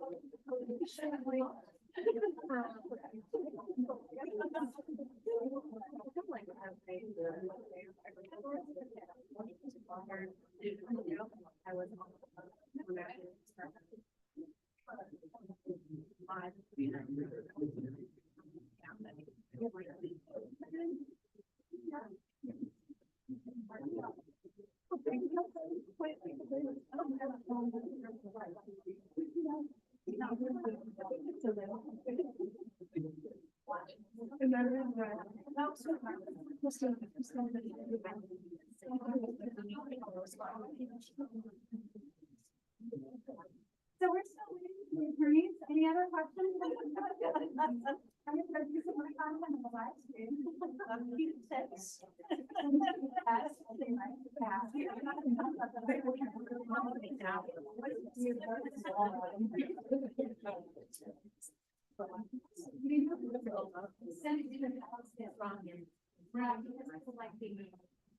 That's by the time.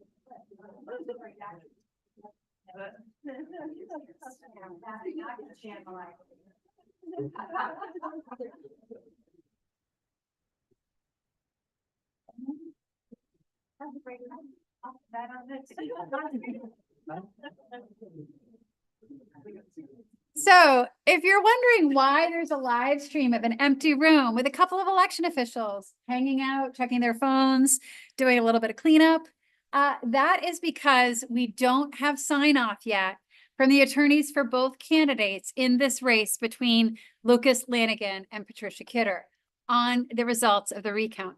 Now, we did identify every single ballot that was identified on election night. That is not in dispute. We had all the ballots. We didn't have to go back to Sanford or Shapley or Newfield because those clerks did what they needed to do in terms of getting us those ballots and getting them here. That's not the issue. The question is, do they agree on the outcome? And until those attorneys agree, now on the sheet that they sign, actually, I'll get a blank one of those. There are two options, and I'll share what those are. Can I have a blank sheet? Here with the sign off list. What is the green one? This side.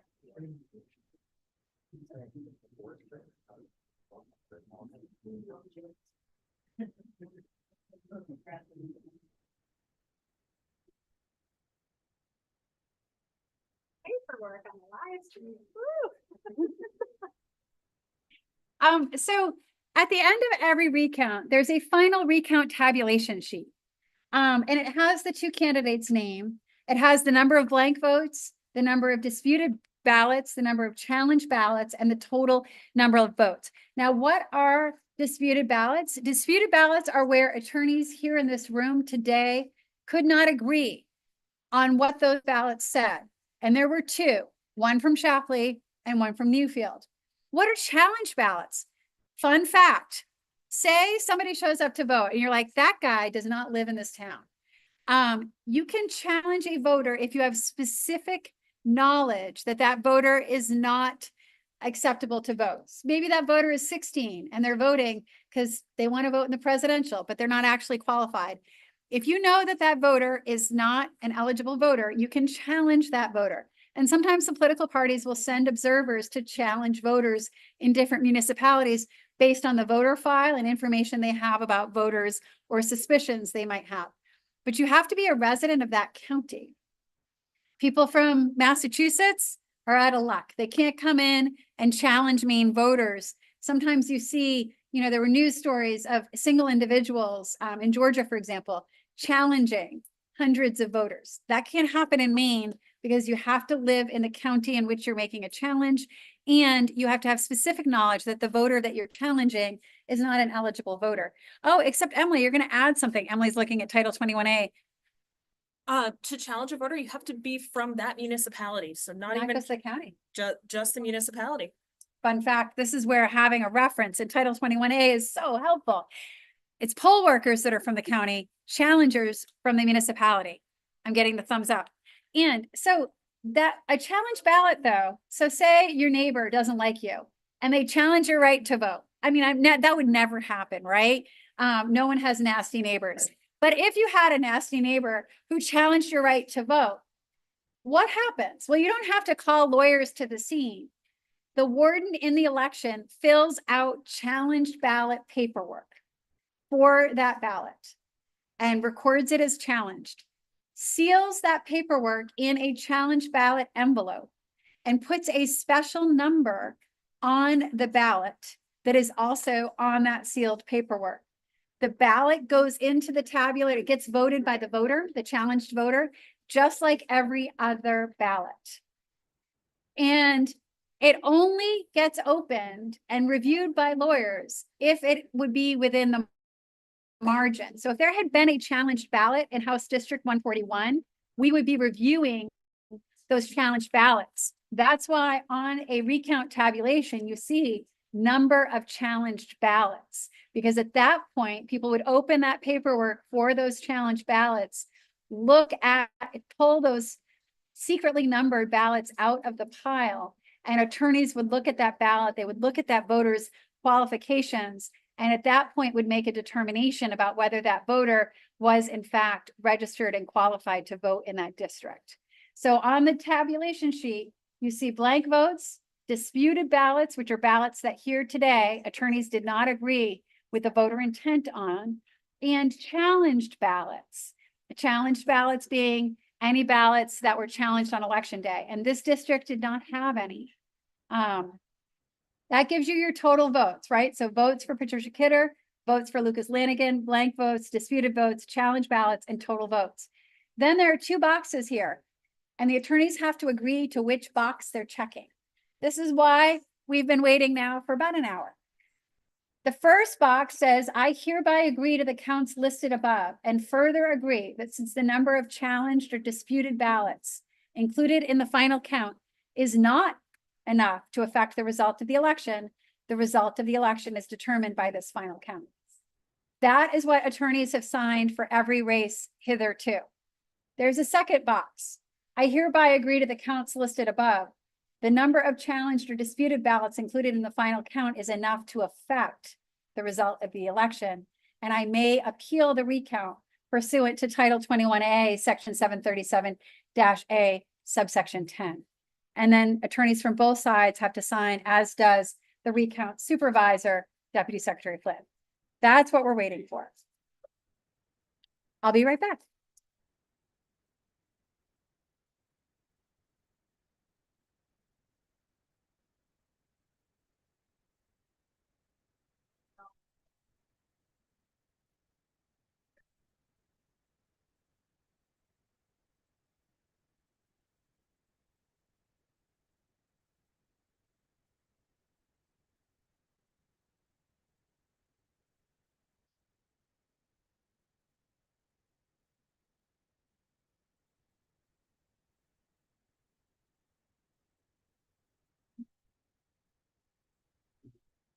So more fun with paperwork. I'm sure everybody was curious. What was that they were filling out at those counting tables? All the counters know. What they were filling out was, you can see, it says assigned alphanumeric code for the lot. What was the code? It was the table letter, like H, right here at that table, and lot 1, lot 2, lot 3. It was the number lot that they were on. So H1 would be the first lot. Municipality and voting district, that includes ward or precinct, the date. Then it has the tabulated ballots for each candidate, blank ballots, disputed ballots, total ballots, and it gets signed by the counter, the other counter, and the Secretary of State recount assistant. So each of these folks who's sitting by themselves is a Secretary of State, and their title in this is recount assistant. Now, we had a question from the audience about ballots. So I mentioned Secretary of State actually creates all of the statewide ballots for the whole state. That includes all of the candidate ballots. Remember, there are 151 members of the House of Representatives, 35 state senators. We are creating those ballots for all of those different district configurations across the whole state and getting those printed. So we have to both create them and then print them. We have to proofread them. We have to test that they'll go through the tabulators, and then the clerks have to make sure that they get the right ballots and that those go through the tabulators. So the question was, why didn't you put the picture of the state flag on the ballot? It would have been a great idea. Totally would have supported it. That being said, for two reasons. A, it's the legislature that decided that question, and it was the language passed by the legislature that went on the ballot. So the legislature directed us to put the language of the flag referendum on the ballot as they passed it. So that's one reason. Two, it'd be pretty tricky to get an image on the ballot to make sure that it could be read and that it could be formatted in the appropriate way in our ballot programming software that we use. We use ES&S tabulators, and we work with their software. I think it's called Election. What's our ballot programming software called? Do we know? ES&S. That's our ballot tabulator vendor, the election systems and software. And is that who we use for producing? We have a software that allows us to create ballots and print it out. It's still part of that. ES&S. Yeah. It is ES&S, Election Systems and Software is what ES&S stands for. I did not know that until just this moment. Election Systems and Software, ES&S. And we use special software to create those ballots from ES&S. So we did have posters. We are keeping with the current Maine flag, and that's the blue flag with a seal. So any other questions from the audience while we wait? The holdup is both attorneys from both sides have to agree to what they're signing. There were two disputed ballots, one for Shapley and one for Newfield. If this ends up in a tie again, and there are two disputed ballots, what does this Goes to automatically the go House to? first. It goes to the House, but if Goes that to the House doesn't, first. the court's not out. Can they go to court? Let's look at I 737. heard you Title say 41A, appeal, 737. yeah, when you were reading that, so I didn't want to. Okay. And then you go to, it's before a special election.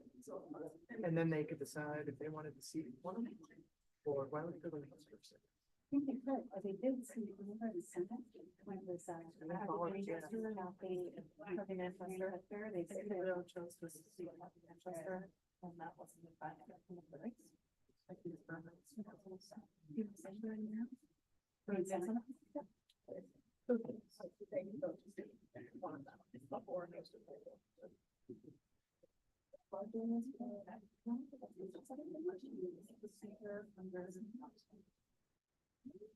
I'm gonna look up 737. So, but if the House does seat someone, does it still go to a special election, or does that take place at a special election?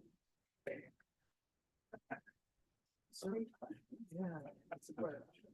Those are the questions my editors are gonna ask me when I file a story without the answers.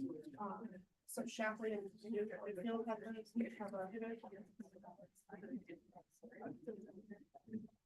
I'm looking for the appeals.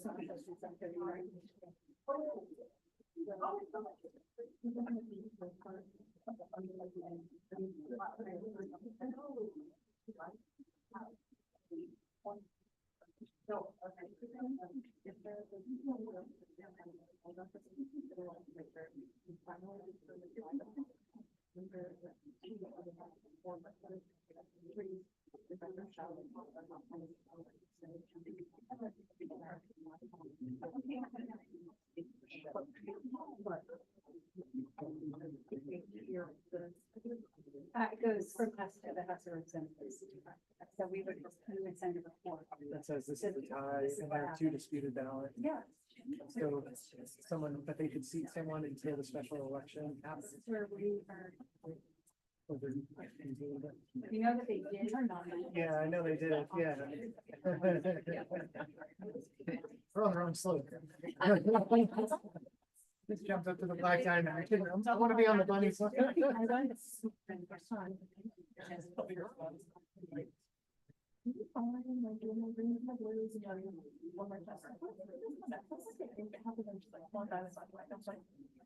Well, I'm halfway down.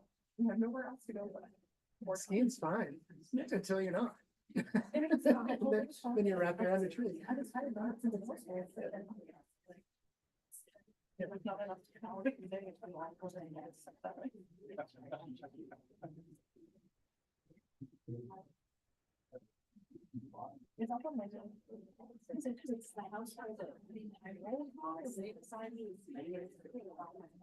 But I'm not saying I don't. Some people also might be great questions.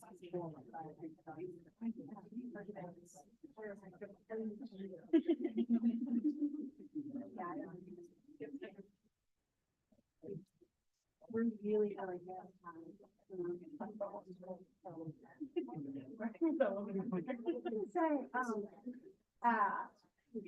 We have a process in our office. We are telling you guys that the presentation layer always here. Even if we didn't, we will send it to the. What happened with the Manchester? So it was the disputed ballots and then they chose to seat Manchester and then that's how it stayed. Or it went to a special. No. No. That was special. Before. Let's do this. She's a Julie, Deputy Secretary Flynn. This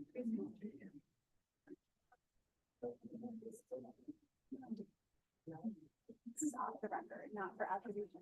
But when it says in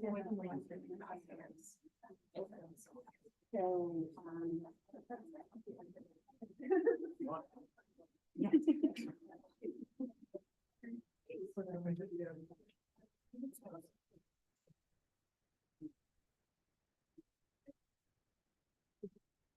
Hey folks, we're still here on hold waiting for the conclusion of the House District 141 recount. We have done all of the ballot sorting, we've done the ballot counting and tallying.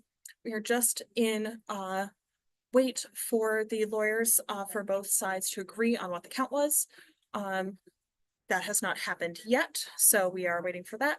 Next up will be our recount for House District 142. That was a different part of Sanford. So thankfully, we've already done all that sorting. And now, once we conclude this one, we'll take down this live feed, put up the next one. That is just one part of Sanford.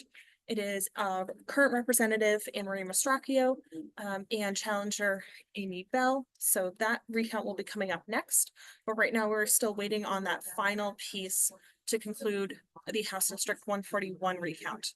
So you might remember that ended in an apparent tie on election night. So this recount is to see if we still apparently have a tie or if we do have a winner in this race. And that is the final piece that we are waiting on, that agreement from the lawyers as to what the count was. Probably heard me say this earlier. This is not Secretary of State saying this is what it is. Every single part of this, the two campaigns and us need to sign that piece of paper that Secretary Bell's just walked you through. So that is where we are now.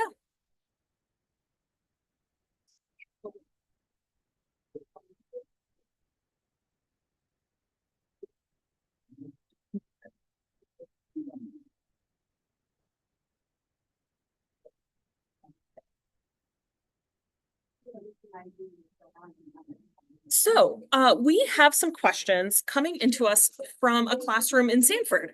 I think that is so cool that you guys are watching it. In case you were missing it earlier, I'm Emily Cook. I'm the communications director here in the Secretary of State's office. We just got your questions. The first one is, do they use a special colored pen or pencil when they count? Yes, we do. So here in recounts, we only use purple pen. So on Thank you, Mary, for getting our example. So we use purple pens. We have a few different brands that we use. But so when you're filling out your ballot, I'm not sure if you guys are old enough to be voters yet, but you'll see on the instructions that you're supposed to use blue or black pen to fill out your ballot. Then on election day, when you look around when you're there, notice that the election officials are all using red. And then here in recounts, we use purple. So if there's any mark on the ballot, you know who is making it, whether it's the voter in blue or black, the local election official in red, or the recount official in purple.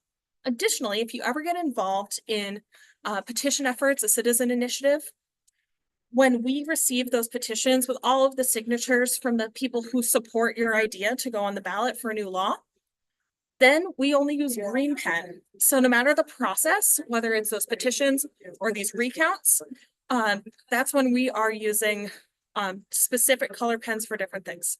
So the next question was if we use Roman numerals as we count. I don't believe so, but I'll go check with some of our folks who are physically doing the counting so we can get you that answer.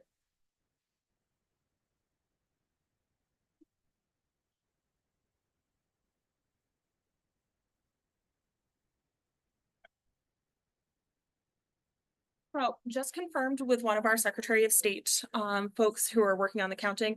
They do not use Roman numerals, but that is a really fun question. Ooh. Great question. These are from Sanford High School, these questions. Oh, do we have any more? Please answer them. Good job, Emily. Thanks, Sanford High School, for watching this recount. Stay tuned. We might have one more. We do have one more. 142, House District 142.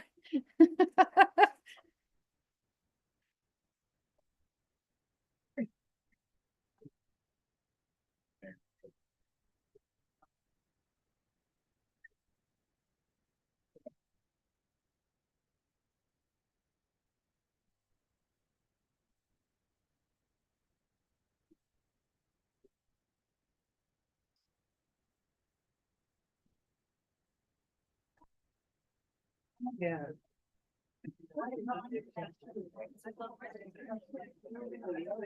Okay, we're gonna bring Sue up. Yes. Well, no, we just need to. Oh. You want me to move the left? Let's just move the. Can we do that?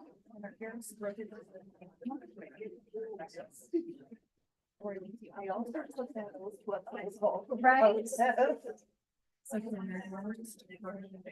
we just take this computer over here? It's connected to the. Yeah. Oh, If we just rotate it, just rotate it. Oh. This is why we. So Mary told me if this is good. You go. Purple pen. John Moore. That's great, right? All right.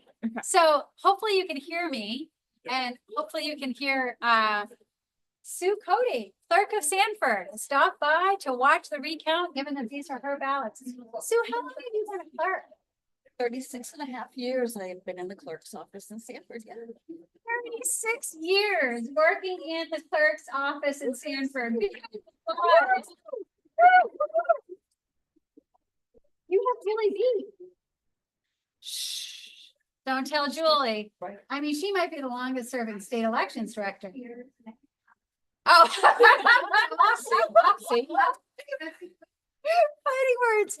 Julie reminded me she was a clerk in Portland before she came to the state elections division. So you guys started about the same time. Yeah. 36 years ago. That's awesome. What do you love most about being a clerk? I just love people and the fact that we're always doing something different every day. I mean, we have a lot of the same tasks, but it's not like working in a mill doing piecework, you know, the same thing day after day. There's always something unique about every situation and it just keeps it exciting. That's why I've been there so long. So if you're a people Never bored. person that wants to do something different every day and doesn't want to be bored, you'd make a good clerk. We're always hiring in the municipalities all across Maine. What's the hardest part of your job? It's hard to saying no to a customer. Saying no to a customer. I think that's gonna be the toughest. So like if you wanted to vote twice, you would have to say no. I have to say no. But if you spilled coffee on your ballot and you wanted to return it as a spoiled ballot, That you could is give them a new ballot. that is not voting twice. That's an even exchange. You're giving me a damaged ballot and I'm giving you a fresh. Right. Have elections changed a lot in the 30 years in terms of the rules and the laws? Oh, when I first started in the office, I was not involved as much as I am now, being the official clerk for the last 12 years. I know there were no computers to feed ballots into Oh, when I wow. first started. Oh, and- so you were counting ballots by hand in Sanford back in the day? Yes, and we were the last place in the state, I believe, to hold out those punch card ballots. But we never had an issue with hanging chads like they did in Florida. Just saying. No hanging chads in Sanford. That's great. Sue, thank you so much for your service as a clerk. We really appreciate it. The Secretary of State's office has a good partnership with the Maine City and Town Clerks Association. Our job is to train clerks, to give clerks the ballots that they use, to provide the tabulators, to provide the memory devices. The clerks are running the election at the local level and getting it right. Thank you. We appreciate you. We'll bring that live stream back to the rest of the room. We know 2 cameras are on it. Now we've got 3 cameras on it again. And again, there's not much happening in this room because we are waiting for attorneys from the Democratic Party and the Republican Party to reach agreement on the results of this recount. Given the status of 2 disputed ballots, one from Shapley, one from Newfield, it has been challenging to reach agreement for what they want to say. When we have agreement, I mean, they have as much time as they want. So you want to take a little nap? You could do that. The soothing voice of a democracy live stream on the background. Or maybe you want to, come on down to 45 Commerce Drive and join the party of people looking at their phones. So exciting.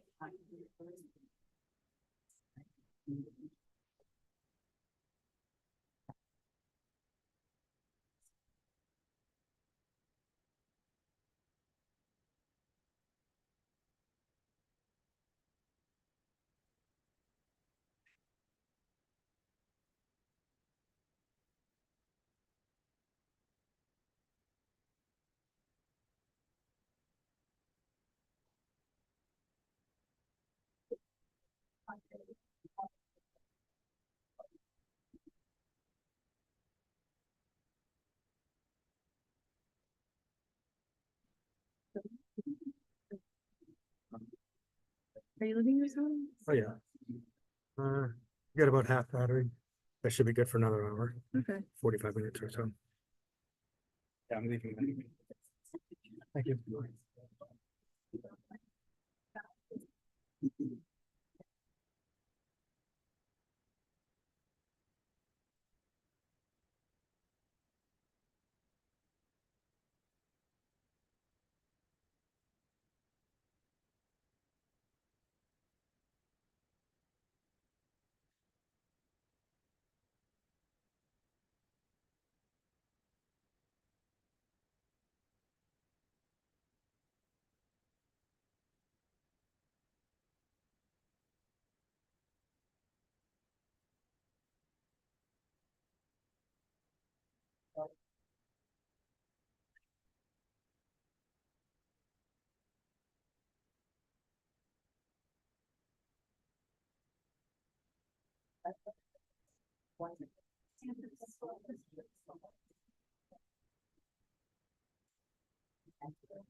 I checked in on the next hours.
But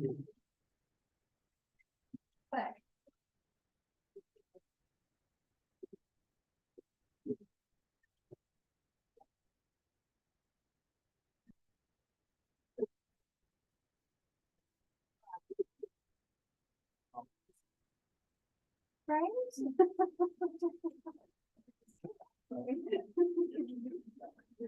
No, I'm sure you guys are well versed, but. Thanksgiving, there will be more comforters than.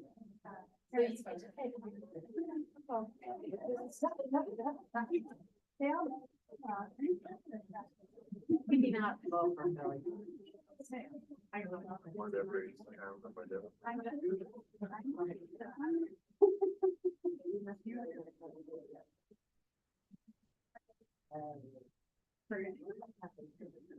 Down east, everybody really actually knows. Everybody knows average.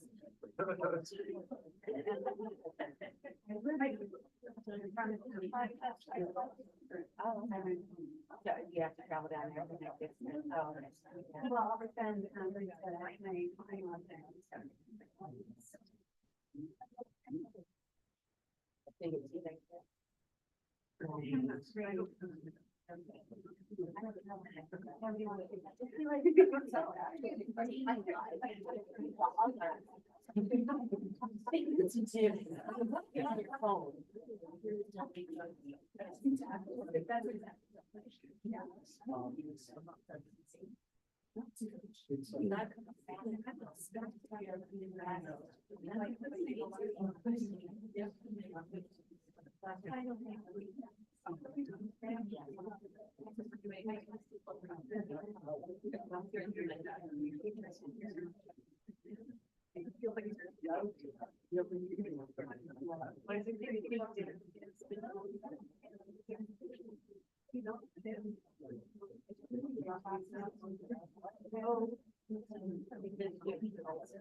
I'm not sure I'll be.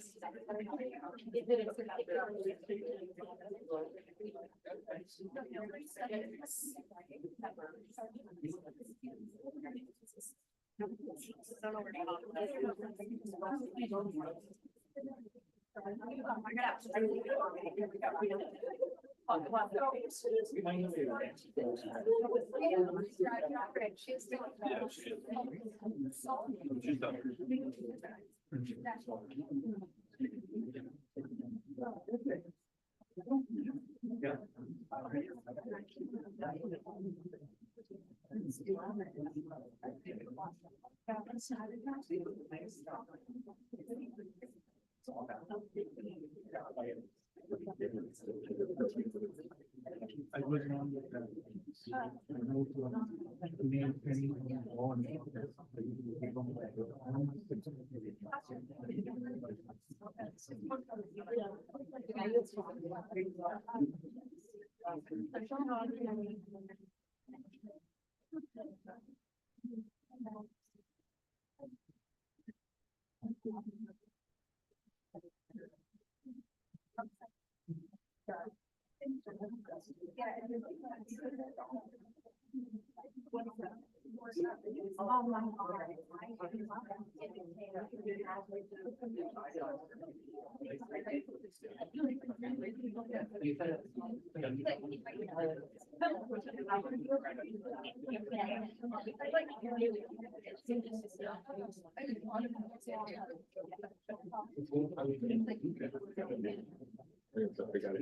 Sean up there. don't talk to people. Talk to my client outside of my office.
I just wanted to see something that I have.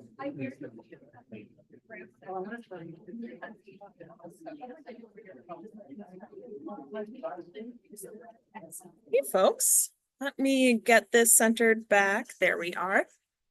So you can see in the table in the back of the room there, Secretary of State Leadership, that's Deputy Secretary Flynn and Secretary Bellows are meeting with the lawyers and representatives from the two campaigns. Again, we're in the House District 141 recount between Patricia Kidder and Lucas Lanigan. That was an apparent tie on election night. So we've been recounting that race today. Went through those ballots from Shapley, Newfield, and the part of Sanford that is House District 141. We had to separate all those ballots in Shapley and Newfield. That was separating out the referendum ballots from the rest of the ballots, those candidate ballots that we needed to count. In Sanford, we also had to separate out the three different ballot styles for the three different House seats that are in that municipality. So our larger cities, sometimes too big for a House district. That's what happens here. Sanford is the sixth largest municipality in the state of Maine. So only part of Sanford votes in House District 141. So we had to separate all those ballots out. Those totals came out just right. Didn't have to go back through the referendum ballots like we did in some of our recounts earlier this week. You might have noticed that.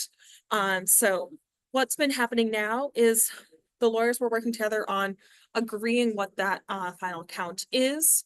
Again, you've heard me say this earlier today. Recounts are not the Secretary of State's office saying this is the result. It is all three entities, the Secretary of State's office keeping our tally and the Republican and Democratic campaigns keeping their tallies. So this is a really collaborative effort to just find out what the numbers are. The campaigning part of this is over. The trying to convince voters to vote for your candidate part is over.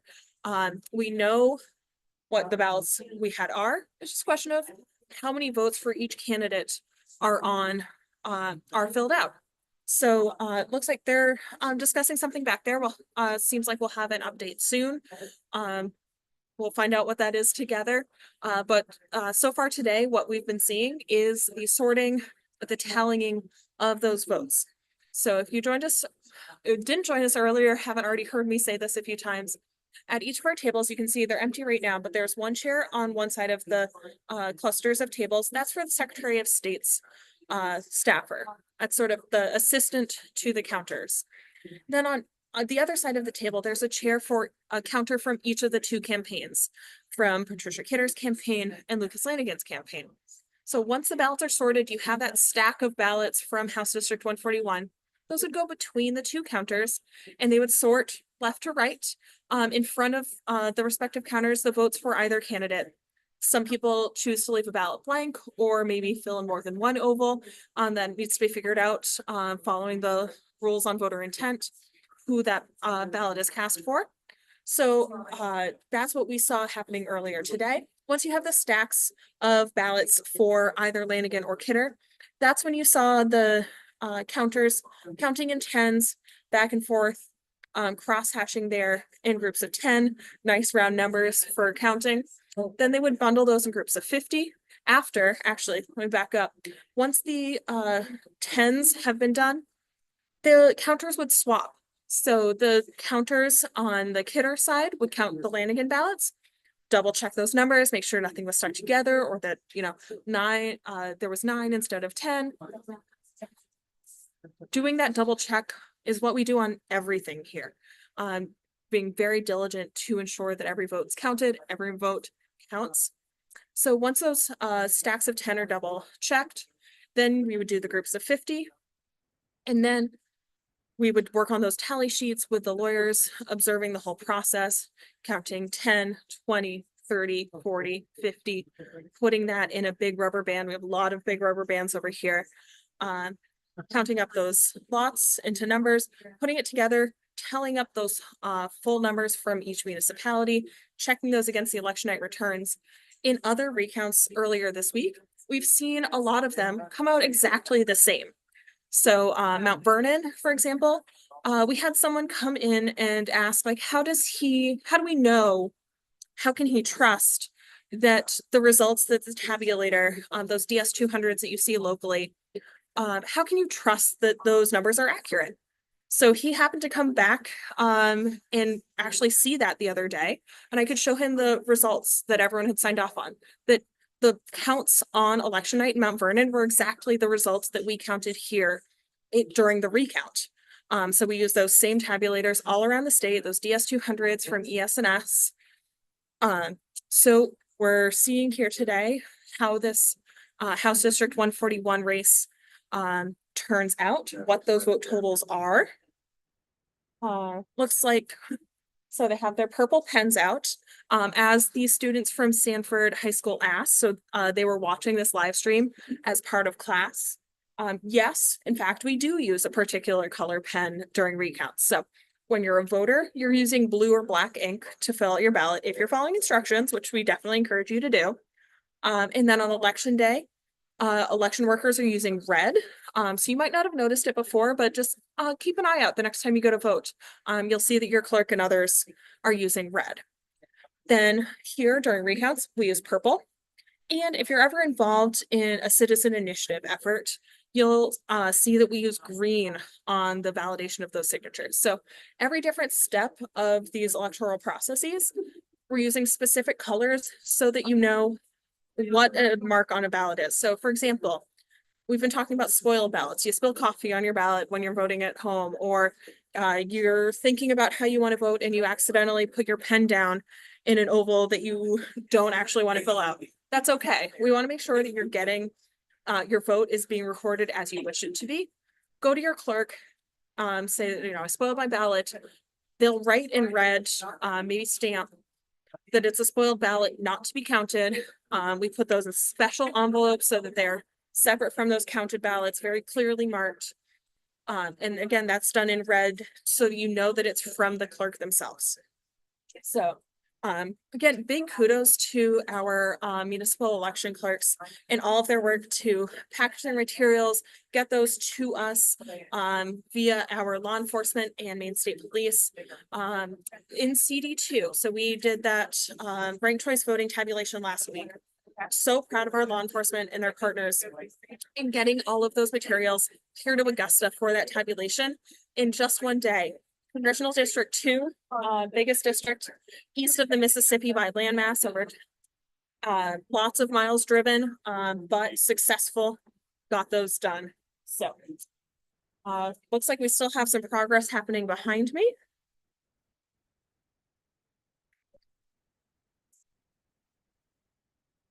No update yet, but we should have one before too long, I think. Oh, I see things getting printed out. So a little more movement happening over there. I want to do a big shout out to all of our election division staff and others from the Department of Secretary of State who've helped out with the recounts this week. Truly could not do it without them.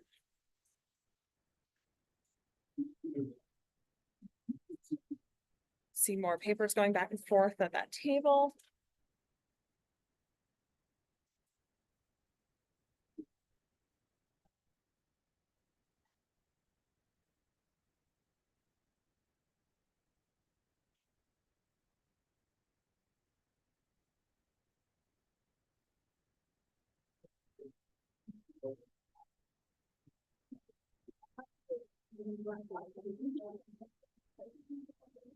Okay, I think we have some results coming shortly. Just one moment.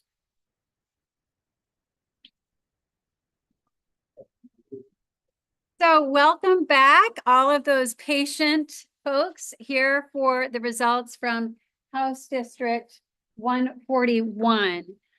Deputy Flume, do you want to announce the results? So Patricia Kidder, ended up with 2,477. Lucas Lanigan received 2,478. There were a total of 424 blank votes and a total ballots cast of 5,379.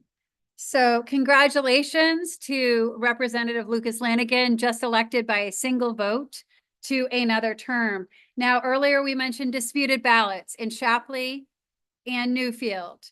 Those disputes were withdrawn, which and both sides signed off. Additionally, Amy Bell has withdrawn her recount request for House District 142. So congratulations to Representative Anne Marie Mastracchio, the declared winner of House District 142. We do have that withdrawal here from Amy Bell. So that will be the end of the live stream, the end of the evening. A huge round of applause to the counters from both parties. And a huge round of applause to the state election officials who've been here every day working huge overtime.